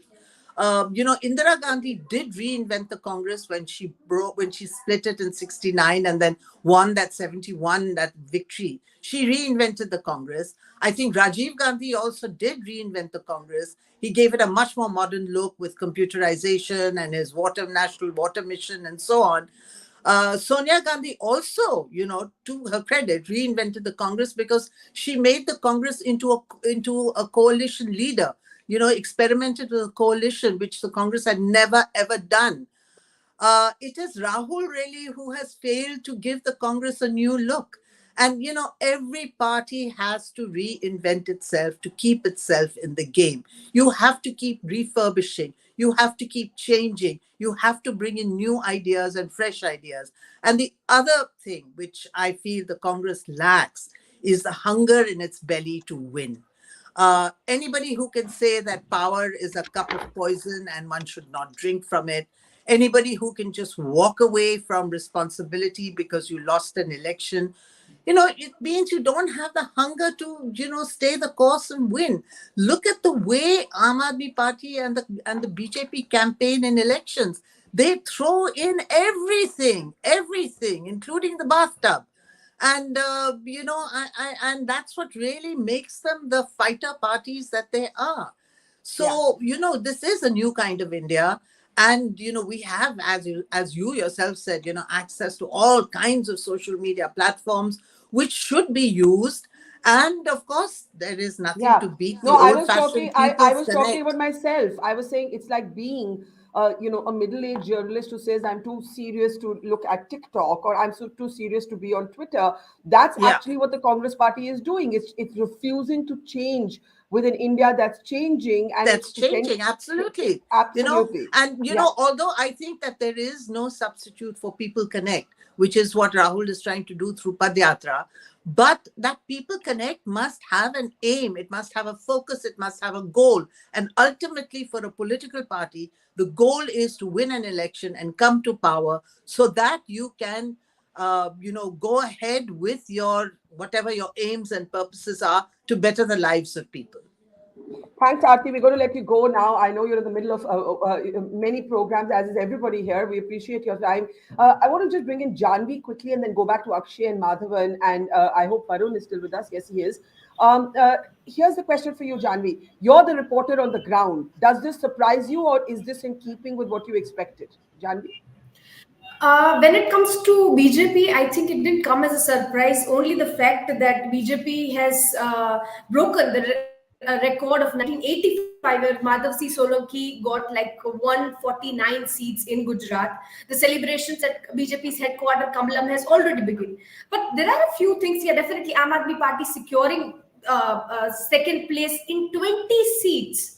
In 20 seats in Gujarat is definitely a big deal. It definitely come as a surprise because it gave a very spirited fight and they did get results on the ground. But there are a few questions when it comes to do ideologies really matter, and you have to see results in at least a few seats. Definitely, first is Godhra. The BJP's candidate CK Raoji is definitely winning, and winning with majority. CK Raoji is the person who was in the committee that granted remission to rapist of Bilkis Banu's case.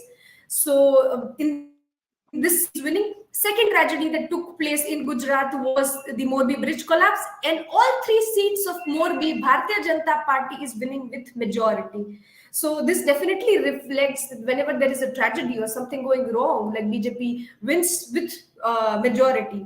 Another aspect, Bharatiya Tribal Party's leader Chotu Wasawa seems to be losing this time from Jagadia. Chotu Wasawa is a very prominent leader from Gujarat, and he again seems to be losing to Bharatiya Janata Party. When it comes to Congress, I think the main problem with Congress and their main competitors is Congress itself. Delhi High Command's disinterest in Gujarat elections did reflect on ground. People, the Congress party whose traditional vote share is Adivasis. I think this time with these elections, it's not just Congress party's future in Gujarat which is in danger, but the traditional vote bank, which is Adivasis. I think they've lost it this time. And surprisingly, Aam Aadmi Party has shown as a good competitor. They are securing second position even in the tribal belt of Gujarat. These are some of the observations Thank you. Very interesting. And I want to take them back to Akshay as well. But Madhavan, you've been wanting to come in. Fascinating input there from Janvi. The Aam Aadmi Party scoring a second place in 20 seats, and really, in a sense, being a kind of deft. You know, if there was one word I would use for the Aam Aadmi Party, it would be agility. If you look at how it has evolved from the time that it was a crusading anti-corruption movement to now, really a kind of transformative journey. But also brand Modi. We can't turn away from the sheer power of the Prime Minister being able to iron out any crease. Morbi's bridge tragedy, an MLA who calls rapist Sanskari Brahmins, the BJP faction ridden in Gujarat, none of it seems to matter. He's almost Teflon. Madhavan. Yeah. Oh my God, you stole my word, Barkha. I was about to I'm say so sorry. Teflon. But it's okay because I have a lot more to say on this because Teflon Modi is the perfect nomenclature for this man. But having said that, let me point out that BJP is not like Congress resting on old laurels, but it is resting on an idea of an old glorious India, the Soneki Chidiya syndrome, a golden sparrow. And Modi has successfully packaged a renaissance package on this old golden syndrome idea. But having said that, let me argue with people like Aarti who have left, or you yourself said there is no ideology. But the fact is that the Constitution of India promises, social, economic, and political justice that is together summed up in one ideology called progressivism. And Aam Aadmi Party is trying to take progressivism to the next level from where Congress left it in the secularism plus Garibi Hatao syndrome. And let me draw an analogy. Congress ideas are rooted in the UK of the 1940s and 50s, especially the Labour Party. Whereas the Aam Aadmi Party is picking up ideas from contemporary Scandinavia with welfareism as the next level of progressivism in which health and education and aspirations based on self-actualization are very important. Let me give you a physical example. In my area, there are about half a dozen public gymnasiums in the local parks, which I would have never imagined as a kid growing up in Delhi. You can walk into a local... I'm just briefly interjecting you to tell you the things are slightly looking up for the Congress in Himachal at this point. You can see the latest leads on your screen. Madhavan, go ahead quickly. I think, on Himachal, I think Mayur was correct. The Congress seems to be doing well, but mainly because of old-fashioned anti-incumbency, as I would put it. But coming back to the Aam Aadmi Party, it has taken Scandinavian-style welfareism with an emphasis on environment, education, and health as the next level of what I call progressivism as a modern ideology. Please understand that India did not win independence necessarily to build old Bharat. It was supposed to be a new modern India, and somewhere along the path to modernity, let me take a very nuanced view on this. Congress has done a lot, including MNREGA and RTI, Right to Information, and it has done well on the political side of modernization. But in the deliverables of lifestyle and economics, Aam Aadmi Party seems to have stolen the thunder. Can I just go to the thunder, as you say? Thumbs up, taste the thunder is what it reminds me of. Akshay, let me bring you in. Here's the question for you. How do you see the Congress? You've addressed the criticism of having no ideology, but the Congress still does use secularism as one of its characteristics to distinguish itself from the BJP. The Aam Aadmi Party has clearly decided to sidestep any Hindu-Muslim issues. It remains silent, or it appropriates some of the cultural sort of mass language, as it were, that the BJP also uses. So it's kind of welfareism meets a kind of benign Hindutva, for lack of a better word, meets strong leadership. How do you see this question perennially, that are you a soft Hindu party today? Barkha, I was speaking to some journalists who were covering Gujarat, and they reported back their conversations with a lot of young Muslim folks in Gujarat, Muslim voters in Gujarat. And the single point that they were raising is that we are also equal citizens of this country. We also care about education. We also care about healthcare. We also care about the inflation that's going up. We are not just Muslims. We are also humans who have to live and survive in this brutal world in terms of living a day-to-day life. Of course, the issues that of ensuring a peaceful society are extremely important. But you cannot, it is not an either or. It is not that because one focuses on the day-to-day economics of side of things, we don't care about the other side of things. We have a government in Punjab. The proof of the pudding is in the eating. We have shown that in Punjab, we are running a tight law and order operation. We don't allow hate speech on social media. We don't allow skirmishes on religious fronts to take place.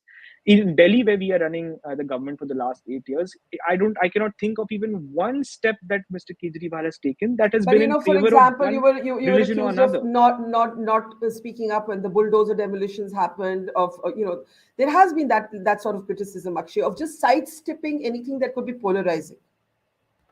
No, absolutely, and that has been our stand. That when it comes to issues of political discourse, where the effort from our opponents is to kind of trap us into that kind of argument, where you have to reduce everything down to Hindu versus Muslim, we will not participate in that. That is very clear. When I was talking about what our governance model is, I was saying any policy steps. What has the Aam Aadmi Party done in the last 8 years to show that we are in favor of one religion versus another? No, I think that's fair. I think that's fair that when you've done pilgrimages, religious pilgrimages also, you have also included an Ajmer Sharif in that, if you're talking about Ayodhya. Janvi, you have some updates for us on how the Muslims of Gujarat may have voted. And that's been a big question. Will they stick with the Congress? Do they see the AAP as a potential alternative? Go ahead, Janvi. Yeah, just a very quick point on Muslims of Gujarat. Well, all those people who are unhappy with the ruling party, they have chosen Aam Aadmi Party as their party to vote for, and there are reasons that Muslims specifically feel that instead of voting for AIMIM, they think that is Green Lotus. I'm quoting those people that I've talked to. They think that voting meme my vote will directly go to BJP. So instead of voting for me, I would rather go for Aam Aadmi Party. And Aam Aadmi Party has complete silence on Bilkis Banu, but still Muslims see faith in Aam Aadmi Party, and this is what the ground report is. And even if we see the vote share, even in Muslim areas like Jamalpur or Daryapur, Aam Aadmi Party has also cut votes of Congress. So I think Congress is also losing its Muslim vote share as well. That is very interesting. And therefore, in some ways, Janvi, it validates Akshay's point that the Muslim voter is quite willing to also be tactical, is also be quite willing to say, okay, what's my long term? What's my short term? Janvi? Hello.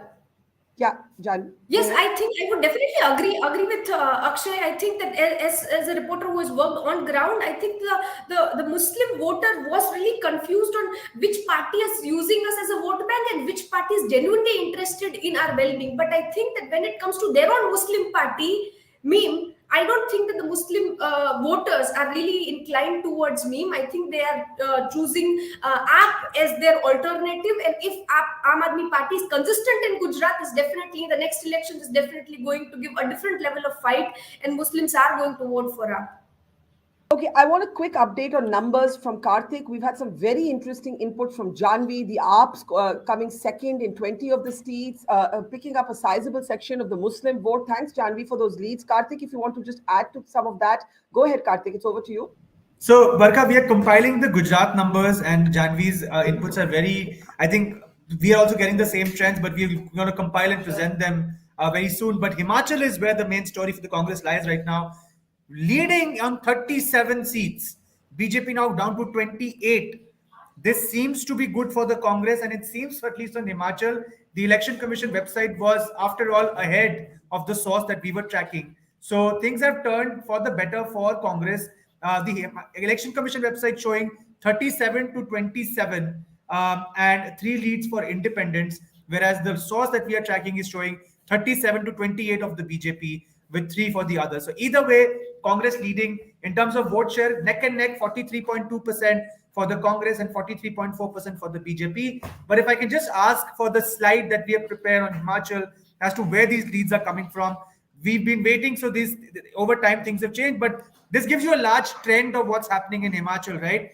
So Madhavan was mentioning about the upper and lower Himachal divide. The eastern part is the hilly area. That's Lahaul Spiti, Shimla, Sirmaur, Kinnaur, Solan. Not so much Sirmaur, but Solan, Kinnaur. And then you see the big lump of saffron in the middle. That's Mandi district. That is where the chief minister is winning. And his vote share, Barkha, in his own seat right now is north of 76%. So just to give you a sense of how districts have voted, Bilaspur has been a tie. Chamba has voted for BJP. Hamirpur has gone the Congress's way. Kangra has been a tie. Kinnaur has gone the Congress's way. Kullu tie. Lahaul Spiti Congress. Mandi has been a sweep for the BJP. Mandi is the one district that has powered the BJP's performance in Himachal, and that probably is credit to the chief minister. Remember last time when the BJP fought the election, their chief minister candidate lost the election in Himachal. So this is a very credible performance from Jairam Thakur's home turf. Shimla, Congress taking the edge, 6-2. Sirmaur is a tie. Solan, Congress sweeping 4-0. Una, again, I think Una is the one place. Una, and I would also say to some extent Hamirpur, are the areas of lower Himachal where Congress is doing well. Hamirpur, as I said, is Anurag Thakur family turf, right? So that's really interesting. But as of now, things looking really good for the Congress from Himachal with 37 out of 68 seats. Okay, Karthikeya, thank you so much for that update. Very granular look at Himachal Pradesh. We're going to let you just hop off briefly to bring us some of those trends from Gujarat. See you in a bit. I'm seeing Dr. Pooja Tripathi of the Congress join us. And welcome, Pooja. It looked like a despairing morning for the Congress, but there's good news now, at least from Himachal Pradesh, which we just saw. And let's have the main numbers there. But I want to get Varun and Arun in, and Madhavan. Everybody be quiet for a very long time. Varun, go ahead first, you. And then I'll get the others. Varun. Barkha, one small thing. First of all, congratulations, Akshay. Seeing you after a very long time. We have known since 2012, I think so. And, Aam Aadmi Party, congratulations. All the 7 seats that I see where they are leading, or now 8, are in different states of Gujarat. There's a lot to learn from Aam Aadmi Party for all those people who want to get into politics. There's a lot to learn because, I don't know why people say that Aam Aadmi Party doesn't have an ideology. Probably because they're experimenting right now. They can go to extremes. They can go to extremes of every side. We have leaders from Aam Aadmi Party who are accused in riots. We have leaders from Aam Aadmi Party accused in scams. We have leaders from Aam Aadmi Party accused of various things. And we have also leaders of Aam Aadmi Party who can sit on a debate with a straight face and say that in Punjab, law and order is fine, while we see every day something. This is the politics that Aam Aadmi Party is very good at doing, presenting what they want and letting people believe. That is what they have been able to do in most of the states across the country, wherever they want to get into. And, this is what telling what they want to say and making it believe. This kind of politics is what Aam Aadmi Party is able to do. And I don't know, Muslim voters have been very smart since day one. Muslim voters vote for that party which helps them defeat the BJP wherever they want to. So whichever party, it may be a Trinamool Congress in West Bengal, if they see a Trinamool Congress is going to help them defeat BJP, they will vote for that. In Maharashtra, we have seen it happening. So wherever, whichever party which used to be claiming a claimant of a Muslim vote bank, wherever they see that that particular party isn't winning, they would support any party that helps them defeat BJP. Okay, And this I is just, what. yeah, thanks. Thank you very much, Varun, for that insight. Shantanu Gupta, biographer of Yogi Adityanath, political analyst, is with us. Welcome. Nilanjan Sirkar, political analyst, is with us from the Center for Policy Research. Things have changed very quickly.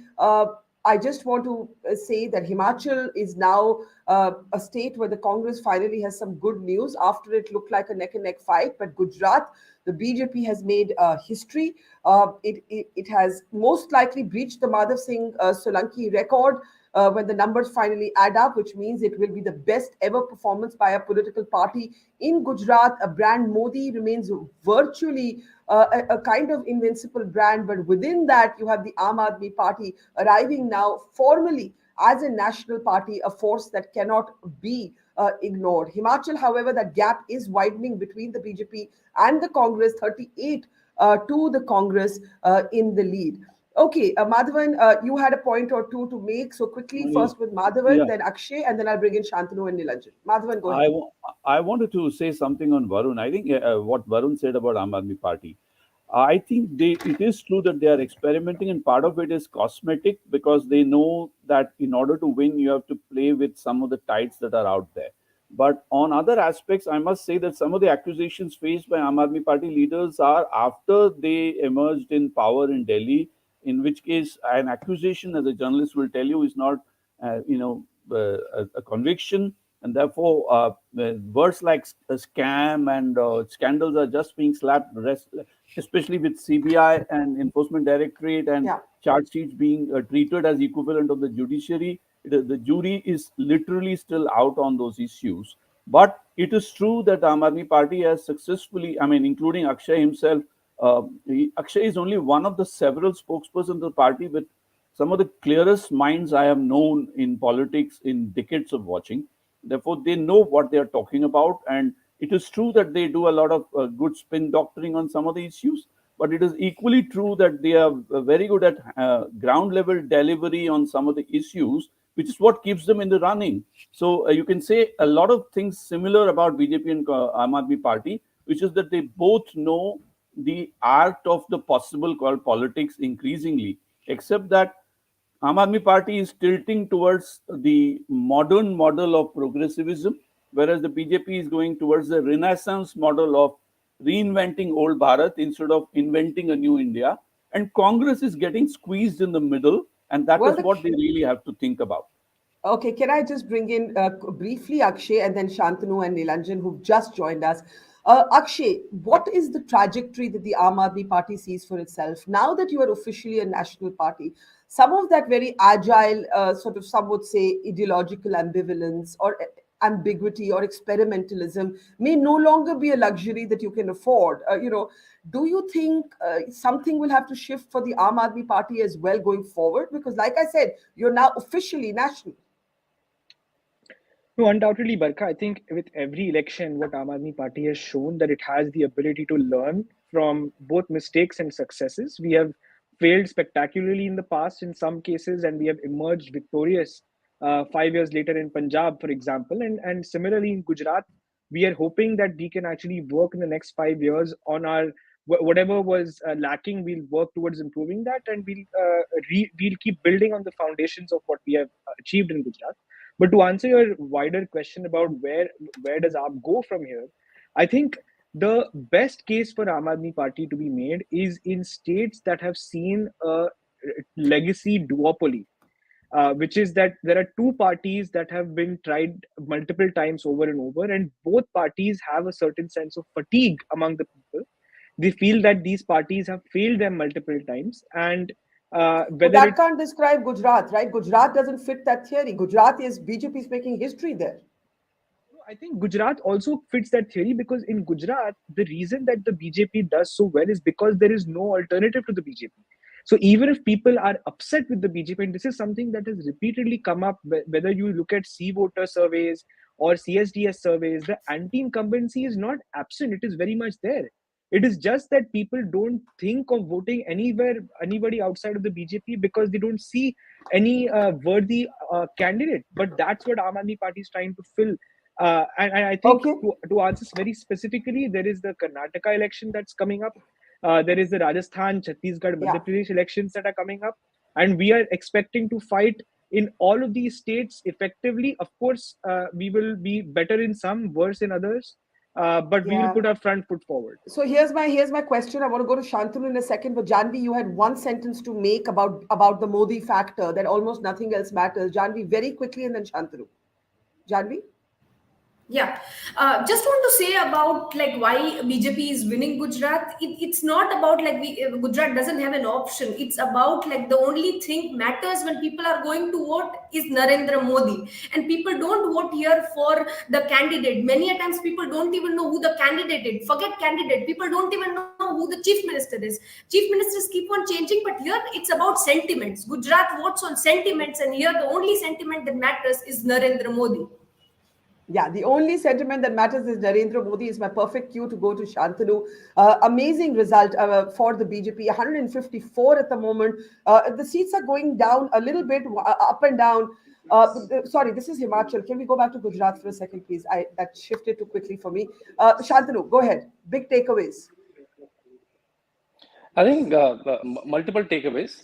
First of all, a party which runs from a municipal election to a central election to a state election with full heart. However flack it gets that they make even a municipal election look like a central election. So I think full credit to that. And BJP retains its vote share and adds on to that. And also a big warning to a lot of media wallas who made a huge mahal for Aam Aadmi Party. They're making the report. In fact, we should ask, in fact, you should ask Arvind Kejriwal, where is that famous IB report which was making them form the government? So, and someone said, I think that's the trick of Aam Aadmi Party, that lie blatantly, make it look like a truth, and try to make people believe what they want to say. But again, it never, it always never come true. Shantanu, if I can ask and in Himachal also, just one more thing. In Himachal also, we see in Himachal also BJP has retained its vote share. Himachal, which has a trend of incumbent losing every time, they have maintained their vote share. Actually, at the moment, the BJP is slightly down, 49.2% to 40, almost 44. Shantanu, just it's changing minute to minute. And there are 11 seats I just watched where the difference of the margin is 400, 600, 900, 800. So let's see how it goes. It will go to the last counting. Round of counting. Yeah, absolutely. Chandru, one more question for you before I get Nilanjan and Dr. Pooja in. And that question is this. You say that the Aam Aadmi Party's PR is very good. And it's true that Kejriwal made a claim that maybe they could even form the government. But would you concede today, if we flip back to Gujarat, that they have arrived on the national stage now as a very, very strong opposition voice that you can no longer ignore after Punjab and their debut in Gujarat? Shantanu? See, for sure, number-wise, now you can confidently say that Congress is the biggest regional party, and it's comparable with the number of states it has. But again, I think we are calling the shots too early, right? Like to make a national election, Congress still has a 19-20% vote share in any central election. So Aam Aadmi Party coming to that level will like 20-30 years, and the only leader is Arvind Kejriwal. BJP has, like, after Modi, there are series of their 10 leaders which will count today. They're amazing chief ministers. So with only Arvind Kejriwal, after 10 years, 15 years, who will lead it? So I think that's the question. So I think we are giving the credit too early. But as a startup, it's a good political party to observe. Fair enough. I want to bring in, I was seeing Pooja of the Congress, but I don't see her now. So I want to bring in Nilanjan. Nilanjan, what a interesting morning. It's gone up and down. But Gujarat, the BJP is making history. The AAP has reason to be satisfied, picking up 13% of the vote. And the Congress is decimated. Its good news is going to come in only from Himachal Pradesh. Nilanjan, go ahead. Yeah, I mean, I think we can start making some confident claims in Gujarat because this is a statistical point, but vote share stabilizes before seats do. So now we can pretty much guess that the BJP's aggregate vote share will be somewhere between 52 and 54%, AAP will be around 13%, Congress between 26, 27%. projecting to about 5 to 15 seats for AAP and 5 to 10 seats for AAP and 15 to 25 seats for the Congress, and somewhere between 150, 165 for the BJP. Don't be surprised if this continues to go up because the BJP has gotten such a large vote share. I think the big 2 or 3 takeaways for me in Gujarat, and this is sort of a local point, is that 5 years ago there was a lot of rural distress. We know that they lost Saurashtra quite badly to the Congress. This time, the BJP has picked up all of those seats. We see that AAP has won a couple of seats there, Congress has won a couple of seats there. We need to understand where the BJP has gained vote share, where AAP and Congress have split their votes, but it also shows something about the nimbleness of the BJP, that even with the kind of anti-incumbency that you sometimes hear in Gujarat, sometimes you heard from farmers even 5 years ago, the fact that the BJP can turn around 5 years later and win those voters over is quite an extraordinary outcome. Now, in terms of AAP, I do think probably a lot of the big AAP fans will be disappointed. They're performing about 5 percentage points less than what the exit polls predicted. But 13% is not a small number. What we're going to have to see is that are there certain seats where the AAP has actually put up a fight and then getting zero elsewhere, or are they sort of more evenly spread? One of the things that we saw in Punjab 5 years ago, people were disappointed with AAP's performance then too. But what we noticed was where AAP had presence, it was doing very well. It just didn't have presence across the state yet. If that's the scenario in Gujarat, then AAP's graph will broadly trend up over the next 5 years. If not, and they've not quite performed well and they just have small votes here and there, then it's going to be a tougher road for them the next 5 years. Yeah, and we'll break down some of this data, but Shantanu, just look at those swings, right? It is 65 down for the Congress party. So, while we say, we can debate the extent of the AAP debut, no one can debate the decimation of the Congress in Gujarat. And, questions will be raised about Rahul Gandhi, the Bharat Jodo Yatra that didn't even go into this state. And earlier Congress people were blaming the lack of media attention on their party for them needing to take out this yatra. Shantanu? Yeah. Yeah, Shantanu, just unmute yourself, please. Yeah, go ahead. Yeah, Barkha. So, Barkha, last time in 2017, Congress has the best performance. And this was owing to Hardik Patel, Lulpesh Thakur, Jignesh Mevani. And that was the performance. They should have found more such young leaders. But what happened? 2 of them already left and they're contesting for BJP and both are winning. Your star pracharak, your party man, Sonia Gandhi is non-canvassing, Priyanka Gandhi is hardly there, Rahul Gandhi is hardly there, party machine is hardly there. Like, as if you don't want to win the election. So they're just thinking, okay, we will do something and we should win the election. So I think they're not even in the mood of winning election.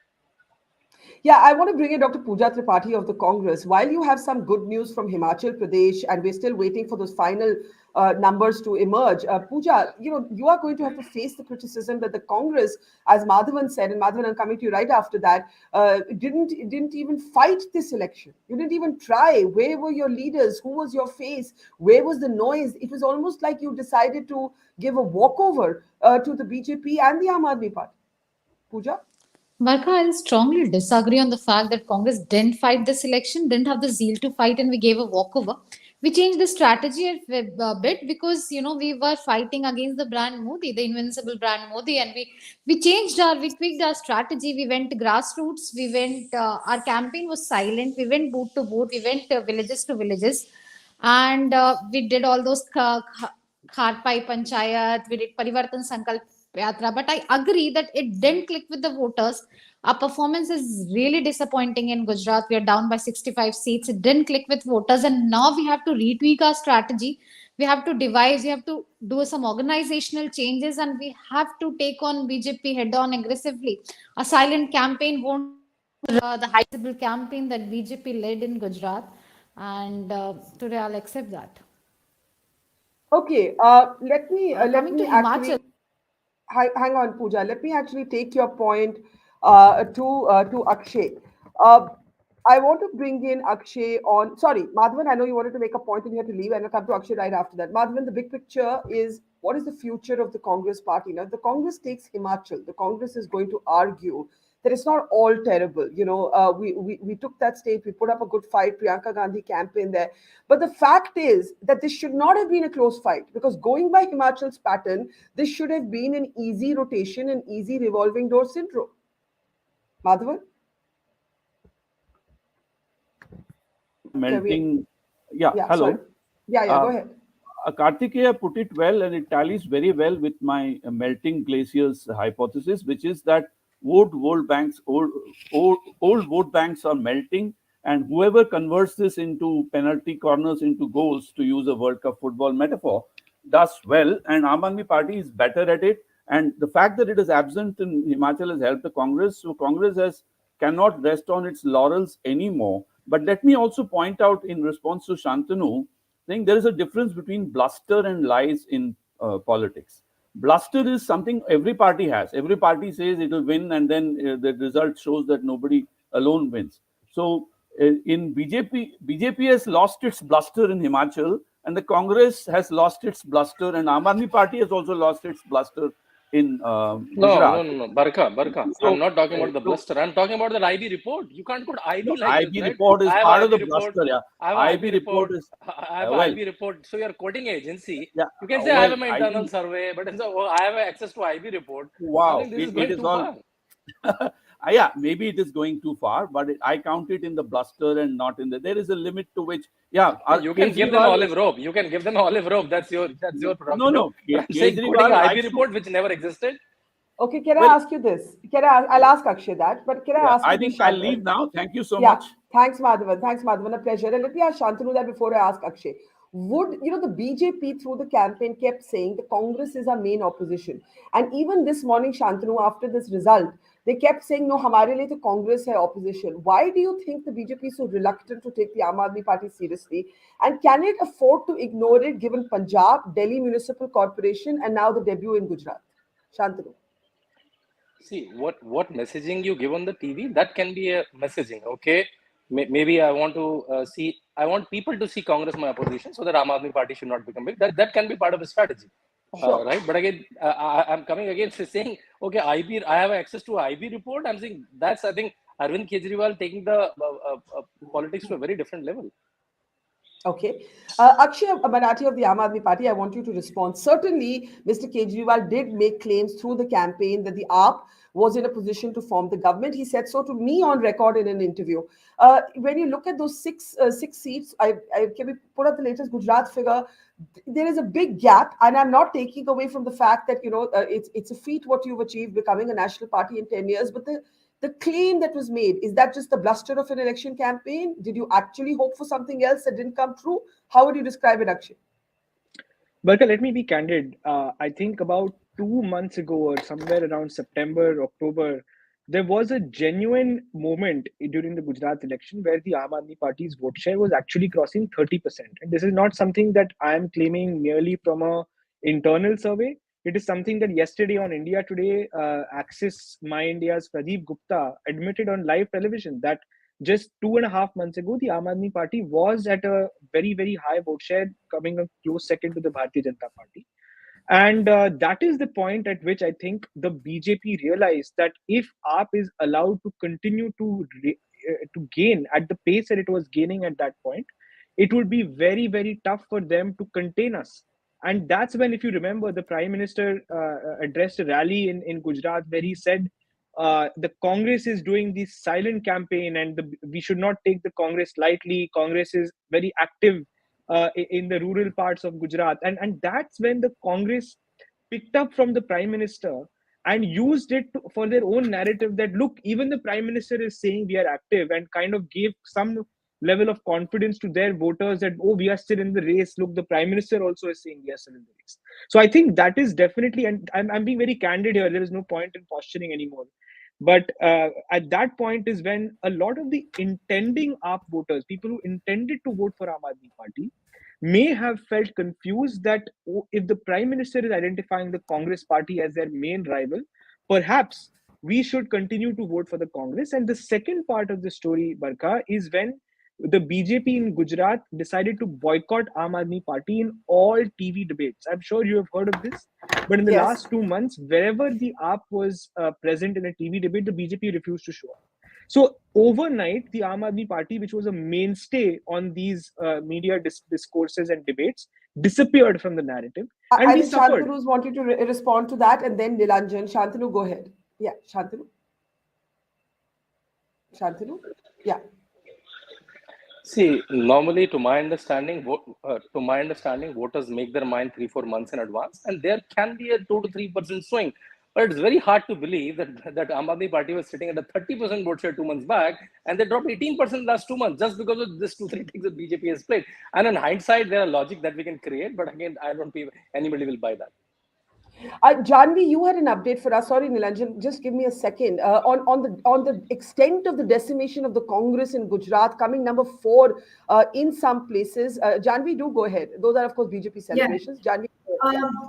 Yes, so I was looking at the latest report, and on 18 major seats, Congress is losing big time. But surprisingly, there are seats in which Congress is securing the 4th place. It is not just losing from Aam Aadmi Party, but it's also losing from independent candidates, from smaller parties. And I think this is definitely a thing to worry about Congress. All the major leaders of Congress party who were with the party since 1990s, most of them are losing, except one, which is Arjun Bhai Modwadi. I think the results are yet to come, but he is the only likely person of Congress party senior leader who might secure a better place, but all other are losing. I think the Congress party was really disillusioned about the presence of Aam Aadmi and the BJP party.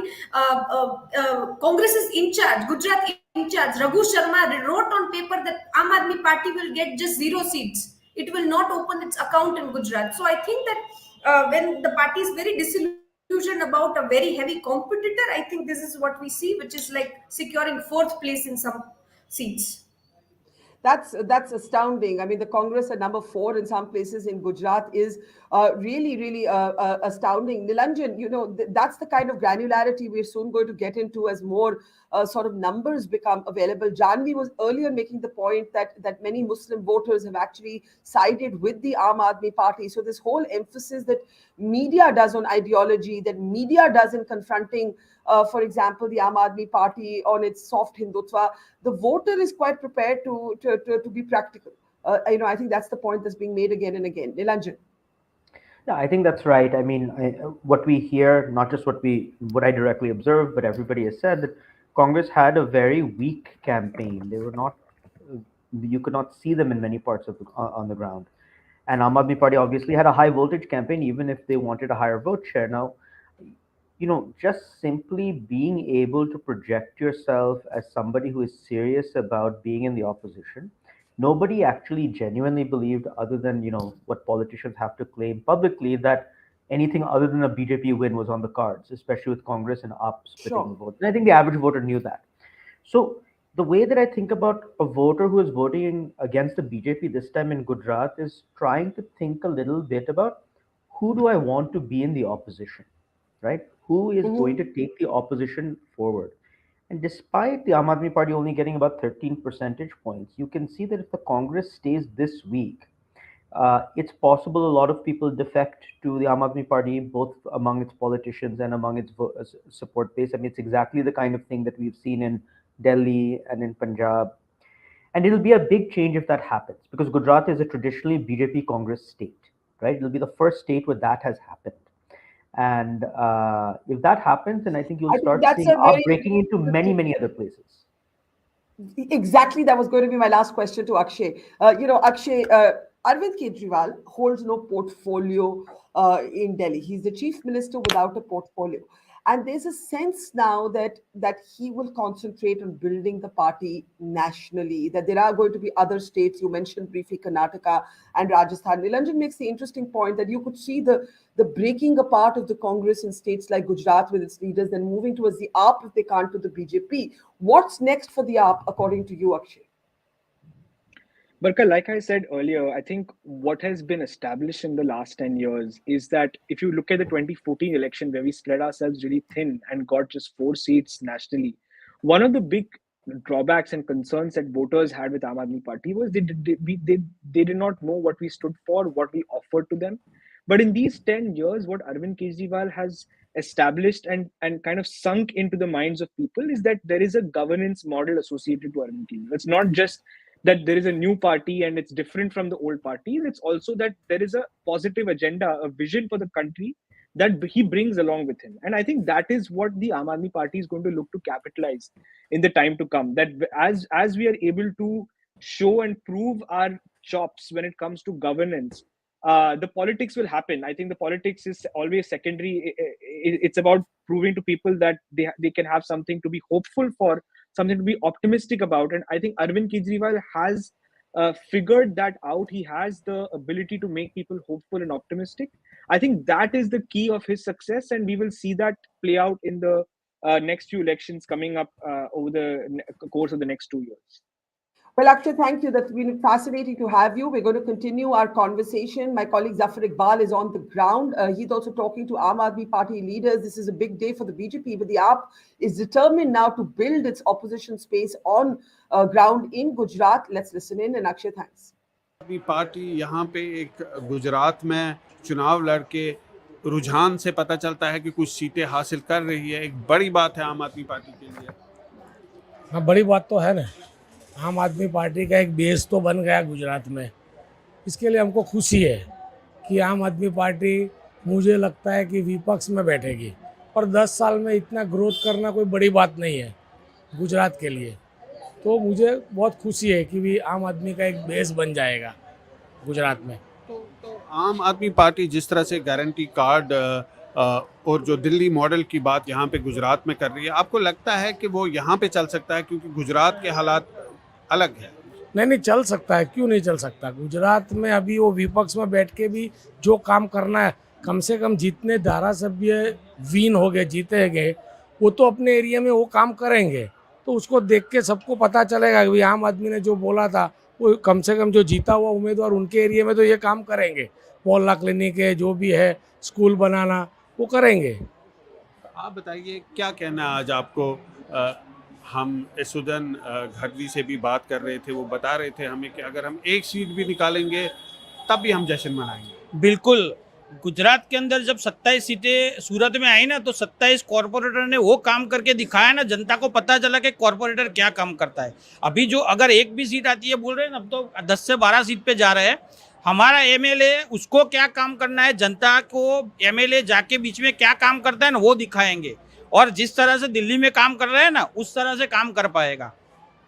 तो गुजरात में हर बार कांग्रेस और BJP की टक्कर रही है। पहली बार आम Aadmi party भी मैदान में है। एक ट्रायंगुलर कॉन्टेस्ट के तौर पे इसको देखा जा रहा है, लेकिन कुछ लोगों का मानना है कि कांग्रेस को जो लॉस हुआ है वही आम आदमी पार्टी को फायदा हुआ। ये बिल्कुल गलत है, क्योंकि 27 साल से तो कांग्रेस विपक्ष में थी, वो जीत नहीं पाती थी, जनता भी नकारती थी, और जनता को एक बढ़िया सा ऑप्शन चाहिए था जो बीजेपी का टक्कर का हो। और आम आदमी पार्टी यहाँ पे अमित शाह और मोदी जी का गढ़ है, वहाँ पे आम आदमी पार्टी एक बड़ी ताकत बन के उपसी है। और गुजरात की जनता को एक नया अवसर मिला है कि ऐसी पार्टी जो जनता के बीच में रह के जनता का काम कर पाए, इसीलिए गुजरात की जनता आज आम आदमी पार्टी को स्वीकार भी कर रही है। तो आप बताइए क्या कहना है आपको? सबसे पहले तो हम बहुत खुश है, आज हमारी नेशनल पार्टी बनने जा रही है और गुजरात के लोगों ने इतना सारा सहयोग दिया। जो बात करूं तो कांग्रेस काफ़ी सालों से राज किया है, भाजपा 27 साल से राज कर रही है, और हमारी नई पार्टी है। तो हमारी जो भी सीट आती है उसके हम खूब आभारी रहेंगे गुजरात की जनता के, और काम करते रहेंगे। काम करने के लिए ही ये पार्टी है। जो दिल्ली में काम किया है, पंजाब में काम किया, तो गुजरात में भी काम करेंगे। That's clearly a group of extremely happy Aam Aadmi Party supporters in Ahmedabad. They say that it's a big day for them and for their party, which has now become a national party and not just limited to Punjab and Delhi.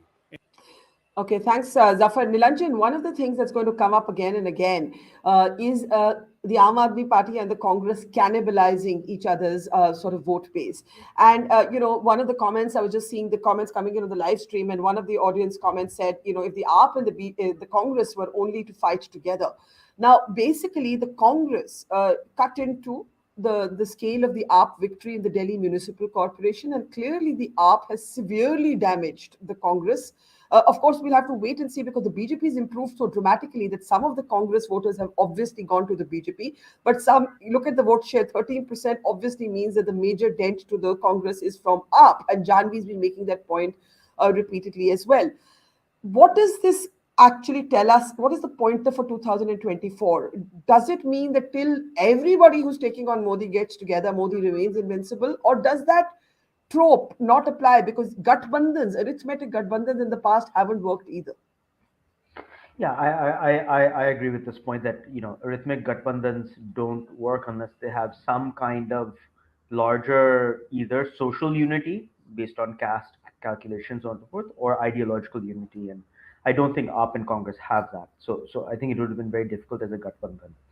See, look, I mean, there are a few different ways to think about what the logic is against the BJP. The BJP is no doubt the most popular party in India. Modi is no doubt the most popular politician in India. But Congress as an opposition has been extraordinarily weak. In the last two national elections, in head-to-head contests between the BJP and Congress, the BJP has had a strike rate of more than 90%. Head-to-head, when the BJP and Congress go head-to-head, more than 90% of the time the BJP wins. We know that against regional parties, the picture is different. Even in national elections, it drops to about 50%, 60%, depending on the state. The question is that if another kind of national challenger comes on the scene, does the BJP performance look like it does against the Congress, or does it look like it does against one of the regional parties? It's an open question, right? It has something to do not just with ideology, not just with social basis, but also the organization of the parties, how the parties campaign. We know that Congress's perennial problem is that it has low boots on the ground. It was a party built on co-optation of local elites, which was an incredibly successful strategy until it wasn't. But regional parties, which are built on boots on the ground, Aam Aadmi Party, which has shown its ability to bring boots on the ground quite quickly, have become effective parties in other contexts. Is that a party organization or a type of party organization that creates more challenges for the BJP? That's an open question, right? But I think that any kind of opposition to the BJP will mean that either Congress sort of gets its mojo back, or it is replaced by a party that has this kind of organizational structure. Now, can that party be the Aam Aadmi Party? And I ask this because the Aam Aadmi Party now has two states, Punjab and Delhi. It is building itself as a force in Gujarat. But Arvind Kejriwal has something that even, let's say, a KCR who wants to take his party national, or Mamta who tried in Goa doesn't, which is pan-India recall. That's right. No, I think Kejriwal at this point has become the most popular opposition leader in India. Mamta is actually, I think, more popular than people give credit for, but Kejriwal is clearly more popular now. And Barkha, you also travel across India. You know the number of people that have positive things to say about Kejriwal, even if AAP is not on the scene. And I think that, that kind of face recognition, the ability to campaign on welfareism and the Delhi model has done a lot of benefit for the Aam Aadmi Party. One other key point about what the Aam Aadmi Party has, and you can see the BJP has struggled with AAP on this, is that it is very hard to pin AAP on a social base, on a caste base, on a religious base, on an ideological position. Now, when your politics is purely about Kejriwal and the Delhi model, it is very, very hard for the BJP to counter that with its usual techniques, which is why I think you've seen it be effective and break in places where other parties have struggled. I just want to say briefly that the numbers on our screen do tell us that the Congress is now in a comfortable lead in Himachal Pradesh. That gap has really widened. But it's let me bring in Janvi at this point. Janvi, the BJP at 28 in Himachal, but 152 in Gujarat, and 6 seats for the Aam Aadmi Party in Gujarat, and the Congress is down to 20 in Gujarat. Janvi, any other trends that are emerging that strike you as interesting? What do you see as the future of a party like the Aam Aadmi Party that didn't even really contest across all the regions of Gujarat and still came up with a pretty impressive vote share debut at least? Janvi, please Yeah. go ahead. First, two quick updates about two seats. One is Botad, where Gujarat huge tragedy took place. More than 100 people died drinking spurious liquor, and that's the seat where Aam Aadmi Party gave a very strong fight, and it seems like it's winning by 18,000 votes. BJP is standing second, so that's a big thing because where Morbi, when we talked about Morbi tragedy, I think BJP won all seats. But when it comes to Botad, Aam Aadmi Party seems to be winning it. But Aam Aadmi Party's chief ministerial face, Isudan Gadvi, seems to be losing from Jam Khambadia seat. This is the latest report, and they are losing from BJP candidate Mudubai Bera. So, and yeah, the swearing in ceremony is on 18th December. And when we're talking about Aam Aadmi Party, just a few things which I observed as a reporter is that Aam Aadmi Party was the only party which went on streets to, oppose something, or they went on streets to raise issues, be it about paper leaks or be it about price rise. This is the thing that as Gujaratis we expected from Congress party, and I think that's the main reason that Aam Aadmi Party, despite of being the new entrant, it's cutting the vote share because it was seen on ground. Its presence was felt by the people of Gujarat, and I think that their victory is that they set the agenda for Gujarat elections, and now I think that irrespective of which village, people at least know who Aam Aadmi Party is and who Arvind Kejriwal is. Yeah, I think that's a very, very important point. And Janvi, I have one more question for you on the Muslim vote and the concept of the green lotus. If you can talk a little bit about that. Yeah. To again repeat that we covered Muslim areas, and especially to identify like what do they really want and what are their issues. And one thing is that still the young Muslim people, especially the ones who are working in a garage, they see their hope in Bharatiya Janata Party. But now with the entrant of Aam Aadmi Party, they think that instead of voting for BJP, which does not raise issues of Muslims, they instead vote for Kejriwal and Aam Aadmi Party because they are talking about development, they're talking about schools, they're talking about healthcare issues, which the Muslims are really suffering from. Muslim party, which is AIMIM, because they think that meme if they vote meme, their vote will go to waste because ultimately they are voting for BJP. They consider meme as green lotus, and this is the reality of Muslims in Gujarat. Right. So the MIM has not been a factor at all. Those are women celebrating there from the BJP headquarters in Gujarat. And I want to just bring in Nilanjan now. Nilanjan, let's talk a little bit. Himachal looks like it could go to the Congress. But of course, the point would be made that this neck and neck fight should not have taken place at all, given Himachal's voting patterns. The impact on national politics, we are just a little over a year away from the national election. And I think, Modi is in pole position, and the opposition parties, in particular the Congress, is going to have to do some stock taking. Questions are also going to be raised about the purpose of Rahul Gandhi's Bharat Jodo Yatra. Mass mobilization in itself can hardly be faulted.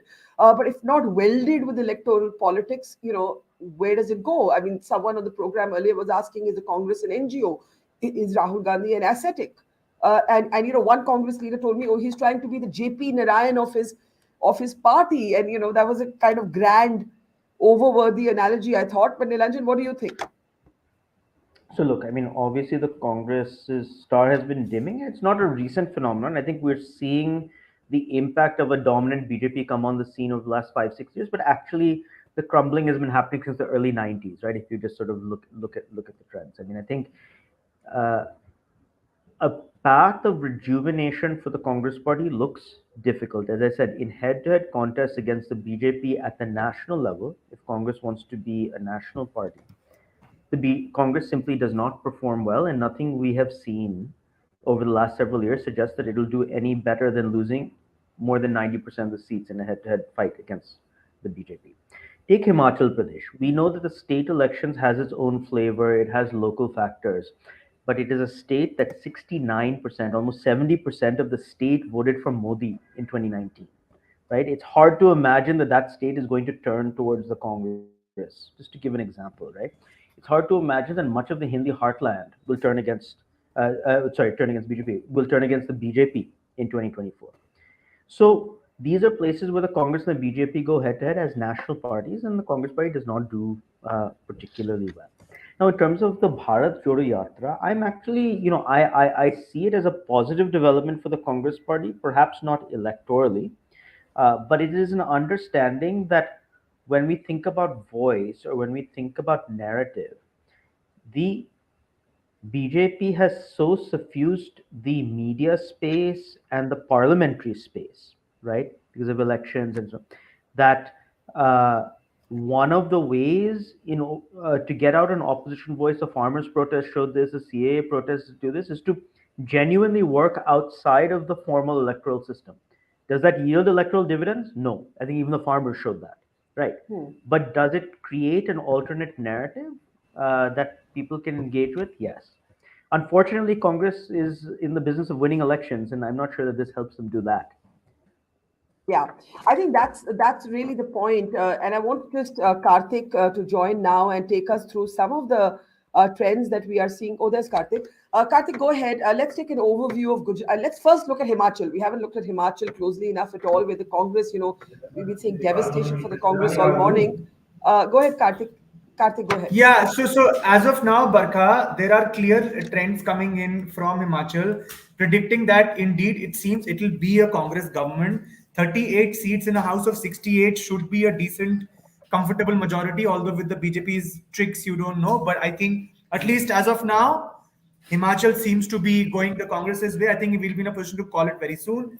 Vote share wise, Congress just edging past the BJP 43.5%, 43.3%. Just to add to Nilanjan's point, I think in Himachal Pradesh, two factors worked for the Congress. They had a good leadership, local leadership. The Sangathan was in place from the time of Veerbhadra Singh. And that's the thing. I've been saying that the BJP's defense against local anti-incumbency is to make the election national. Hawa mein.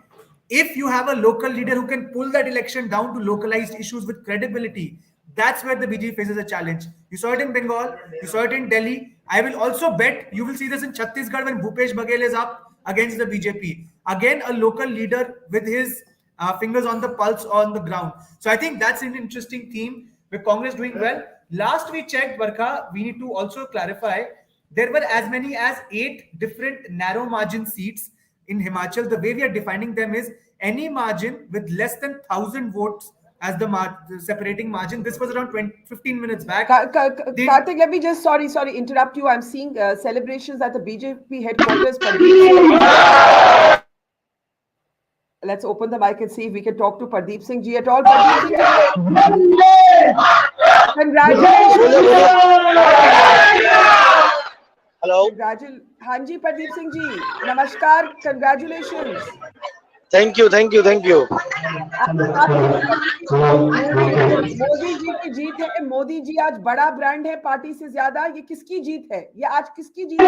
Gujarat की जनता ने आज Bharatiya Janata party और मोदी को बहुत बहुत आशीर्वाद दिए हैं.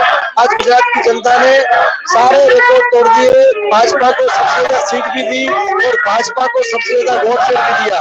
देखिए, मोदी जी ने गुजरात की धरती पर जो विकास की राजनीति प्रस्तावित की थी उसको पूरे देश ने स्वीकारा था. आज गुजरात की जनता ने मोदी जी की विकास की राजनीति को एक मजबूत मोहर लगाई है. गुजरात हमेशा विकास के साथ रहा है, हमेशा विकास के साथ रहेगा. ऐसी आज स्पष्ट मैसेज दिया है. गुजरात राष्ट्रवाद, हिंदुत्व और विकास तीन के पक्ष में रहा है. यहाँ पर विकास के विरोधी, राष्ट्रवाद के विरोधी और हिंदुत्व के विरोधी लोगों को जगह नहीं मिलेगी. ये आपने एक बहुत इंटरेस्टिंग बात कही. राष्ट्रवाद, विकास और हिंदुत्व और मोदी फैक्टर की जीत, ये चारों चीजें. अब मैं आपसे पूछना चाहूंगी, जीत तो आपकी है, दिन तो आपका है, लेकिन आप अपना मेन ऑपोजिशन किसको कंसिडर करते हैं? कांग्रेस जिसकी बहुत ही बुरी परफॉर्मेंस रही है, या फिर आम आदमी पार्टी जिसकी शुरुआत गुजरात में हो गई है? आप क्या कहेंगे पंडित जी? देखिए, कांग्रेस तो अभी पॉलिटिकल पार्टी रही नहीं है, वो परिवार की बेटी बन चुकी है. और मैं आम आदमी पार्टी को कभी राजकीय पार्टी मान रहा हूँ. वो एक प्राइवेट लिमिटेड कंपनी है. जब भारत विरोधी ताकतों को हमेशा भारत में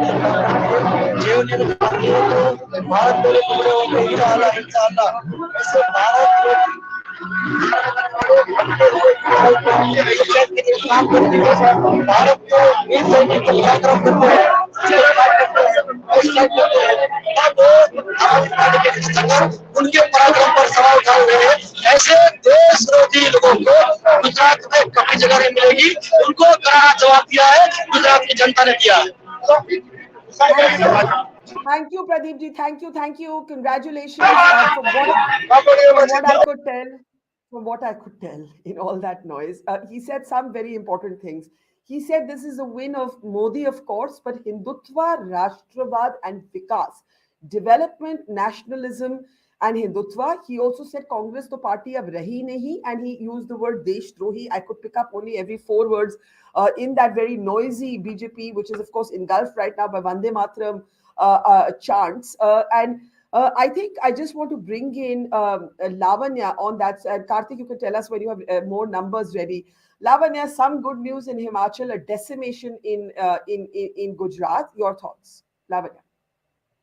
Good afternoon, Barkha. Yes, we got decimated in Gujarat, and we can talk about how it into our vote shares. It also, I think, this is something very unpleasant, and I'm sure there will be a backlash when I say this. I think it's not just about retrospection that we talk about every time. It's also about accountability that we need to be discussing. We need to I'm glad you've raised that, because the Congress is never willing to talk about accountability, and I'm glad today you brought up the point about accountability. Who should take accountability for what's happened in Gujarat, Lavanya? The in charges who are working, the MLAs from Gujarat, the MLA candidates, they need to give us an answer as to why we lost more than 50 seats as compared to the previous elections. Previous elections, the results were much better. You know, everybody keeps talking about how Rahul ji did not campaign this time, and he was busy with the Bharat Jodo Yatra, and Rahul ji has made it very clear that he will not step out of the Yatra and be campaigning for any of the elections. Priyanka ji has campaigned in Himachal Pradesh, and credit goes to her and Veerabhadra ji's family and Veerabhadra Singh also, you know, for the way they have, I think, fought in Himachal Pradesh. Our only hope right now is, you know, there won't be horse trading in Himachal Pradesh. I hope our MLAs are moved into a resort ASAP. And this is unfortunate, but yes, Barkha, I agree. It's not safe till we form the government. Resort politics, I'm sure, will. So you are concerned about possible poaching by the BJP in Himachal. Is that what you're saying? Absolutely, Barkha. I want to go back to what you said about Gujarat. You talk about accountability, but you also shield the Gandhis. You know, if something goes wrong here at my platform, it could be the fault of the video editor, the graphic designer, the reporter, but the buck stops with me. I'm the editor, right? I'm the boss.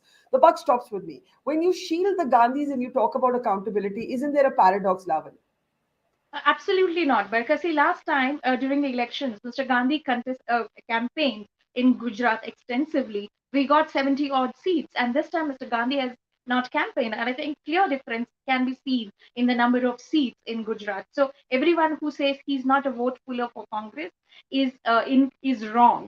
And we are not protecting Mr. Gandhi. He's made it very clear from day one till the end of the Yatra, he will not be leaving the Yatra. He will not be campaigning for anyone, and he's done that. So we have Mr. Kargeji, a very efficient politician, a very experienced politician leading the party, and I think he's doing a fairly good job. And this has nothing to do with protecting anyone, Barkha. Okay, I'm also seeing Abhishek Sudhir on the screen. Abhishek, your reactions to the results as they're panning out. What's very interesting is Lavanya saying our MLAs are not safe. Move them to a resort. Clearly, Himachal is not a done deal yet. Abhishek ji, boliye. Yeah, well, Barkha, I think the buck stops at the very top. I think you had a show called The Buck Stops Here. Yes, I think I did. so. I did. And I think we need to ask the question as far as the Congress and even the BJP is concerned. The buck stops where? I've been doing a lot of pro-government, pro-BJP media today.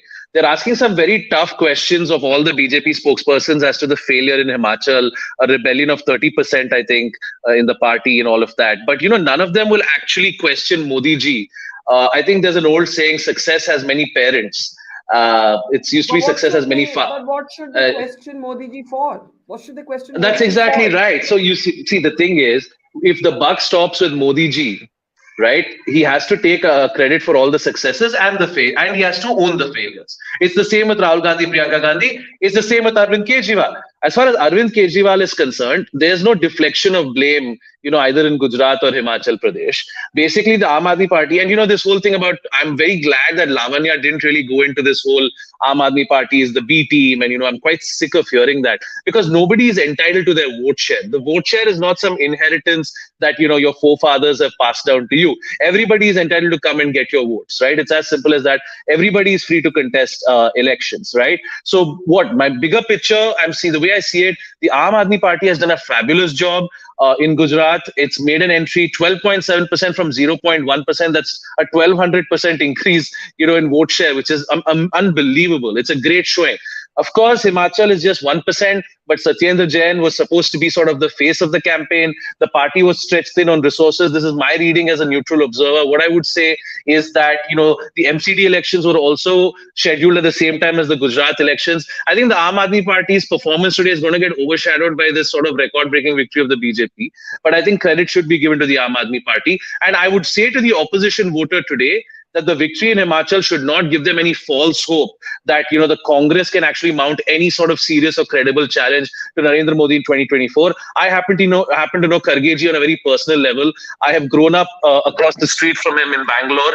I've got DK, Shiv Kumar, Siddaramaiah, all of them around me. What I would say, Barkha, is that I've always been a Congress voter, but I've had to now move to Uttar Pradesh, and I'm done with the Congress. The Congress is a party of the past. It's a party that chose to live in the past. I happen to know Jairam Ramesh as well. Hang on. You're saying a bunch of different things. Do you believe, therefore, that the AAP is the future of the opposition? Is that what you're saying? The AAP is absolutely the future of the opposition, Barkha. Why?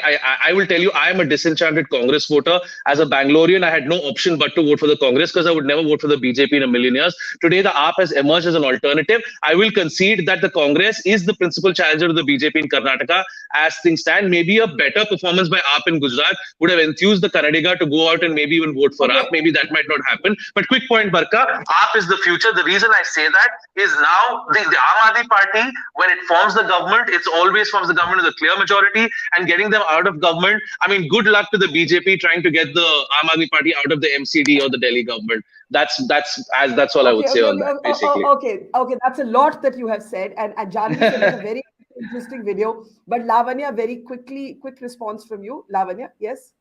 Barkha, I also feel a couple of things work for BJP in Gujarat. One is, of course, the Election Commission. One is Mr. Amit Shah reminding everyone of 2002, releasing the Bilkis Banu rapist. Then there was no arrest from the Morbi bridge collapse. Not discussing any important points like inflation, unemployment, corruption. None of this was discussed at all. In the end, if parents were in an election, there's no reason to doubt the electoral process. And to the extent, Lavanya, Janvi has just sent us a video.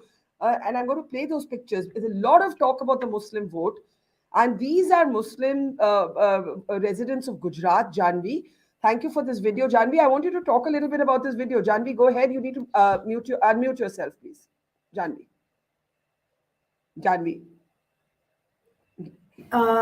So Muslims of Gujarat near Ahmedabad, they are celebrating, they are distributing free laddus, and as I said that Muslims are also supporting and celebrating the victory of Bharatiya Janata Party in Gujarat. There is also another update. I also sent regarding a Congress candidate a Congress candidate, Bharat Solanki, who tried committing suicide at the voting center itself. I think that's a big deal. Bharat Solanki is losing from BJP candidate. This seat is Gandhidham seat, and here it's a major thing, that losing and also in this way where candidate is attempting suicide at the center. Very disturbing. I hope he's fine. I want to just bring in Nilanjan. A lot of things have been said here. A disenchanted Abhishek saying AAP is the future. Lavanya saying Please don't keep saying introspection. Let's start talking accountability. She doesn't take it all the way up to the top, but she is saying that, and it's rare for Congress people to actually talk like that. She is saying that. Oh, by the way, Lavanya, somebody heard you. Himachal's Congress MLAs are being moved to Chandigarh after getting winning certificates amid poaching worries. So, Kartiki, I think you need to start looking at the others' performance very quickly. We can add Barkha, it I actually have a large data dump for you that I need to present, but I'm waiting for your go Give me a ahead. second. Yes. Give me 1 second. I want to bring in Nilanjan and then I'm coming to you. Nilanjan, do go ahead. Yes. No. Look, at some point, Congress needs to figure out where the buck stops, and I think Yeah. part of the challenge is that it is structured in a very different way than all of the other parties that are successful in this country, right? You have state level leaders, many of whom have built reputations themselves, but you also have major factions, right, that need to be managed much more than any other party has to deal with. And I think slowly but surely, and this is part of the story of how Congress has fallen apart in a number of states, is that the ability to manage those factions at the state level has become a major problem for the Congress party. And so no one really knows who to go to. It also hurts party morale, right? There's no sort of coordinated, cogent cadre because they're beholden to different factions. And so unless the party can reinvent itself as relatively factionless, it is going to be a problem. I always give this one liner. People always want democracy within parties. Actually, the problem for the Congress is that it has too much democracy. What other party in India has factions fighting at the scale that the Congress party does, right? And it's Every kind other of party is ironic because this is a party where once upon a time, it created the lexicon, in the lexicon, the phrase high command. It was that kind of party culture. And today it's a kind of free for all, as you're saying. Okay, I want to go to Karthik. He has a whole bunch of data. I just want to preface this by saying some very interesting inputs. 34 seats where the AAP is in second position. Janvi just gave us that input from Gujarat. From Himachal, breaking news, Lavanya was worried about the MLAs being poached possibly by the BJP. Those MLAs are now being moved to Chandigarh. Karthik, I'm going to hand it over to you to give us the latest on both states. Karthik, go ahead. Thank you, Barkha. So let's essentially start with, you said about Himachal, this whole issue about poaching. So as I said, there were about 8 narrow margin seats some half an hour back, 4 with the BJP, 4 with the Congress. Those things seem to have settled down because these leads are holding. 38 Congress versus BJP's 27. But one more thing that I wanted to add was, my worry has always been, if they won Himachal, then this whole clamor for Priyanka Gandhi would again start. And that might again start a power struggle at the center. That's the last thing the Congress wants. And let's hope it doesn't become that, because you attribute the victory to the leader, indeed, but you've had an election, you've had a president. So I really hope that doesn't happen. But we can now move to the Gujarat data, about which Janviji has been talking about. What I can tell you is that the data that we have collected from the Election Commission website, 32 seats, I think, as was mentioned, is where Aam Aadmi Party is second. This map presents where those seats are. These are the second position seats, right? So the blue is Congress, yellow is Aam Aadmi Party, and the saffron is where the BJP is trailing, or is at number 2. What are the main themes that come out? You will see that the Aam Aadmi Party is trailing at number 2 in 2 regions primarily. I've been saying South Gujarat and Saurashtra is where they focus. That's exactly what you see. In Saurashtra, the yellow is very prominent, and so is it in the tribal belt, which is essentially the eastern border of the state, right? So wherever you see yellow, that's where the Aam Aadmi Party is coming second. And even in seats where the Congress is coming second, it's possible the Aam Aadmi Party cut into the Congress's essential vote bank and gave the BJP the lead. So that's the first key takeaway. And I'll just break that down now by demography. So I think the first set of figures will now come for the scheduled tribe seats. So if we can just go to that figure, we will see that along the border, it's just sort of a subset of this graph. You will see that in the tribal seats, Aam Aadmi Party, as I can count them, 8 seats. 8 seats is where the Aam Aadmi Party is essentially at number 2, and the Congress has been relegated to number 2 position in most other seats. The BJP is in number 2 position in 4 seats, but this is massive. This used to be a Congress bastion even when the BJP used to win the tribal vote was one of the Congress's strongholds. So this is an important figure. We'll now also look at different other demography. We look at the Patidar seats now. The Patidar seats is also another segment where you see the Aam Aadmi Party's yellow is sprouting up, especially in the Saurashtra region. These are the seats with Patidar dominance. So in the north, you have the Mehsana region, and in the south, you have the Surat region, but most of it concentrated in the Saurashtra region. And there again, you have a lot of yellow. You have some saffron. That's primarily because BJP is leading in most of the seats in the state. But if you look at the split, it's an even split in Saurashtra between the blue and the yellow. Hence, once again, showing that the entire movement to get the leaders, apart from Hardik Patel, to join the Aam Aadmi Party, when it once yielded dividends in the Surat municipal election, the Patidar vote again seems to have gone to the Aam Aadmi to some extent. I'm not saying it's complete polarization, but to some extent. We'll now also show you what has happened in the two districts where Muslim population in Gujarat is more than 20%, in Bharuch and in Kutch. Here it seems that the Congress seems to have retained its number 2 spot. So Muslims voting for the Aam Aadmi Party, it was a theme in the MCD election, Barkha, yesterday, where we saw that in wards dominated by Muslims, Aam Aadmi Party wasn't doing as well. Congress still seems to have the faith of the Muslims. This figure is showing you that in both Kutch and in Bharuch.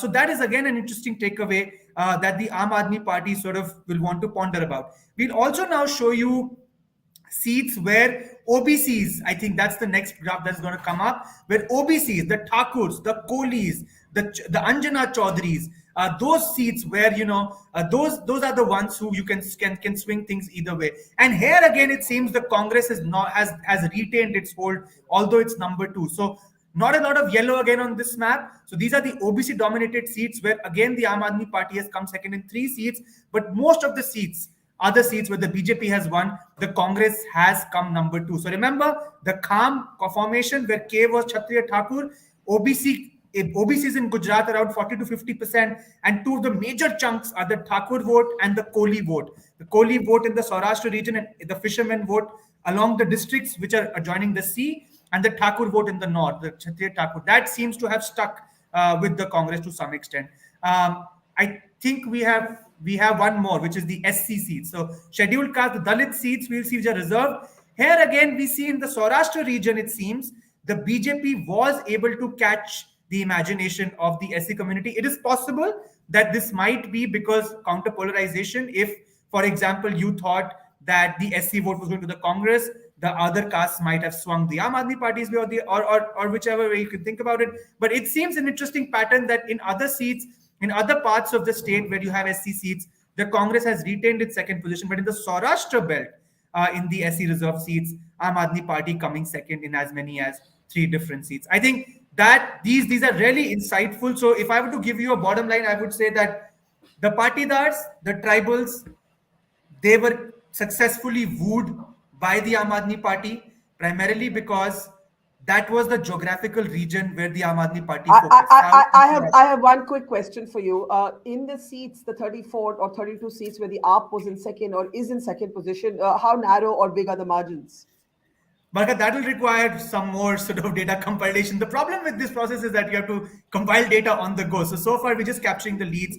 We haven't done margins, but I can tell you while I was compiling the data, I could see that even in the seats where the Congress is number 2, clearly in Saurashtra and South Gujarat, the Aam Aadmi Party has picked up a lot of vote share. So you will find a lot of seats where the Congress is coming up second with 15,000 votes, but number 3, Aam Aadmi Party, 10,000 votes. So so that mathematics is also played out. This is clearly a split anti-BJP vote, especially in the 2 belts of Saurashtra and South Gujarat. I think we also have another graphic from Himachal Pradesh, the updated graphic from Himachal Pradesh that we can show you, Barkha, very quickly. And in Himachal Pradesh, Barkha, it seems, as I said, there's a clear regional divide. The Mandi region swept by the BJP. In Kangra Mandi, it's a tie. Out of the 39 seats, BJP getting 19, Congress getting 18. But in Upper Himachal, the Shimla Kullu region, which is Veerbhadra Singh's bastion, Congress sweeping with 20 out of 29 seats. And that is what I was saying. I think Niranjan was also mentioning that local leadership, you need to empower local leadership. Veerbhadra Singh died recently, but until he was alive, he did have a certain standing in Himachal Pradesh Congress, and he was a leader of reckoning. Today, Pratibha Singh, his widow, is the HPCC president. Her son basically launched a mini Bharat Jodo Yatra on the issue of unemployment in Himachal Pradesh. And that seems to have worked. If you go to the Access My India polls, you will find in Himachal, whereas the poorest of poor have voted for the BJP, the Congress seems to have gained amongst the middle class youth who seem to have been affected by unemployment. And the whole idea of OPS. So in an election where anti-incumbency was due, you still had to bring up issues. When you did that, the Congress seems to be... I have a quick question. I can see Sandeep. Welcome, Sandeep. Great to see you as always. A quick question for you, Kartike. Do we have any sense of the others in Himachal? Could there still be a difference to the outcome in Himachal? Why is the Congress panicking and moving its MLAs to Chandigarh? So as I told you, Barkha, when we last counted the others that were coming in, and I think that has held. Largely that has held because I can... Three no, so far. I'm saying even the seats from which these others are coming, that has held. And I think, for example, Dehra. So, these seats are where former BJP... So, since morning, 4 seats have been stuck with independents. Now it's just down to 3. Of the 4, we know that 3 were ex-BJP MLAs. So it is possible that 2 out of 3 could be ex-BJP MLAs or 3 out of 3 could be ex-BJP MLAs. We can check. But yes, I don't think there is any reason to panic because this is a comfortable majority for the Congress, now touching 40 in a house of 68. But such is the fear of the unscrupulous post-election activities that have happened that I think the independents won't make a difference now. If BJP has to do something now, it'll have to split the Congress into 2. In Himachal Pradesh. This is a very clear mandate for the Congress. But the irony being, Barkha, despite the BJP losing, the chief minister in his own district has swept lagbhag all the seats. That is a very interesting outcome, I think. And he's won his own seat by a very big margin. So I think, but this is a clear anti-incumbent vote, very nicely captured by the Congress. So kudos to the Congress for this campaign. Probably a lot to learn because this will be their only government in North India. They don't have a government in North India right now. I mean, Rajasthan, if you consider in West India, that is their only government along the Himalayas. And this is the first election the Congress is winning after 4 years. 4 years is a long time. So this should give them some confidence. Right. So let me bring in Sandeep now. Let's look ahead in the next half an hour or so at the national picture. There are national consequences for these elections. Karthik, we'll await your update on the by-polls as well in the meantime. Sandeep, first thoughts, historic win. I know you always distinguish between being a Modi supporter and a BJP supporter. As a Modi supporter this afternoon, brand Modi seems to be the ultimate sort of juggernaut chariot. Those are the pictures of celebrations of women voters in Gujarat. Really historic in the true sense, breaking Madhav Singh Solanki's record for the layperson. That simply means the best ever performance by any political party in the Gujarat Assembly. The BJP was hoping for Himachal. That doesn't look like it's happening. Sandeep, go ahead. First thoughts. Before I come to Gujarat, 2 quick points. First, about the MLA shifting to Chandigarh. This has become standard perquisite for the opposition MLAs nowadays. Just because you don't pay your panelists or give them any treat doesn't mean Congress they're winning. They'll deny. We are the treat. We are the treat. We ourselves are the treat. I am the treat. They keep their promises, so that's something for you to note. Secondly, noted. Significance of the Himachal thing. There's a lot to learn for BJP for Karnataka going forward. Many points which Karthik was making in terms of factionalism, in terms of local leadership and the rest of it are all applicable, which she was telling in the context of Congress. I think a lot of it is applicable to Himachal BJP. But we'll come to that later. But coming to what you asked me about Mr. Modi, first lesson, I think Mr. Modi, people, if they haven't realized till now, they should realize whatever he sets his mind at, he goes and gets it. He didn't need to campaign this way in Gujarat, but I think he had set upon himself the target of beating Madhav Singh Solanki's previous record and having the highest number before, I don't expect him to come back to campaign in 2027 in Gujarat. He may still be the prime minister, but not in this way. So he gave it all and more because he wanted to set that record. And more, it's not just about numbers and statistics. My own reading is, Barkha, I've been saying this for a while, even on your show.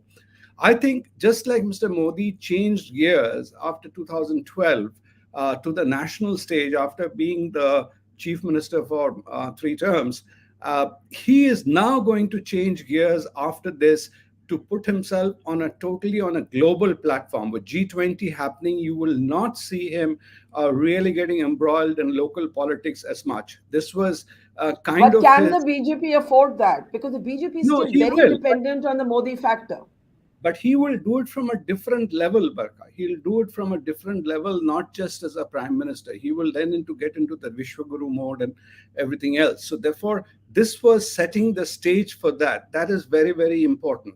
Then two more things is what I think that is for BJP, Amit Shah, and everybody together. They wanted to send out two strong messages, both to AAP and to Congress. AAP that, don't get too pesky too soon, don't overstate. I think that was a strong message given to them to kind of show them their place. That Gujarat Has is that not the. happened? Has that happened? Has that happened? I mean, I think, 13% of the vote depending on share is not a bad. whichever way you look at it, if you're looking at it from the vote share percentage as a first entrant, I think AAP has done reasonably well or remarkably well. But they have fallen victim to their own hype, which they created right from the beginning, and later on, and to some extent amplified by the media and the national media. So that is where they're falling, creating a disappointment. But what AAP and Congress, people are talking about cutting votes. I don't think that, while it has happened, but that is not what has contributed to BJP's victory. BJP has upped its seat numbers as well as their vote share dramatically from 47% to 53%, if I'm correct. Nilanjan and Karthik would have the better numbers. So that would not have happened. Whereas if you see Congress and AAP together has stayed at the level of what Congress was last time, 41% or so.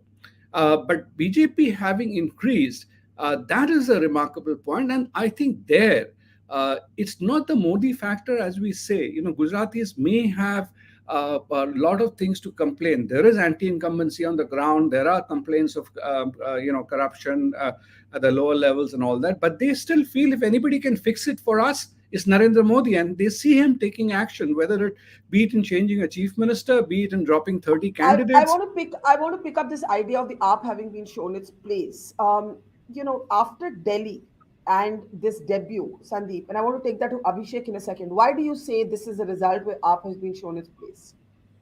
AAP has been shown its place to the extent, Barkha, that if they are really trying to position themselves as the alternative or the second or third alternative of a national party, which you heard Sanjay just now say that we have been made a national party, which will be their claim they will do. AAP always punches above its weight, irrespective of what is actual thing. They raise the, so when Arvind Kejriwal taking a bath in the Ganges before Varanasi election, he tried to position himself as the challenger of Modi even then.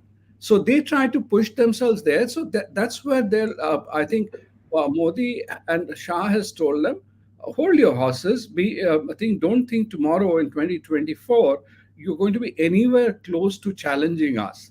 AAP can raise its, profile in the opposition ranks, and the way Congress is going, the Congress will make that task easier for Kejriwal. But certainly they will not be able to try all this bravado of saying, I've got the intelligence report to show BJP is losing. 4 days. Can I in fact bring in Janvi, because we're just getting an update. Abhishek, hang on a second. That AAP CM candidate, he was trailing. He's now lost. Janvi, do go ahead. Yes. Janvi? Yes. Aam Aadmi Party CM candidate Isudan Gadvi has lost from Mudubhai Bera. Mudubhai Bera was BJP's candidate. He's a very seasoned politician. And when I see the vote share, Mudubhai Bera, BJP's candidate, is getting around 41.28%. And Isudan, still standing on the second position, is getting 30.23% vote share. And the sitting MLA from Jam Khambadia, Vikram Bhai Madam, he's standing on the third place, the Congress MLA. So this is quite surprising that even though Aam Aadmi Party couldn't secure the first place, the CM candidate could at least stand on the second position. And we should note that the CM candidate, it's less than 2 years old in politics. He was a former journalist. Yeah, how do you explain that though? If the AAP has such good sort of debut that they would consider it a decent showing. How do you explain the CM candidate losing, Janvi? Uh, um, I'm very personally attached to this seat, Jam Khambadia, because I belong to this seat. I'm a voter from that seat. And what I can say is that Jam Khambadia here, 95,000 people are Ahir population. Second is Muslims, and third is Gadwis. So I think what Isudan lost, even though Aam Aadmi Party is trying to get vote shares from not just following the caste politics, but also from other sectors of the society. But I think that what worked here for BJP was definitely having an Ahir candidate. Modu Bhai Bera belongs to this community which has the highest voting percentage. So that's that. And second is definitely the Muslims. I think the Muslim vote was divided between BJP and Aam Aadmi Party, and that's why the Congress is standing on the third place. But I think we can talk in the next elections what happens to Aam Aadmi Party. Okay, we'll have an update on the by polls as well, where the Modi factor has not made itself felt in terms of victories for the BJP. But let me bring in Abhishek and Nilanjan. Abhishek, to you first. Go ahead. Sandeep Ghosh said the Aam Aadmi Party has been, one second, has been shown its place. Its CM candidate has lost. Go ahead. Well, I mean, I really don't think the Aam Aadmi Party has really shown its place. The Aam Aadmi Party has managed to unseat the BJP from power, albeit in a corporation election, but it's the MCD election. There's a certain amount of prestige attached to it. And then they've gone to the fortress of the BJP, the fortress of Narendra Modi, and got 12.7%. Now, 12.7% of Gujaratis felt that a new entrant, a political debutant, was a better alternative than either the Congress or the BJP. So where is the question of the Aam Aadmi Party being shown its place? If anything, the Aam Aadmi Party has made a place for itself. And yes, Arvind Kejriwal did hype up the Aam Aadmi Party, but there's a golden rule in politics. If you don't believe your own hype, nobody else will. But that's just the grammar of politics. That's just how, Arvind Kejriwal doesn't, believe in just, he makes a splash. Wherever he goes, he makes a splash. Today, he might have come, he'll probably come third in Gujarat. What happened in Punjab in 2017? Same thing, but in 2022, they formed the government. Now, in terms of Modi ji, the challengers for 2024, certainly the next major election is Karnataka. I think the Congress there is on a strong footing. I will be giving my vote to AAP. I'm a voter in Malleshwaram there in Bangalore North. I will be giving my vote to AAP, but I think the Congress there is a formidable challenger. Now, if the Congress wins Karnataka, then I think there is going to be what I call a sense of false hope in the minds of the non-BJP voter that, hey, maybe the Congress can mount a challenge. These are false hopes. I hope the opposition voter does not believe that the Congress can mount any sort of credible challenge to Narendra Modi. The Congress has not figured out how to beat Narendra Modi. Narendra Modi, I will say still, has not completely figured out how to combat Kejriwal. He spoke about RAFD politics and then he made a complete U-turn and just refused to even take Arvind Kejriwal's name in campaigning. Gujarati ads, if you look at from November 21st to December 5th, Barkha News Laundry did a study and said Aam Aadmi Party had 0 ads in the Gujarati vernacular media. And the Congress had 5% ads and BJP had 95% of the ads. So the Aam Aadmi Party was under Abhishek, the Congress assault. says, Lavanya would, I'm sure, come in there. The Congress says the AAP campaign was much better funded than theirs. Jignesh Mevani last heard was crowdsourcing how to fund his campaign. Lavanya, do you want to come in on that? And then Nilanjan, Lavanya? I don't know who funded the AAP because, yeah, I should ask. Yeah. Lavanya? When we talk about the funding also, Barkha, when we look at Gujarat, you can see the clear difference in the amount of funding that came in for BJP. I think it was in triple digit, 190 CR if I'm not wrong. And Congress got 10.5 and AAP got in a few lakhs. Look at the amount of disparity when it comes to election funds also. So Gujarat, clearly, BJP had loads of funds. They are, of course, one of the richest political parties in the world. So clearly, they could afford to spend so much on marketing, on PR and everything, which Congress couldn't. Having said that, I would reiterate the point once again, Barkha. The question is, how much have we met the voters as a party? I'm saying this because my state is going into election, Karnataka, in a few short months, and this is a huge lesson for us. though we have won in Himachal, we are excited about it. It's also Gujarat is a huge learning for us. I We want to need bring in Sandeep because Sandeep has been tweeting non-stop about the lessons the BJP needs to learn from Karnataka. And, very interesting. Lavanya, as a Congress spokeswoman, has said we need to talk about accountability. She also thinks there need to be lessons for Karnataka. Sandeep, just come on in. No, I Sandeep? think there are lots of lessons for Karnataka because, wherever Gujarat, Narendra Modi factor is an outlier. Okay, let's not compare Gujarat with any other state. It happened in UP, but there you had the so-called double engine of Modi and Yogi. But other than that, if you look at the remaining states, it's not really such a you don't have that kind of synergy between the state leadership and the central leadership. And BJP today in Karnataka has a problem of the same issues of factionalism. It doesn't have a strong local leader. You have an old leader like Yediyurappa who is not going to let go his control. And the message is very mixed. So if BJP is really trying to play that religious card, which it appears to be in Karnataka, and depending on that to sail through, I think they are in a spot of trouble, and they're yet to really figure out how to tackle Karnataka. And that's the only state where Congress, although there are this tussle between our Congress's two Shiv Kumar and other gentlemen, it is there, but I think Siddaramaiah. Even I blanked on his name for a moment. Yeah. Siddaramaiah. And Siddaramaiah, and they have the tussle, but I think that's where Congress has got goodwill on the ground. They have also got the money power. Okay, if they put together. And the Gandhis still, carry a certain goodwill. That's why, if you remember, Indira Gandhi, after losing Raebareli, though you were very young, then went to Karnataka and from Chikmagalur. Can I just jump in, because we've also getting bi-poll results, which Kartikeya has the latest numbers on, and I want. Sorry, Nilanjan, I was going to come to you, but I need to compliment Abhishek on one thing. Though he now doesn't represent Samajwadi Party anymore, Samajwadi Party is winning a seat in Gujarat. So all his hard work earlier paid off. Well, Abhishek is now an AAP fan, which Sandeep you won't like. He's now an Aam Aadmi. He calls himself now a disenchanted congressman. So I think Samajwadi Party he's left far behind. I want to just hand it over to Kartikeya for a moment. Kartikeya, it's over to you. Varun is also back with us, but first Kartik with the numbers of the bi-polls. Go for it. Thank you, Barkha. So simultaneously with these elections, we had 5 states in which bi-polls took place for 6 assembly seats: UP, Bihar, Chhattisgarh, Rajasthan, Odisha. And while in 5 of these 6 seats, non-BJP parties were in power, in only 1 seat was the BJP actually in power. Most of these bi-polls were necessitated by the death or the expulsion of the incumbent MLA. Well, it's 0-6 in favor of the opposition.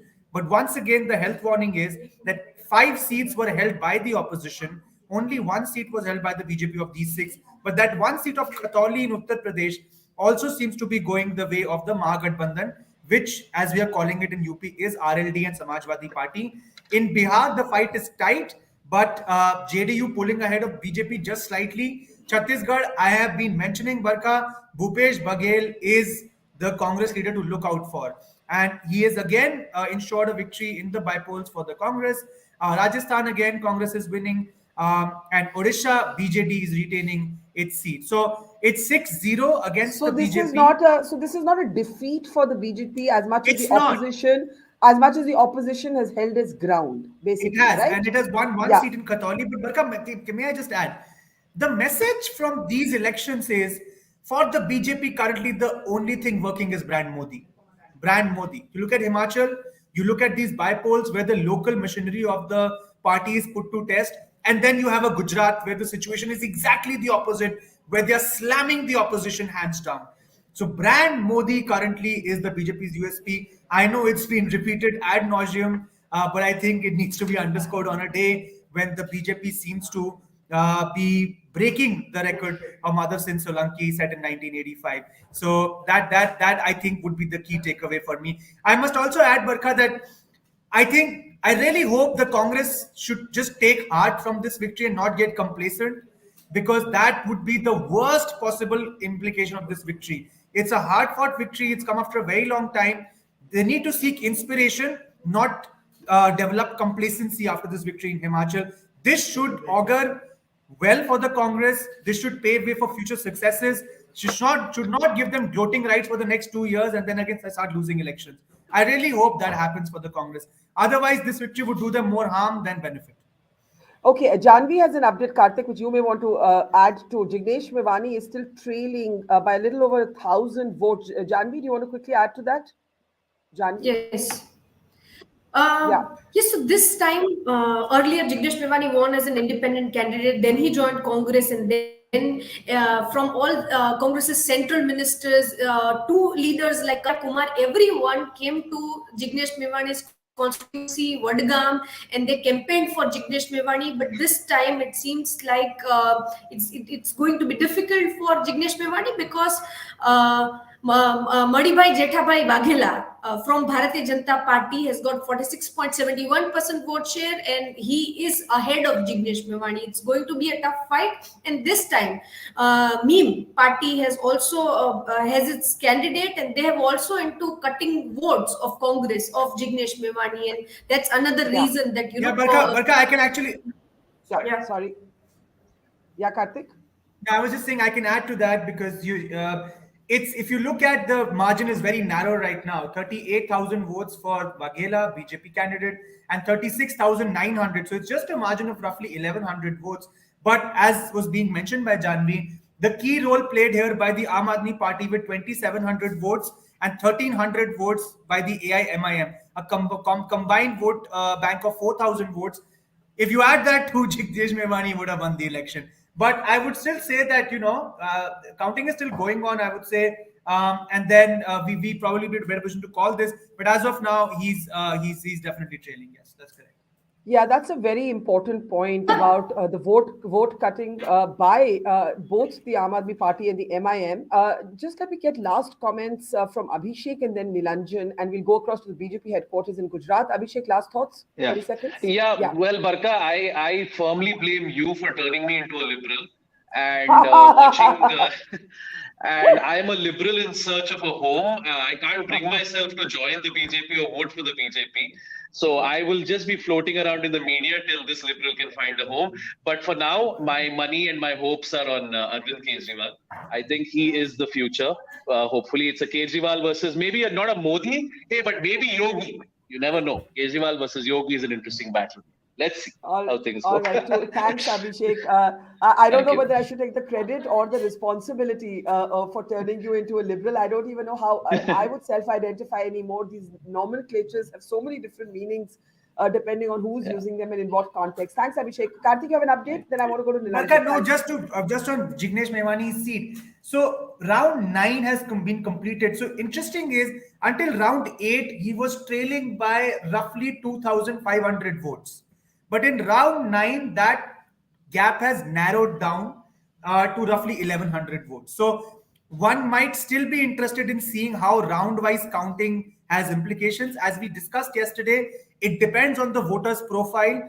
If you think that the people from the lower income classes will vote for you, they are the ones who would usually come later in the afternoon after they're done with their daily work. So if that's what you're expecting, then there might still be hope for Jignesh Mevani because that lead has narrowed down. It is still a very tight contest, I would say. Okay, thanks, Karthik. Nilanjan, let's bring you in now. Nilanjan, big picture. So I think I want to end with some data stuff. As you can tell, I've been doing it in the background as well. Yes. Karthik's been doing a great job for you guys. So just a couple of things which I think help us understand how Aam Aadmi Party and Congress relate. 5 years ago, the BJP actually held its vote share in all the big cities. Strike rate was identical, vote share was identical. 50% of the state is urbanized. It's in Saurashtra, some of South Gujarat. This is precisely where the Congress had started picking up votes. Now, as Karthik mentioned, Aam Aadmi Party has been coming into these places. What is interesting about the pattern in which AAP is coming in, you don't expect them to break into the big cities first in Gujarat, you expect them to break into these areas. There is significant vote splitting. So if you add up AAP and Congress's vote share, you actually see that BJP is right around 99, 100 seats, exactly like what it got last time. So it's almost as if the opposition space has been completely split between AAP and Congress. Add to that AAP actually 52% of the seats in which they're competing, they have less than 5% vote share. 66% of them, they have less than 10% vote share. What it means is that, like we saw in Punjab 5 years ago, there's a small set of spaces in which AAP's vote share has surged. That's where it's making the vote splits. That's where it might be winning seats, coming in second. Otherwise, it hasn't quite broken in. The real question in Gujarat going forward, and actually nationally going forward, is that once AAP breaks in a spot, is it able to spread everywhere in that state or in that local? That's what it did in Punjab. And the question in Gujarat is that after making a strong showing in certain parts in which the BJP was weak, will it now gobble up the Congress elsewhere? That's not just a question for Gujarat, that's a question across the country as well. Yeah, I think, and that's why I kind of disagree with Sandeep when he says the AAP has been shown its place, because Nilanjan, while that may have happened in relation to the sort of claims made by Kejriwal during the campaign, for the Congress, the AAP is now a grave challenge. Would that be fair, Nilanjan? Yes, I think that's right. I mean, honestly, look, Kejriwal has to say we're going to sweep the election. That's his job, right? As we know, it's not even a question of lying. Politicians have to have unusual, irrational beliefs about their ability, otherwise you cannot be in this game. That is how politicians work. Yeah. But in terms of what AAP needed to achieve in Gujarat and even in the MCD polls, I would say it's pretty clear that they've done that. Right? Yeah. Have they done beyond that? Maybe not. Yeah, Karthik, you had one comment, and then I'll take that. Yes, first of all, thank you, Nilanjan, for the compliment. I'll take that. But just to add to what Nilanjan was saying, in the urban pockets, right, Barkha, last time BJP's lifeline was the urban pockets. They swept 44 out of 55 seats in Surat, Rajkot, Ahmedabad, and Vadodara, these 4 districts. And not all of these seats are urban, but majority of them are urban. Today, what has happened is that the opposition A has been able to wrest only 3 out of these 55 seats. Of the 52 seats that are left, Congress has come second on 38 and BJP on 14. That tells you a story. That tells you a very interesting story. And by the way, Karthik, Janvi has one data point for you, both you and Nilanjan, and actually for Sandeep. On the entry of the AAP, the BJP's vote share has gone up. The Congress is plummeted. Janvi, you want to pick that up? Yes. Just stating some facts of 2017, where BJP's vote share was 49%, Congress stood at 41.4%, and Aam Aadmi Party was 0.1%. In this year, as of now, the data we have, BJP has got 53% vote share, Congress stands at 11%, and Aam Aadmi Party stands at 13%. So if we compare it to the last elections, of the Aam Aadmi Party, BJP's vote share has increased 6%, while Congress's vote share reduced by 14.4%. So I'm not making a correlation. I'm not stating it's a B team or not a B team, but these are the facts that we have. Yeah, Barkha, I'll add to that. Actually, okay, sorry, go ahead. Please, Sandeep and Varun are waiting, but someone did make a point. Someone made a point that BJP wanted to show Aam Aadmi Party its place. So I just want to add something here, that if BJP wants to show Aam Aadmi Party, I can say, right? Yes. I was saying Sandeep made that point. Go ahead, If BJP needs to show Aam Aadmi Party its place, then it is the victory of Aam Aadmi Party, because BJP is right now the richest party. BJP is in Gujarat for 27 years, and Aam Aadmi Party is only 10 years in India, and it's trying to make its place. But here, if BJP has to go to schools, if BJP has to follow the Revdi culture and the Revdi guarantees of Aam Aadmi Party, then I think that Aam Aadmi Party is doing something right in Gujarat. See, okay, I never took away the credit. Yeah. Sorry, I need to make a comment and then leave. Sorry, Barkha. So essentially, the reading from this election is, if you look at the opposition's combined vote, it has not changed, right? It was 41%. It has gone down marginally, but it is roughly in that 40% range. The BJP has gained, I would say because a lot of the anger that existed in 2017, because of the Patidar Andolan, because of the Thakur, movement by Alpesh Thakur, all that has subsided. So some of the BJP's own vote, the Lewa Patel vote in Saurashtra, for example, that had gone away, has also come back. So BJP is retaining its vote share, plus adding some of it that it might have lost because of those factors last time. That is, I think, my humble submission on this. Okay, sorry, Sandeep and Varun. Sandeep first. No, Yes. my point is simple. I never took away a credit from Aam Aadmi Party for getting 14%. I said right in the beginning that's a reasonable performance and a creditable performance. But compared to the hype, I said, therefore, they were their own enemy to that extent by making it look like a failure, just like, it's happened with BJP elsewhere. But since I'm in a chirpy mood, to end my piece, if you were to rewrite that song, "Aap yahan aaye kis liye," the answer would have been probably "Congress ne bulaya isliye." That is what. Okay, Varun, let's bring you in. All morning you've, unlike Sandeep, been giving some compliments to the Aam Aadmi Party and saying, the Congress has a lot to learn. We can now see the Congress actually being in very comfortable lead position in Himachal Pradesh. Can we quickly change for a moment to the Himachal Pradesh numbers? So it's not all doom and gloom, but of course it should never have come to this. And the Congress is scared enough to move its MLAs to Chandigarh. Varun, the big picture, lots of interesting granularity of data that we've been going through, but the big picture, the national picture, especially for opposition politics, I think brand Modi we all agree on, but for opposition politics. I think Priyanka Gandhi has an upper edge thanks to she campaigning in Himachal Pradesh, and they have managed to win. She has 1 point more than her brother Rahul Gandhi, who went to Gujarat, and look what has happened.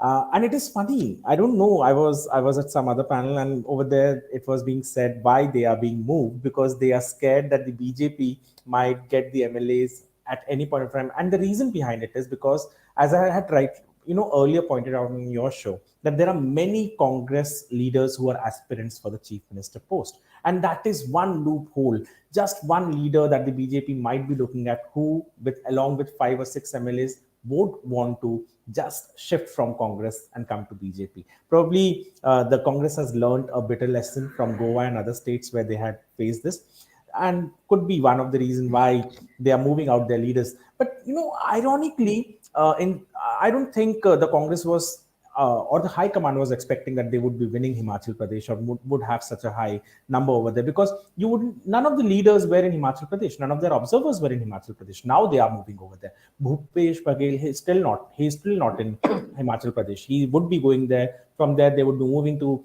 Chandigarh. Mr. Hooda is also sitting in Chandigarh. Rajesh Shukla was not in Himachal Pradesh. They all are going there. That also shows that how ill-prepared Congress is. If they don't make a move, at how you get delivered your fast food in the day of Zomato and Swiggy, if you're still going to be dependent on postcard for your message to be delivered, I think they might end up losing Himachal Pradesh. But Gujarat, one important thing, there was this question being asked, which question goes to Kejriwal also. Who after Kejriwal in Aam Aadmi Party? There would be many who would say Sisodia or a Raghav Chadda. But the question over here was that who after Modi here?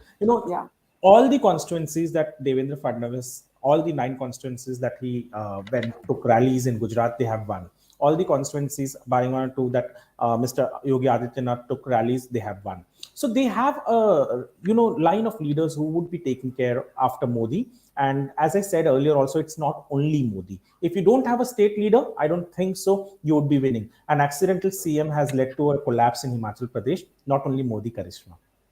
Okay, before I kind of ask all of you to look ahead at 2024, of course, reactions continue to pour in from Gujarat. Our reporters are on the ground listening.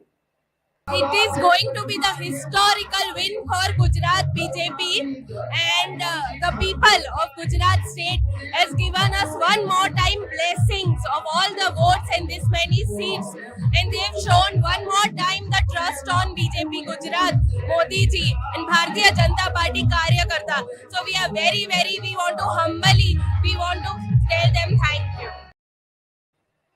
Okay, so 7th time. And that's the sort of the garba that has broken out. We can actually, let's listen in. I should keep quiet. Can we have the sound up? No, okay. We will have that sort of color that is coming in from the Gujarat headquarters of the BJP, the Garba and the women there celebrating amid chants of Vande Mataram and Jai Shri Ram. And I'm going to take last comments from all of you just on what you think of 2024. One thing to look out for, Nilanjan, do you think the opposition parties will think or will go back to the drawing board? One Aam Aadmi Party leader told me that he'd actually reached out to Sonia Gandhi for a seat adjustment in Gujarat and was rebuffed. Nilanjan? My own sense is that I don't think any of the opposition parties is particularly optimistic about 2024. I think the reality is that we've not seen any evidence that Congress can put up a fight against the BJP in national elections, and it is still the case that um, a large number of seats in the country will be Congress versus BJP contest at the national level. So even before you blink, the BJP is above 200 seats because of that, right? And then it Yeah. doesn't take much more to get above 272. I think Yeah. that's true whether or not the opposition forms a coalition or not. The real question, I think, when you see the Kejriwals and the Mamtas of the world, is that by breaking into states like Punjab, Gujarat, if Mamta is able to break into the Northeast, these kinds of things, these are playing a longer game than 2024. The question is, can you start building your profile across the country over the next 5, 7 years, so that if not in 2024, at least by some 2027, 2026, you start having a genuine national opposition. I mean, I think right now, when we look at the opposition to the BJP, the situation is so bad for them that we're Yeah. not looking at a 1 year rebuild or an 18-month rebuild. We're looking at 4 or 5 year rebuild for them. Yeah. Janvi, you've just got us that update. Jignesh Mevani of the Congress, a popular face along with Hardik and Alpesh Yes. Thakur when they were opposition leaders, has lost.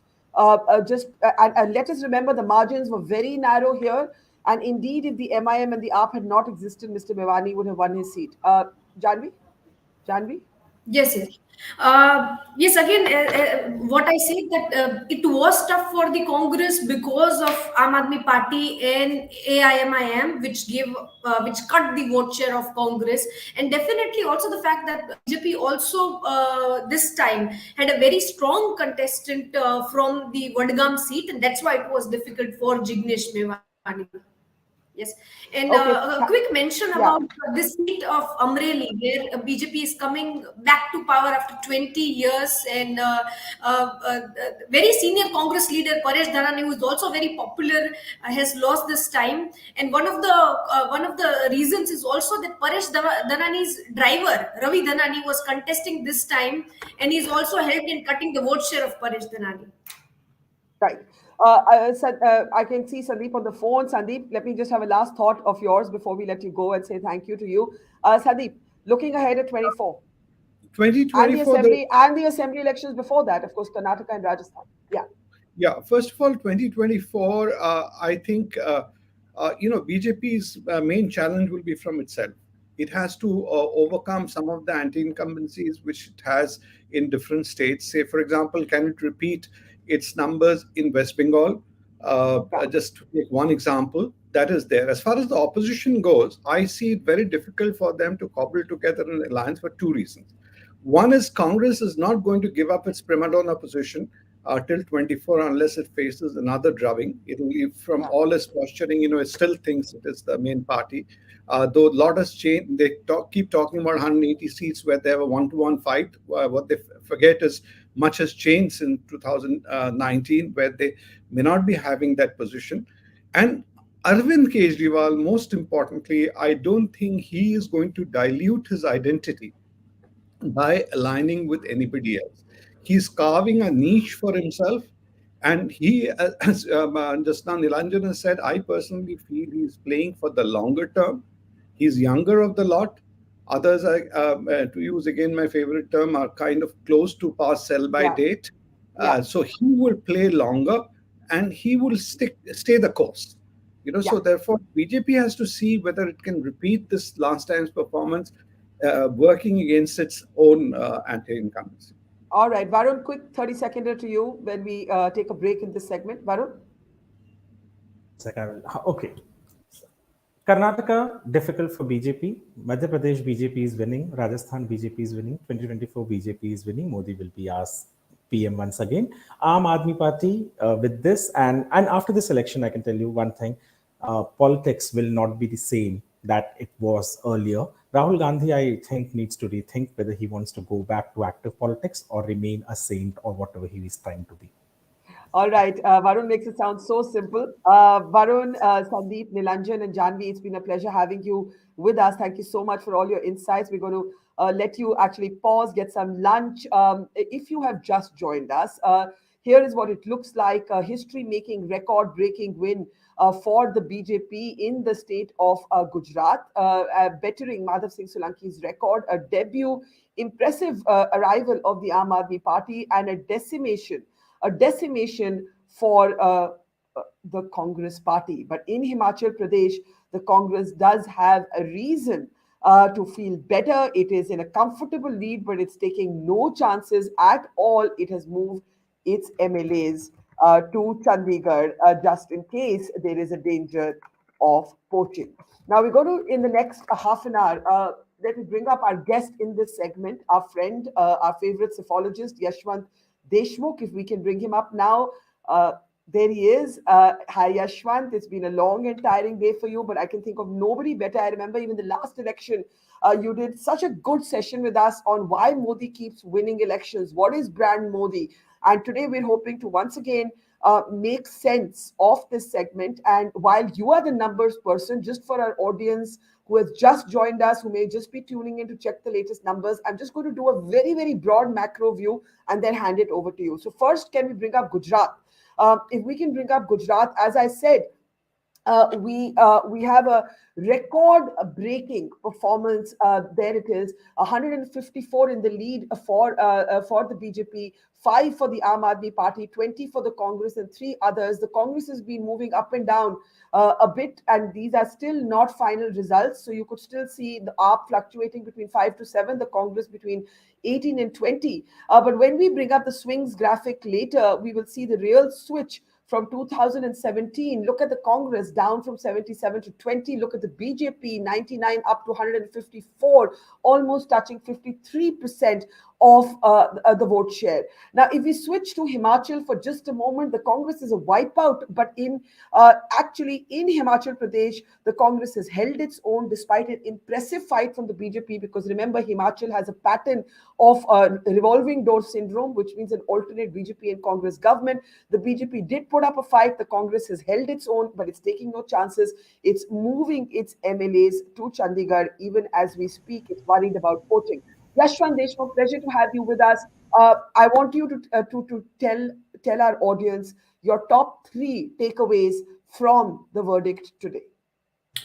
Well, top 3 in Gujarat is, as we have been discussing, Barkha, for really 6 months now, the arrival of Aam Aadmi Party, which has right now kind of resulted in a complete disaster for Congress. Yes. But as I said, that anything more than 10%, Barkha, for Aam Aadmi Party, I will not call them a vote katwa anymore, for a simple reason that the numbers which appear on the screen, they have a huge variation in the regional patterns, Barkha. In our tracker also, and even in the exit poll numbers, we have clearly said that Aam Aadmi Party is basically contesting big time in Saurashtra and in South Gujarat. In South Gujarat, actually, they have eclipsed Congress vote share. And in Saurashtra, they are almost at par with the Congress vote share, not very behind. But it's the North and Central Gujarat where Congress has been the main opposition. If you talk about the vote share, Aam Aadmi Party has been virtually non-existent in these 2 regions. So what has happened is that probably that entire groundswell. Remember, at one point of time, in our tracker, AAP was almost touching 20%. In our exit poll, we predicted roughly about 14% for them, which is where they are heading right Pretty now. Close, yeah. Very close. And what has happened between that and exit poll is that in the North Gujarat and in the Central Gujarat, somehow, because of lack of organizational strength and the right set of people on the ticket, that groundswell did not actually convert for them into terms of vote share. Otherwise, probably at the state level, Aam Aadmi Party might have crossed 20% in these elections itself. So why I am saying this? Because it's a historic day for the BJP, and I also say with the full conviction, Barkha, there is a hypothetical question that people have been asking me. If the Aam Aadmi Party would not have been there, then the scene would have been different. I'm sorry. Even if the Aam Aadmi Party would not have been there, the Congress would have been defeated, lock, stock and barrel. Maybe they might not have been in the 20s, they might have been in the 40s or maybe touching 45. But that entire,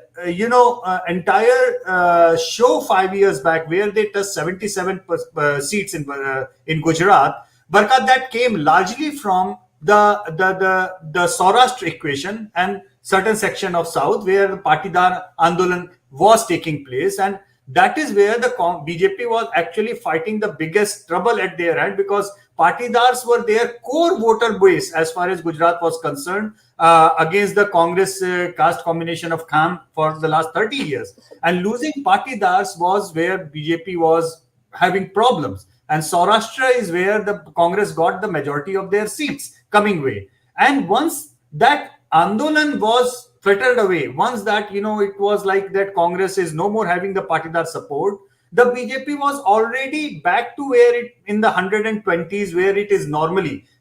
For the last 30 years, BJP has been between 115 to 130 seats in Gujarat. They were already back in there, even without Aam Aadmi Party in play. And with Aam Aadmi Party, this extra jump of, say, 35 seats, 25 to 35 seats, that is coming largely because Aam Aadmi Party has literally split the opposition vote equation in Saurashtra and as in South.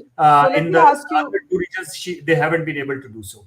Let me ask you about another data point, and please correct me if I'm wrong, but in about 32 to 34 seats, the Aam Aadmi Party is actually in second position. So that is actually what you've been talking about. This groundswell did not convert into the number of seats it hoped, but the groundswell was very real, so real that in fact it's the reason that Congress's Jignesh Mevani has now lost his seat. If there was no AAP, it may have been different. Exactly. And this is what we have been maintaining all around, that, Aam Aadmi Party, remember, Barkha, when we were talking last, I said that I could not figure out that one seat where they can win, but they are somewhere ranging between 7 to 15 seats, and they are roughly about 20 seats more where they would be in serious contest. So their entire, what shall I say, entire universe of the serious contest was limited to about 40 odd seats, and that universe stays there, where, as you just mentioned, that they are almost like in 30 odd seat, they are either at number 1 or number 2 position together in that way. So that conversion is there. What remains to be seen, Barkha, is that whether this trend, what has started in Saurashtra and in South Gujarat, whether now it transfers further in North and the Central. But oddly, its chief ministerial candidate lost. Yes, that's fine. I mean, because in any case, his chief minister candidate was not really a politician. They were contesting for the first time. I'm not reading too much into it, Barkha. The problem with Aam Aadmi Party's contest was not that they were focusing for getting into power. The problem was that their entire campaign was to replace the Congress as the challenger to the BJP. And would you say that has happened or not yet? I think in 2 regions it might have happened. That's why I am waiting for the final voting figures to come by. But my sense says that they might have crossed 20% in South Gujarat. They might have even crossed 20% in Saurashtra. And if that has happened, Barkha, please mark my word, then they are probably gonna stay there. Because one thing which I can tell you from the data, their maximum impressive performance in terms of age categories came from the age group of 18 to 22. In our exit poll data, that's where their maximum traction was. Their minimum traction was in the aged people, where, the partisanship of Congress and the BJP was probably complete. But having said that, it is a 18 to 22 kind of an age group, which by the time the next elections comes 5 years down the lane, today it is only 10% of the electorate. That will become almost like 30% of the electorate, not 18 to 22, but the same new voters which will be coming in, and this voter which will be slightly getting older 5 years down the lane. So what I am simply trying to say, that their catchment area, larger catchment area for Aam Aadmi Party emotion right now is only about 10% at large. 5 years down the lane, it might be 30%. But by and large, they will be eating up the Congress only. However, as we know, Barkha, that in case of Delhi, you remember that that the Lok Sabha and the Vidhan Sabha voting equations, even in Delhi state, are different. In 2019 election, we are talking just the latest one. Congress actually came number 2 in Lok Sabha elections in Delhi. Sheila Dikshit ji was alive. She was contesting the election. I'm not so sure that it will happen again because of the NCD, which we have seen the Congress completely routed in there. But somewhere, I still feel that people are going to make a difference between Lok Sabha and Vidhan Sabha vote. So Aam Aadmi Party's further journey might not be in terms of 24, but it will be certainly in terms of 27 for sure, but not 24. That's where I feel that Congress still has a chance, basically, to. But I have a question. When you position look at itself. the swings on your screen, the fact that 63 away from Congress in terms of leads and 55 going to the BJP, that tells you that a number of people who voted Congress have voted BJP. So this isn't just about the BJP keeping its own base intact or the AAP cutting into the Congress. It is also the Congress losing voters to the BJP. Am I right? Am I wrong? No, you are absolutely right, Barkha. BJP has maintained its vote share. In fact, it has taken a couple of points up above their own vote share. Now, relatively speaking, when the turnout comes down slightly, Barkha, then the party with the cadre vote, their cadres do come out, and in the relative sphere of that thing, that turnout will have its own impact. So BJP voters did come out, so their vote share has gone up. But here, I do not buy the argument that Aam Aadmi Party is the reason that the Congress. So headline is not that Congress lost because of Aam Aadmi Party. No. For me, the headline is Aam Aadmi Party is going up because Congress is losing. There is a very fine difference, Barkha, very fine line. Congress is not losing because Aam Aadmi Party is arriving. Aam But Aadmi Party is arriving because Congress is losing. hypothetically, if they were together, hypothetically, or they had seat adjustments, would there be any difference? No, I doubt. I simply doubt that because you see, BJP's vote share is crossing 50%, Barkha. Yes, it would not have been resulted in a 150 kind of seat thing, but worst case scenario for them would have been 120. You see, and when the final results will come out, Barkha, you will realize that there would be more than 80 seats, mark my word, where the BJP might win with 50% plus votes. That's a huge number. We are talking about a state where the midway mark is 90 plus seats. And if any party is winning 80 plus seats with 50% plus margin after a 30-year-old incumbency that we talk about, I think structurally BJP is very well placed. They have sensed their challenges of looking into the possibility of voters fatigue, because we remember that more than one third of the BJP voters, or shall say part of the electorate today, are the ones, Barkha, who have never even known how the Congress rule was like. So there is a voters fatigue, and that is evident even in the turnout drop. But that surprisingly, that voter fatigue is less with the BJP, but more with the absence of Congress, being in the real fray. So it's a funny thing, Barkha. Probably, I don't think I have covered any elections like this one. If I say one line that, and I think I did mention to you in one of our calls that we were discussing, that anti-incumbency was at work. But somehow, for the first time, I'm watching it working against the principal opposition party rather than the party in power. Is that the Modi factor? Because, local veteran journalists from Gujarat, they've been making the point that the BJP locally, there are people who are angry with them. But when you look at the spaces in which they have won, Morbi, for example, where that horrible bridge collapse took place, except for the Hooch tragedy where the Aam Aadmi Party candidate did well, the fact is that once again, Modi overrode. Modi was like the iron over the creases. There were many problems in the BJP in Gujarat. People were looking for a vikalp, jisko kehte hain, an alternative. But Modi overrode that. Would you agree with that? Absolutely. Absolutely. I mean, there is no two opinion about it. And look at BJP's the biggest BJP numbers climbing. I mean, they're changing as we speak, Yashwant. There are 158 now to there is 16 for the. with that kind of a gap, Barkha, with Yeah. 20% plus margin, where exactly this tally is going to stop, we have no idea. Please try to understand. With last time also, BJP won 99 and Congress won 77. The vote share gap was almost like 8 or 9%. Yeah. This time it is 25, approx 25%. So obviously these numbers, the marginal seats, whatever the marginal seats one can think of, are eventually going to go in favor of the BJP.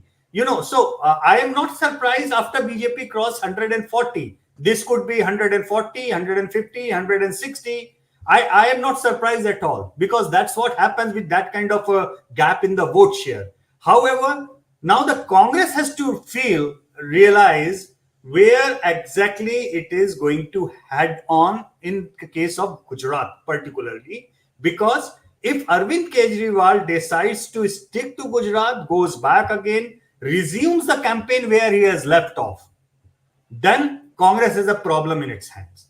Because Arvind Kejriwal to going back to Gujarat, going further on this lead or further on the campaign will make him make his dream of being projected as the national alternative right now.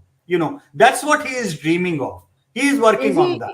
is he well on his way to that journey? And I ask you this because, of course, during the campaign, Arvind Kejriwal said, "Oh, we're now in a position to form the government."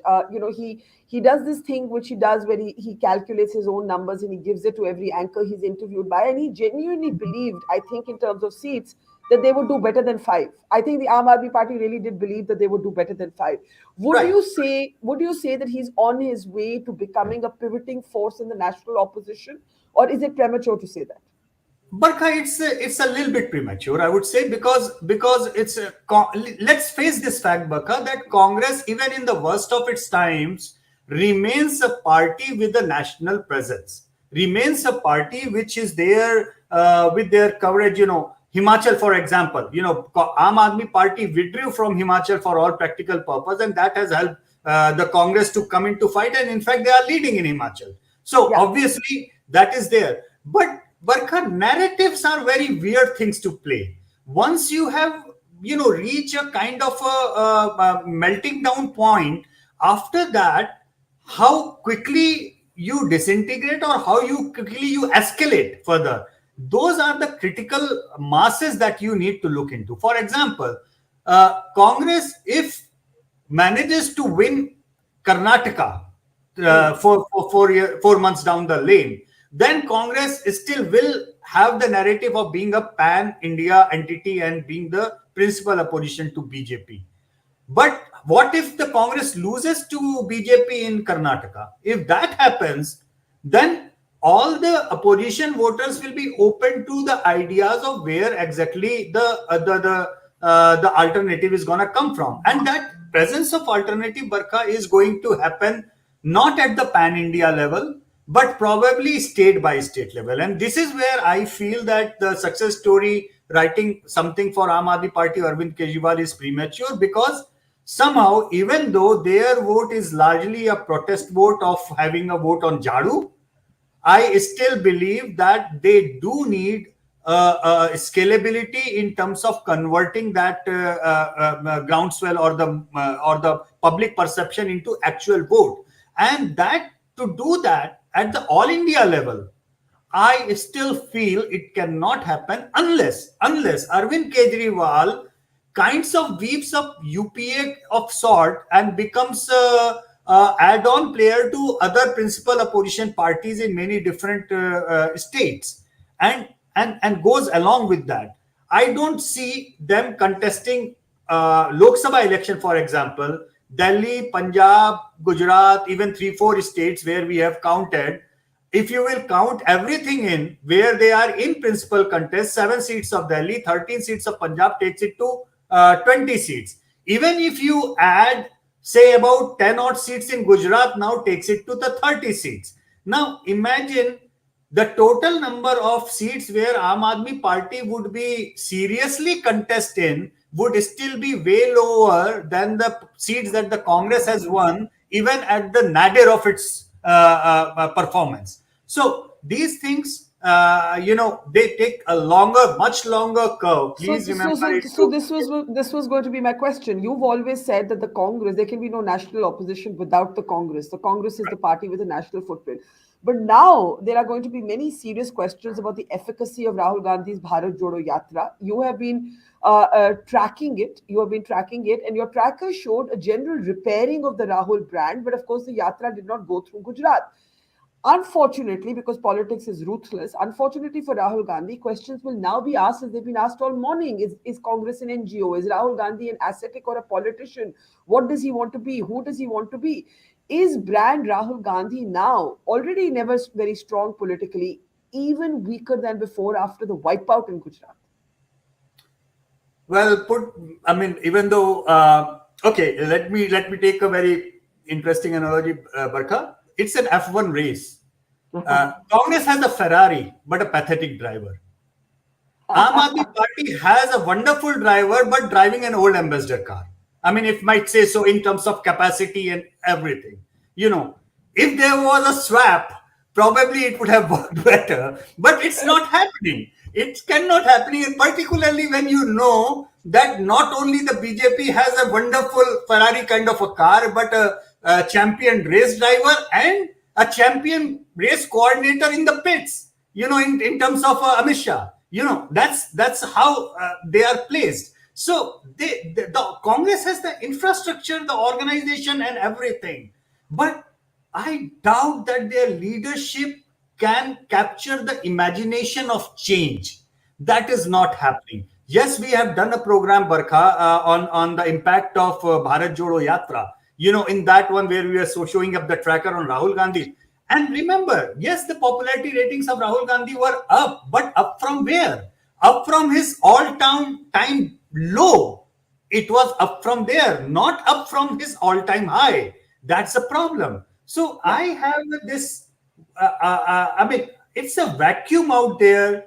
I feel somehow that that Congress is capable of doing the things as far as the organization is concerned, but not capable in terms of being the agents of change, if I may call so. They are not seen as an agent of change anymore. That's the problem of branding. And Arvind Kejriwal, on the other hand, might not have anything on the ground, but still he is capturing the imagination as an agent of change somehow.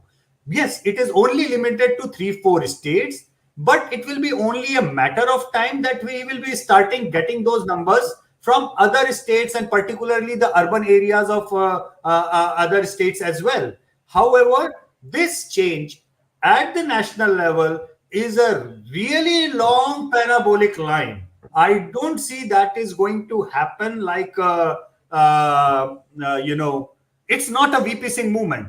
It's not something like that, there is an agent of change and then all opposition parties line up behind that agent of change. And because of literally no division in opposition votes, the 89 happened, regardless of what happened in 91. That's a different thing. But nevertheless, 89 happened.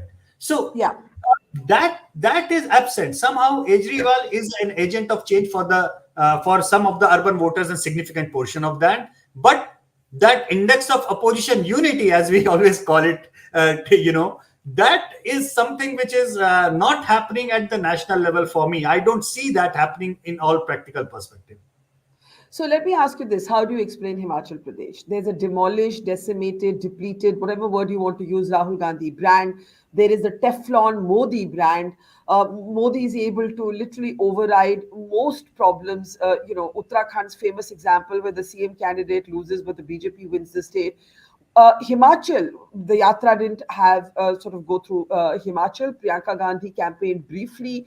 There was again sort of hesitation in declaring a chief ministerial phase. Yes, there's a historical pattern. Maybe Himachal has just stuck to a historical pattern. The BJP has put up a fight. It was neck and neck for a long time. How do you explain the Himachal result? How has the Congress been able to take that? If it has, because one thing is that I would wait to see who forms the government, because we've been trained to wait for those things. Yes. Exactly, Barkha, because as we talk, I understand Congress has almost like 10 seats lead. Out of those 10 seats, my team is informing me 7 seats are still less than 1,000 vote kind of a lead. Wow. So we still need to wait for the, it's a quite a significant number. So let's wait for the final results to drop by. But yes, they are significantly higher than the BJP right now. It's a 40-16 right now. But look at the vote share. It is almost a tie. It's almost a tie. It's about 43-44% each. That's where they are heading right now. And what tells me, Barkha, from this, that number one, the significant jump in the others vote share in Himachal is largely because of the big number of rebel candidates. So BJP, for the first time, probably is facing something like this, that the rebels have engineered a significant number of seats lost in Himachal. They and being a quick learner, I understand that they will look through it. But yes, it's a pendulum state. Has gone the Congress way, and Congress should be happy, because it is the Himachal which has actually helped them in a way to remain in the narrative that they are. God fearing, if Aam Aadmi Party and Arvind Kejriwal would have kind of gone into Himachal and eaten up even 2% more votes, the results would have flipped. So I believe that the Himachal thing, Congress should thank stars that Arvind Kejriwal and Aam Aadmi Party pulled out. That's what I feel so. And it has to somehow make full use of this verdict in Himachal, somehow ensure that their factionalism and everything comes under control, and they deliver some government over there. However, Barkha, please remember 2018 Rajasthan, Madhya Pradesh, Chhattisgarh election, where the Congress swept, and within 6 months in Lok Sabha election, the Congress was absent. So in case of Himachal also, I can give you in writing right away that BJP is going to win almost all the Lok Sabha seats in Himachal, because even in our tracker and everything, almost 10 to 15% of the Congress voter in our trackers said that when the Lok Sabha elections happen, they will switch over to BJP. So that is where the things stand. However, Congress remains the principal opposition party in Himachal. That is what the one thing, and it's for them to, how to build this narrative, how to go back to the voters of India and say, see, we might be bungling, we might not have a very charismatic leadership, we might not be that good, but we still remain the principal opposition party to the BJP, and you stick to us. Don't lose hope in us. That's what they need to go back with all the anti-BJP voters to. So let me ask you finally, Delhi, the unprecedented attention to a municipal corporation. But again, the Congress, Congress did to AAP what AAP has done to Congress in Gujarat in some ways. Congress did that to AAP in Delhi. It stood between the AAP and possible victory. Congress didn't have a chance of victory, of course, in Gujarat. A lot of talk about the Muslim vote, whether in Delhi or in Gujarat. What are your numbers showing us? Have the Muslims stayed with the Congress, or are they willing to consider the AAP as an alternative amid question marks over soft Hindutva and so on? Well, in case of Gujarat and in case of Delhi, both Delhi MCD, the Muslims have largely stayed with the Congress. And actually, the 9 councillors that they have won in Delhi, 7 out of them, 9 are Muslims. Now, there are good and bad takeaways for electorally speaking, Barkha, nothing more. Those who are questioning that Aam Aadmi Party has diluted their minority stand, and if that has kind of done harm to them, electorally, no. Actually, that has done, that has come as a positive sign for them, because they have won MCD elections. Regardless of 15 years of incumbency and bad performance of BJP in MCD and all that, but they have largely replaced Congress as the principal opposition, even in terms of micro elections now.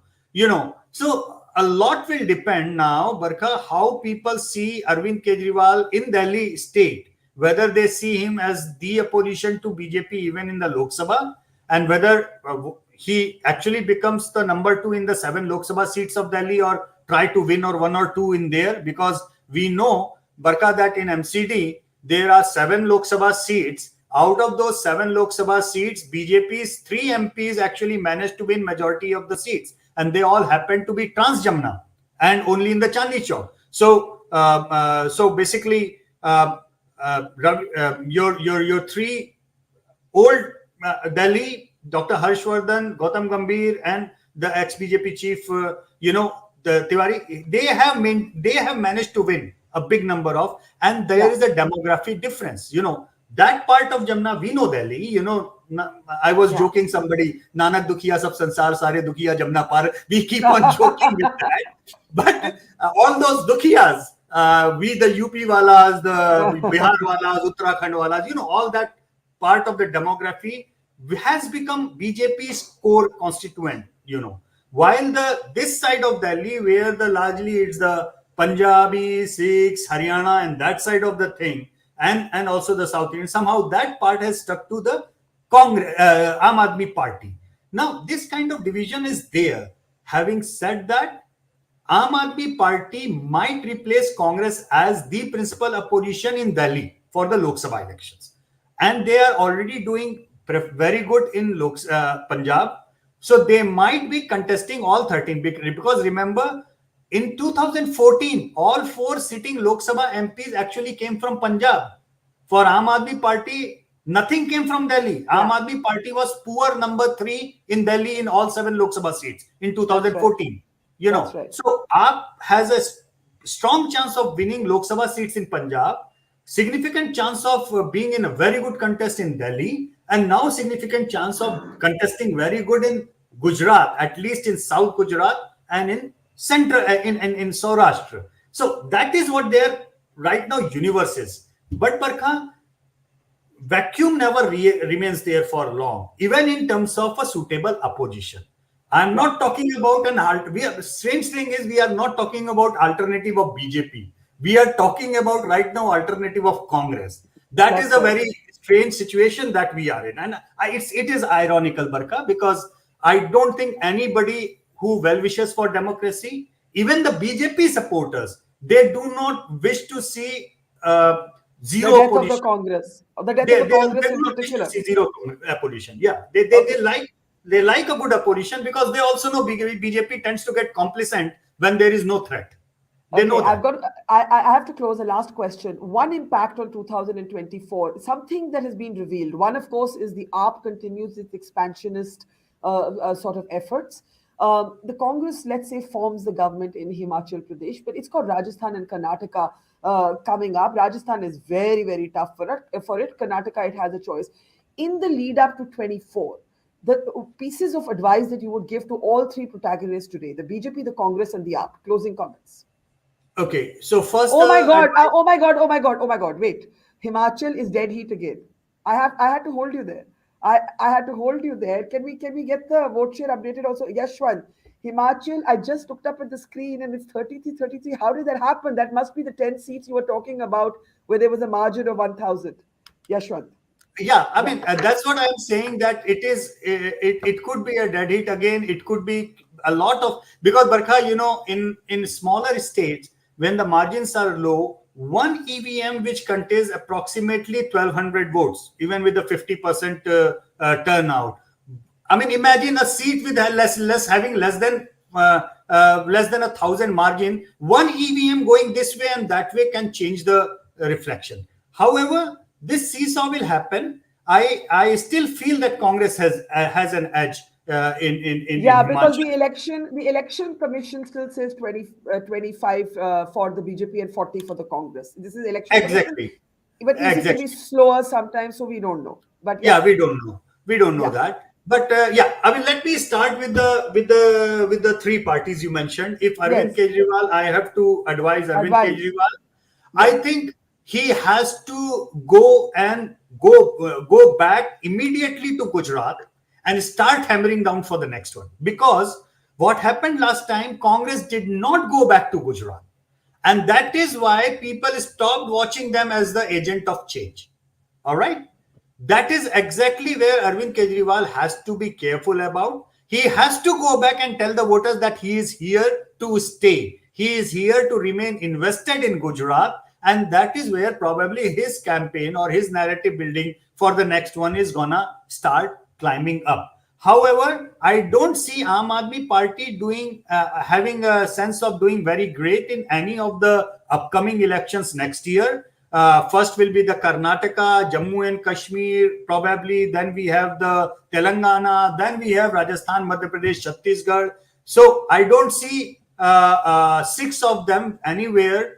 Aam Aadmi Party having getting much more of a traction, barring the state of Madhya Pradesh in certain areas. They should focus in that way.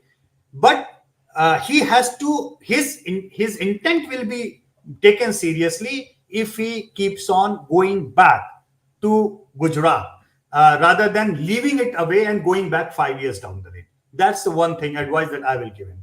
Yeah. As far as the Congress is concerned, I genuinely believe they should immediately focus after forming government in Himachal. They should ensure that their MLAs intact together, their factions remain together, there is no poaching or whatsoever. And they should go lock, stock and barrel in the case of Karnataka. That is where I see a real good positioning for them. And that if they win Karnataka, that might open the next doors for them later on. That's a story to come. Because in Telangana, they are fighting a line to survive. I can tell you in start right now, the data shows BJP for all practical matters has replaced the Congress as the principal opposition to TRS in Telangana. We know for sure that, and they have to fight back. That might be fighting back if they win Karnataka, because in the southern state they are seen as, oh, Congress has won Karnataka, so maybe the old Congress vote in Telangana might stick back to the Congress. That, as I said, they will start coming back in the game only after Karnataka. So for them, it is a do or die battle in Karnataka. They have to be fully invested in there. For the BJP, well, there are lessons to learn even in this huge victory of Karnataka, of Gujarat. And I'm sure that they are learning it because they don't really take any chances anywhere. But they cannot cede any ground to Aam Aadmi Party. I guess that they know it, because Aam Aadmi Party is not Congress. Aam Aadmi Party's graph, once taken root, it is a protest vote. It is not a party vote. It's a protest vote, and it just grows on the symbol organically.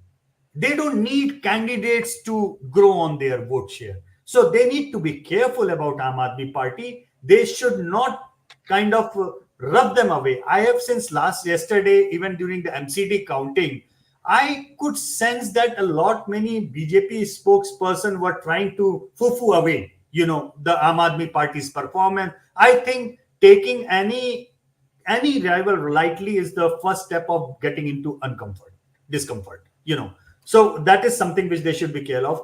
For the BJP, yes, retaining Karnataka is critical, but I guess they should be putting their might in big time in Telangana, because Telangana would be closer to the Lok Sabha elections. Out of the 3 states of Rajasthan, Madhya Pradesh and Chhattisgarh, in any case, Rajasthan is likely to 99% flip because of the factionalism and anti-incumbency, because of the BJP's strength over there. And in Madhya Pradesh, BJP is still way ahead. In Chhattisgarh, the Congress is still holding through. I don't know how much they can hold through, because we have started looking at the sign of anti-incumbency even in Chhattisgarh, even though Chief Minister somehow manages a good rating over there. But the ground level MLAs, the anti-incumbency against the MLAs has started pouring in. So for the BJP, Telangana would be critical. If BJP manages to become the principal opposition in Telangana, that is a big thing for them to open what I always called the greenfield airports. I like to use the term greenfield states, where you if you are looking at the saturation states and greenfield states, BJP's Hindi heartland, Barkha, is saturation state because they have saturated their performance. So even if the normal routine anti-incumbency pulls their 30 to 40 MPs down due to individual anti-incumbency, they need to look into the greenfield state where they can add on to their MPs numbers. So they need to focus on Telangana. They need to focus on a state like Odisha, for example, giving away the assembly but holding on to whatever the Lok Sabha seats they have to offer. They need to get in some kind of alliance either with the YSR or TDP in order to make sure that they get 5-7 seats in Andhra Pradesh, something like that, and wait for a huge anti-incumbency to start blowing in Tamil Nadu, where along with the ADMK they can clone in, and also in West Bengal. So these are the greenfield states, probably BJP, and it's not for my saying, I think it must be already on their radar, because I can sense when Amit Shah recently went back to West Bengal and their unit is now back in action on the ground. I can sense that. I can sense that them taking Telangana very seriously. So they are already doing it. However, I also feel BJP should not be trying to overkill the brand Modi. It's kind of diluting your biggest asset. It is never a double engine sarkar, Barkha. It is single engine sarkar. Even if there is a double engine, दूसरा डब्बा वो guard के डब्बे की तरफ लग के मुंह उल्टी तरफ खींच रहा है. It is only double engine sarkar, and I say it on record for BJP, is Assam. The only double engine sarkar, where the Prime Minister and Chief Minister's both ratings are kind of supplementary. To a certain extent, I may say UP, where the guy delivers, but otherwise it's a single engine sarkar. So because everywhere else the chief ministers become irrelevant in a way. Yes, everywhere else the chief ministers become irrelevant. It's Modi all the way, so it's not double engine. Yeah, it is. Yeah. It is irrelevant for the candidates. It is irrelevant. People are not voting for candidate. People are not even voting for Lotus. People are voting for Modi. I mean, absolutely. Brand Modi right now is bigger than brand Lotus. Brand Modi is bigger than brand Lotus has to be the defining statement of the day. Meanwhile, the numbers on your screen, this is going to go up and down for a bit. 2936 in Himachal, the BJP at 149. It's been going between 149 to 150s. Yashwant, as always, learned so much from you. We're going to let you get some rest, though I know there's a lot of number crunching still to be done. Hope to have you back with us very soon. Take care, have a good break, and talk soon. Thank you so much. Thank you. Thank you, Yashwant. Arvind Kejriwal एक कट्टर ईमानदार आदमी है, कट्टर देशभक्त आदमी है। ये कहते हैं केजरीवाल फ्री मुफ्त की रेवड़ी दे रहा है, ऐसे लगता है जैसे जनता का अपमान कर रहे हैं, जनता को कोई भीख दे रहे हैं। मुझे लगता है कि सरकार बननी चाहिए। 2-3 महीने पहले तक ऐसा नहीं लग रहा था, लेकिन जितनी तेजी के साथ आम आदमी पार्टी का वोट शेयर बढ़ता जा रहा है, मुझे लगता है सरकार बननी चाहिए। कोई रावण के, कोई राक्षस के, કોઈ કોકરોચ કે ભાઈઓ બહેનો ગુજરાત માટે, ગુજરાતના લોકો માટે આટલી બધી નફરત, આટલું બધું ઝેર, કીચડ ઉછાળવાનો આ રસ્તો તમારો? यहाँ पे मोरबी की ट्रेजेडी हुई, चौकीदारों को पकड़ लिया, अंदर कर दिया, मगर जो सच्चे लोग हैं, जो जिम्मेदार हैं, उनके खिलाफ कुछ नहीं। वो बहुत अच्छी थी, ब्राह्मण लोग थे, और वैसे भी ब्राह्मण के जो कुछ है उसके संस्कार भी बड़ा अच्छा था, इसलिए किसी को मतलब के गुने में डाल के उसको पनिशमेंट करने का बद इरादा भी हो सकता है। You give a person a ticket who calls the rapist of Bilqis Bano, killers of her daughter and killers of her mother as sanskari. You take the Delhi Chief Minister's party. He does not want to talk about Bilqis Bano. टुकड़े टुकड़े gang को लेकर भारत जोड़ो यात्रा करेंगे तो संदेश सबको पता चल रहा है क्या कर रहे हैं। जो देश का नामो निशान मिटाने का काम करते थे उसको राहुल गांधी जी भारत जोड़ो यात्रा में लेके चल रहे हैं। कांग्रेस तो बची नहीं है। गुजरात बड़ी इंटरेस्टिंग चीज है, एक तरफ बीजेपी कहती है कि हमने कांग्रेस मुक्त भारत कर दिया, अब कांग्रेस नहीं है, और गुजरात चुनाव में कहती है नहीं कांग्रेस है। दुनिया की सबसे बड़ी पार्टी जो है, उन्होंने एक वीडियो कंपनी चालू की है, रोज एक वीडियो जारी करते हैं। ना तो गाने हैं उन पिक्चरों में, ना उसमें सॉन्ग्स हैं, ना कोई डांस है। तो अगर ये रिंकिया के पापा या कोई डाल देते इसके अंदर थोड़ी चल जाती। पर्सनल रिलेशन में मैं anti Modi anti BJP, basically वो वेदना के लफ्ज है हमारे। जो बीजेपी हमने बनाई थी वो नहीं है। It's great to see you here. Thank you for watching our work. If you haven't subscribed yet, don't forget to click the bell icon and subscribe to Vote Her Story and support independent, robust journalism.